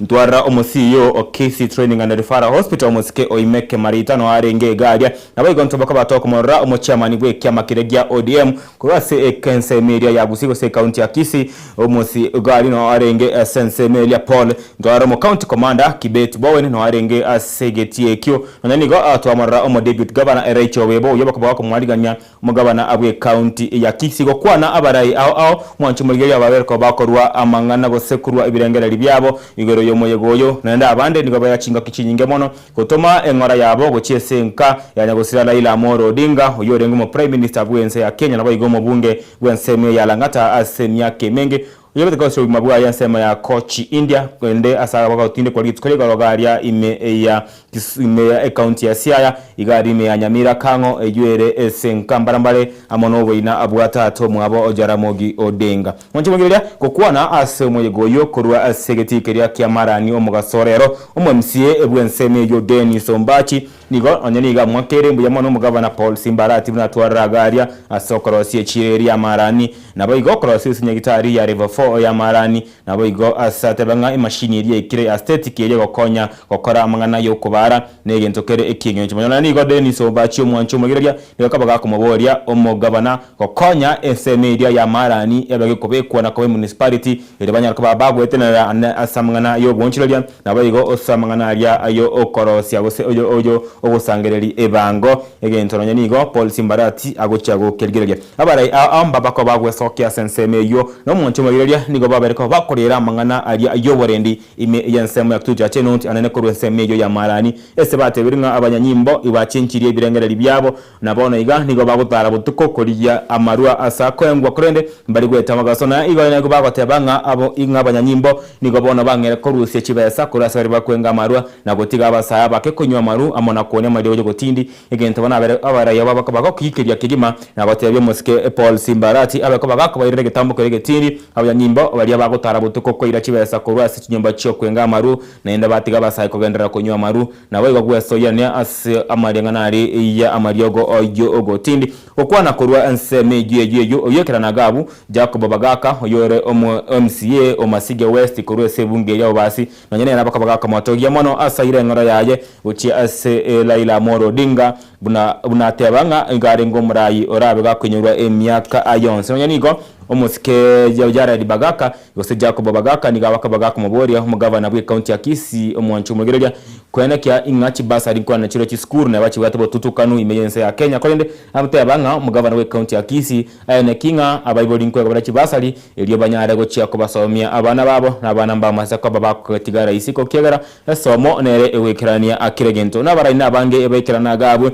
nyenigo umugabana Rachel Webo yo bakabaga ko motoye umugabana abwe county ya Kisii una hari umugabana wakora egasi go chia asabanto bonsi nigara kyogwe cyana kwaye obebo nawe bakora kigwe cyana kwayo mwancho mugireria asekira batebanga nobo soko banego cyese eke ose nkayo mu Gusii ose jamii iriyo mu Gusii asoko banga barokiri wesoke asumu baroro mo kemono iri kunyara akobwata chikura obebo oyono kyo kubo akwaya inga county ya Nyamira abantu bari basokiri kubata chikuna abantu 15 batoboka nabo igose county ya Kisii abantu bari babereko bagwesoki kubwata chikura anabantu 25 boka egenda tebiringa nobo soko banne egosie ase enkeria yo mu Gusii egosa abantu Gusii kure county ya Gusii amonere Nyamira na nigo abatebya ingabesoki iri banyare kubwata chikura irigo chora barayi bari banchete ese chikura kinene cyo mwaka we 2025 gose 2027 echo ochiremotu ekero chinsemo aho chigendrete kuyaligania asabo chori aboke ogati yabo chiwo chiri cyanyamaiya erikorora ingaki amangana agocha kwa higo bano bantu babori bugwesokia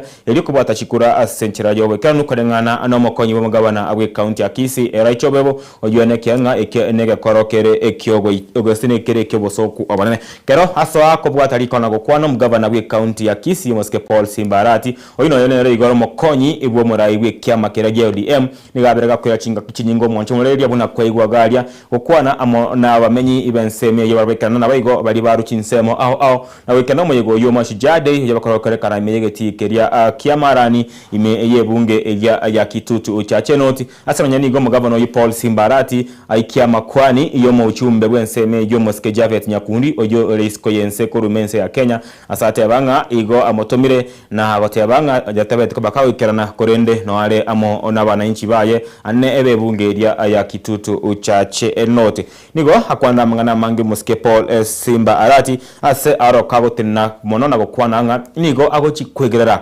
egesa kukyomo gusijonsi na kwene kianga nkonyora bare oborayo buya egati yabo ate abanga chikorosya chibara ese ate abanga ngochikorosya chiboda boda shade kira ase wode ime ye county ya Kisii amone county ya Kisii ngima ase kire constituency nanyanigo nigati abanga gwikero mwaka o 2027 nigawo chikona kinga chistima chiatare na kubekwa se chinsemo chinyinge ime ye county yeyo ya Kisii ine kwana yaje mugavana bwe county yeyo Moske Paul Simba Arati oyino nigo twaroche ogendera kukwana igoro ye kema GDM oso oboime na kwana amangana amange sana nanyanigo narekana kumubikeria yo kabere mokonyi bo maraibwe Rigathi Gachagua asako tabanga Gachagua nigo akonyara kuba ko rutero bwoba egati ya barai amone egati ya abagose egati ya babusaba borendi kurwa ase county ya Kisii nigentokeria arakana kama moche sana asoko kwana kwaye na kumotebi Gachagua tigane na siasa achia agusi korengana na Simba Arati igati abanga Gachagua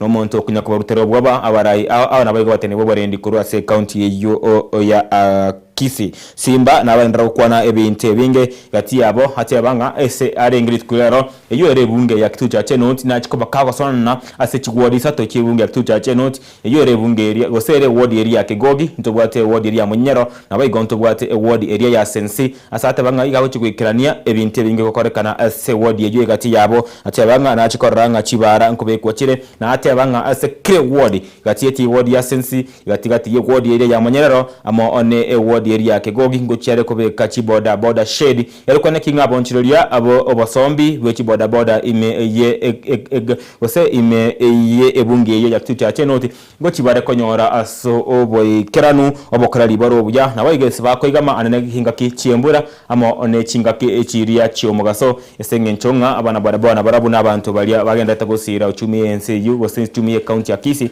ale osogwakana ebirengo biria abie bango Moske Paul Simba Arati omwanchumugega bare ko bakokwana amange kurwa ase egeti kironyere na koraka agoteba obuya aboya agochakoreta ime ye county ya Kisii monchumurire Paul Simba Arati igarekana gotebanga agikabagendere kubwatana na gokora egasi amone serikali ye koronere Dr. William Samoei Ruto asateberote bune kona yango rate bango ikabagendere go kamengombe ile nyara koreta bagakoreta amagendero ase county ya Kisii Paul Simba Arati monchumurire no rekana gotebanga chi county bune area Homa Bay county bune area ya Kisumu county ebune area ya Siaya na county chinde bune ya Migori chabe kwa chikorea tura magendera amange buna tukabanga gatokarege ti keria kya Rodinga Stadium mu county Homa Bay kya karosibwa tokarebe ti nkiro siribu ya sana ime ye county ya Kisumu kati ya bigeti chinege kya mu international airport kikia mento na kobage ti ya kema nonyani gotebira bono nere ingo chiara gotya makokora ewe kerwaye eri koranga magendera ngo chare ege ntane kenga nigo bawo chikondra ko bwata sio ko bako omurai bwense Moske Elaila Amor yani William Samoei Ruto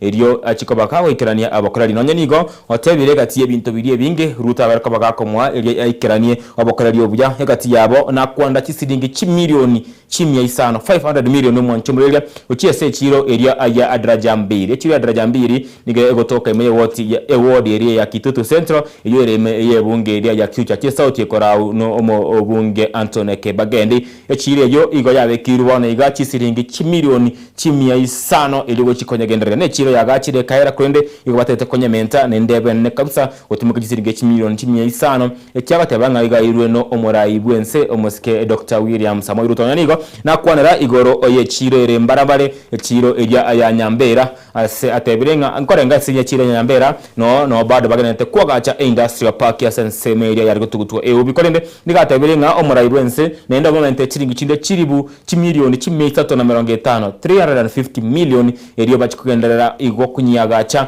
na konyetinye chiro ya Nyambera eri kugendera koreto obunchiro lya na gokonya bangi na kunyara gwetinana na gokora obunchiro lya amone byasara mwachimugira Simba Arati okwanire igoro yegeti kya Gosi Stadium egeti kyabire egeti ekiengenja mono anago chese timu area ya Shabana FC timu area ya Shabana under 20 na bwe wana se timu area ya Shabana Starlets eyo bawo chesera igabu negeti kemanyeka ine mono nekero timu yebwata chikosori chanka bono niko chisiringi 500 million million cia bekiro irichkwendera gutinyo bokoreri na gutinyia gosekorosia egetie ekyo erikone kyanga nkoba kere egetie kya asabantu bagwikaransa Sabantu bagotena anekero timu ya Shabana ego chigotwara chigosori chine kabisa ne timu chinde chine mense ya Kenya gati ya timu cha Gor Mahia timu cha CFC Leopards na ne gosori konekia abagosori abagose abatiotelia bangekeraga kolibie getie kyo no igo bono igo Simbarati atebiringa obekire siringi 1 million 500 eliyo achikogendera okorera obokoreri obuyese getie kyo eliyo mashabiki abakonyara kanyara chinga kichingia na baigo kobeka obunyansi amonegetie kyo kebe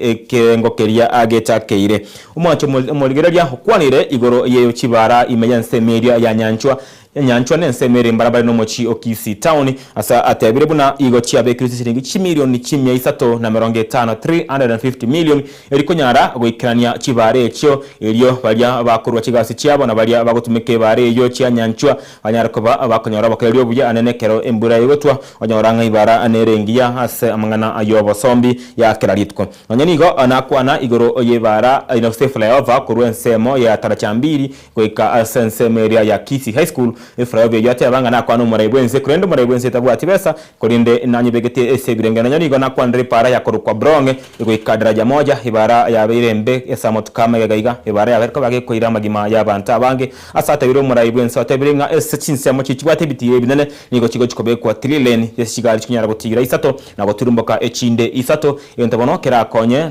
nago keani ya mebasa kono yechibara asenseme yebare ya kabronge gwika ensemo ya daraja moja igo yabaire barembe wogo tumuka korwa keroka go cha keumbu go cha baracho mbaka ikesensemo elia ya daraja moja nigo yabaire barembe ebara yabere ko bage koira magima y'abantu abangesa mutukabwange kurende nigo hatebirenga bakwane no murayirwense baikiranirense na nigo abagocha kunyara bagakora magendero asama tukabwango iga erikane kinge bareju kunyara ko bage komentwa rinde enyako kianie emebasokanejo nigo na nigo harati abereka gotebanga nigo agochia kwenekia abuno murayirwense asama tukabwango iga ngotare gwikensemeria aya marania iri kunyara kugenderia obona gotingia obokoreri obuyanyore senseme ya marania no babakaba kumirana abalia abakonyege bari bagakoro bari bagosira basubati amone byombe amba bakaba itesemeria ya marania twaroche galia no bare korau amo ono oyore mo speaker abuye bunge baigete galia amona abunga abange sana abakora nagosira abasaye amo onabangina asensemeria ya marania samatuko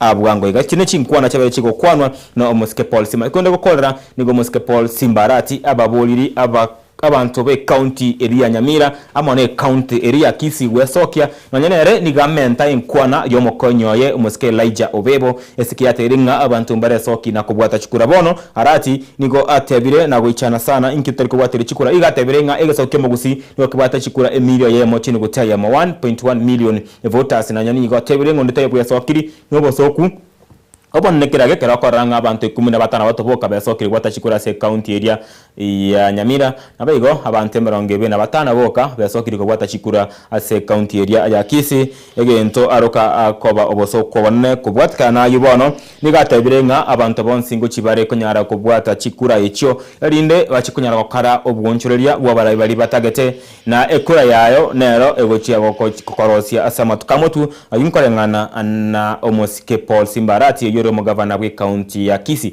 mwachi mweli nyoranga bono Paul Simbarati bwene kirigo chigotara kire award asechi ward chonsi emerongene ate abago chigotumeka matukemerongene na 5 gotara asekira award eria okoene kenga kiro monton ko bwatare ekebande na nigate abanga kerabo chigocha asemega ya asekire ward onye to bwati kebande torigo chigwancherwa gosoa imeyegeti ekyo ogento gokora nigate abanga igago chigotara naba bisaba IEBC abo kero we kiregeti okoriyeribwa onye to bwati ekura igo kunyebwata umanya gwancherwa soa imeyegeti onye toranye bwate kureyo torigo chigwancherwa soa semesangerekano ya Paul Simbarati yagokora magendera amo na kubosira abisaku byabangina amo tabasa no nabo ncholia bali abo bonchire bwa boda igo bono kira litko kuchako bakagotara esekre ward no ika akorechi ward chance chigotoka imeye county area Kisi omwancho mwegereya asebo no torigo chikunyara ko bakogwanchire ko basoa sema ya Paul Simbarati nitoro bate kura igo kwene kenga kwa batire kura yao komanya gwanchire kwa soa imeye segeti egentondo chenga kera chikogera abantu abange ne kurosora wangororwe county ya Kisii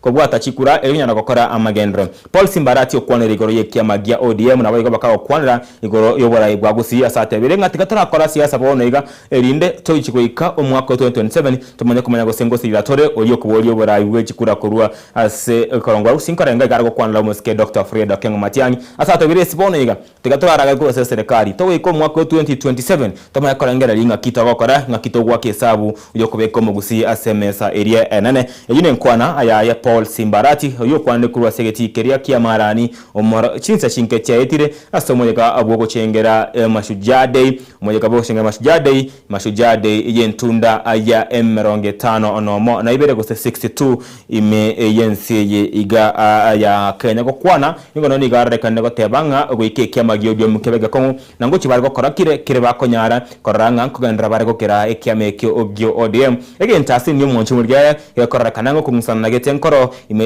ekiamekio ogio ODM kegera abantu bage kwanire kurwa gose igo bage kwanire kurwa SNCM ejo ntwara omurayi gwekiamekio ogio ODM gorwase county ya Kisii kago kwanda rit kolya rero oyo nere omanye kaine ebuna nere Paul Momanyi nere omo chairman gwekiamagio ODM kuri county ya Kisii nabaka kago kwanda nabego Simbarati bakaba kwanda asada kana gote banga gwikeba korekire gento eriko nyara gokera ekiamekio ogio ODM rit kolegoro ntwaro che siasa che kiamagio ODM chiko bwatanse asomonyega obwe sabari yo mwere kurobiko bwense ya Raila Amolo Odinga oyit kuyare oirwe title ya ESG yo korokinga igare omonto obwe ekerengo kegero kabisa nyana Cecil area egotoke parliament egochia konantibwa erieterio erikwenekia inga nigwarenge omuntu obekeno kero kabisa lakini siasa charekane sana chi ODM ananege ntekera kaninga kumusana weka ko chikobo imeyekia mekigyo ODM kwende ko ikatuibe kama toyito na kuligiria gochi asama tukamotu ngati yebintu byabere biko kwana kurwa ase county ya Kisii omwancho muligiria asomonyega abwogo chengera amoroberio olia gososo gochengera omonyega olia o Mashujaa Day ase to gochengera abarai bali abakonyara ko bomwancho muligiria bali bakonyara ko ba barenge baronete obose barwandete sabari iyo nyorobo sibore ebwense ya Kenya ntwabwate unababo tenyo ntwabwate abantu abange galia nabayigo ebona abalia abarenge aba Kapenguria 6 mwacho muri yatime tiko senoma yate Kapenguria 6 mbali babateko babako soro sana ime na kumanyo asama tukamange na kubarwania abasongo elibanyare konyorense ya Kenya nenyorobo sibore bwaye igate ngo teyabigo barekorao una oyorengo muri mutangani ibwense ya Kenya jaramo gose Jomo Kenyatta nabayigo nigo bareko na Bildad Kagia ntwabwate gabu Kungu Karumba ntwabwate omosikia chienganeko ntwabwate Fred Kubai amona Paul Ngei nabayigo kati yabandi ntwabwate omekatiri wa menza ntwabwate abalani bande buna Walidan Kimadi igati yabande buna baba Ronald Ngara mwacho mugeria nkorenganga kingo chikokora kimani gomora ibwense tukayero akwando chinkwana chinyinge igati yabo chinkwana chigo tinyia uchumi yense ya Kenya asate birenga ingochi wa kwagacha ebinte binge kigima igati yabo agochi kwagacha chidamwe 50 imeyense ya Kenya echo mwacho mugeria kira chikonyara gokonya asamangana ya irrigation iri kunyara konyoria obokoreri obuya abwechindagera na ate banga no soko bonene asokonyorense ya Kenya gutumeka chi billion chimye isano kiro mwaka koreta kuri chinse cheisi ko chindagera buna mabuta ye korosie chindagera buna engano na bayige bintu binde bune sukari korende ense ya Kenya kebwate okubwa buno kono nyenego niga kwandara chibara chia obo cha korosia na kwanere ebareria ya Lironi epare Roni ne bare kubwata maimayu ya turumba kayaga na kuro ikayaso esel doreti ebare ya maimayu gari suso ya bere ko bage pare nya rese myake menge na kwandanga nechiko bakonyorage komentu na kugaribwa esencherere ya bene ekunya gakora bogo na kwandara epara ya Vipingo oikakina kwande para ya Kisumu na kwande para ya Kora Mombasa agoika Nairobi ase wendete komentu na kwana chibara chinge kati ya area ya Busia na bayo katachi tukeba ebara area aya Sagana yigotoke me county area ya Kirinyaga omwanchu mugile ngati ebintu biri mara ibwensa ko kwana kurende ekenne kiritukara ni gomara ibwensa kwanara rosagia rorirwa sha robo bwene mensa ya Kenya asate birenga onye kwerikiri aye buna omo Kenya seke sosoro seke rorirwa okonde sinya gitari onye ko sabu chibesa nigo gwakora boti aya masa ya mbucha sawa nyimbo ryo etnya gitari eyo enyara ko gitambo kero kieri chiko korende atebirenga onde bwensi bwerikime na shawe kirabone iga niga chiko bakonyora bo bweni ibwabosa batari korangeri osatari wakane bwana nentururu ende jonsinga tiye bintu biriyo muri bwense abakobaga kubikwanda nyanigo abakaba bakomotogia Raila Amolo Odinga asogo sira kuwaye ati yabo ebine bintu biriya ati ababiriye binge nyanigo niga ine kyanga ingo cyare kwaga cha industry Industrial Park asekire county mense ya Kenya eri gokonya aba Kenya kunyara kweroseria abintu y'abarwa abanyene biri byarure mugondo gwikabya bire ntokuruka end product asabona ate abana chikinyaga tayare wakwane ne chinsebu na area ya China wakwane ne nse ya America amone nse chiri rogongo rwa Europe ochia kunyara kwenekia inga nkonyora are market yengeje guchikwania ebintu ebyo no moyega bwo guchengera alitko ria mashujade oyekira mu area chichi county au ndwara kure county ya Kitui asomo moyega oliokorwa manne kabisa asomo rebwensa aikarana segetikeria ya Idoko Stadium county ya Kitui yanyara kubaga konyora obokonyo banne anene gwetera no moyega oyo ekigara wikira bonega ne bwate stadium wikira bonega ane bwate state lounge na wikira bonega nige ebwate ebintu ebinge buna chistima kobekwe sense meyo mwancho mogero hintarachi kuikomwere kigima bakwenekeria ngane mujega yabere ko bakekorera kurwe chinsemecho ase enchera ere yobekanu na kulende ayua mange abere ko bakako kwano ali tkolima guchakera imeye county ya Kitui guika imeye county ya Kisii abali kibaito nigo bagendera kabisa gwimurunga gwendera kabisa gali ya guyonchurana eri konyoranga enseyemo amone chinseto cha utuko nkonyororo tiroboti au esenchera ere yobekanu okurwe meseto ya mangana maya ayenseyemo ye Ensoko TV giteseni ke ogia chiri mbuyamono osogo chengera litsko ya mashujade mbuyamono osoko kwenda gototengera amatu konsi mbuyamono osoko ba negeteseni kyao kyabene again Ensoko TV karo mwanchumuriye okwanganchira na chiregabu na nchenyore glass kya mache kwende chinsa ya mama ne chizo chebutu kwa mangana yonsira kingo kwerera yokunyora esenchira ajobe kanu na bange kigima barenge mega yech kamera chendu nyana ko bakwana bakore ntwa bate toldi ntwa bate Brian Achaka ntwa bate director zake ntwa bate Felicitas Kabendi ekatia bange bali barenge mega yech kamera kwena kinga chibicha amana mariko ikirari esenchira ya bene nabego kero ense ya Kenya egenderete guchengera aritko oria amashujade ria emeronge 5 ono amo onaibere ngokotebera utwaro mugasoro muya gendera gotegerera emeroberi yetu yonsi meya Ensoko TV to masegosuka kegera ekinegete ni kiao gekoretero boroso asenchira ere eyobwe kanure na nchekoro kwa Daniel Omwaga twara omugaso ora moteraru na mashujade erengia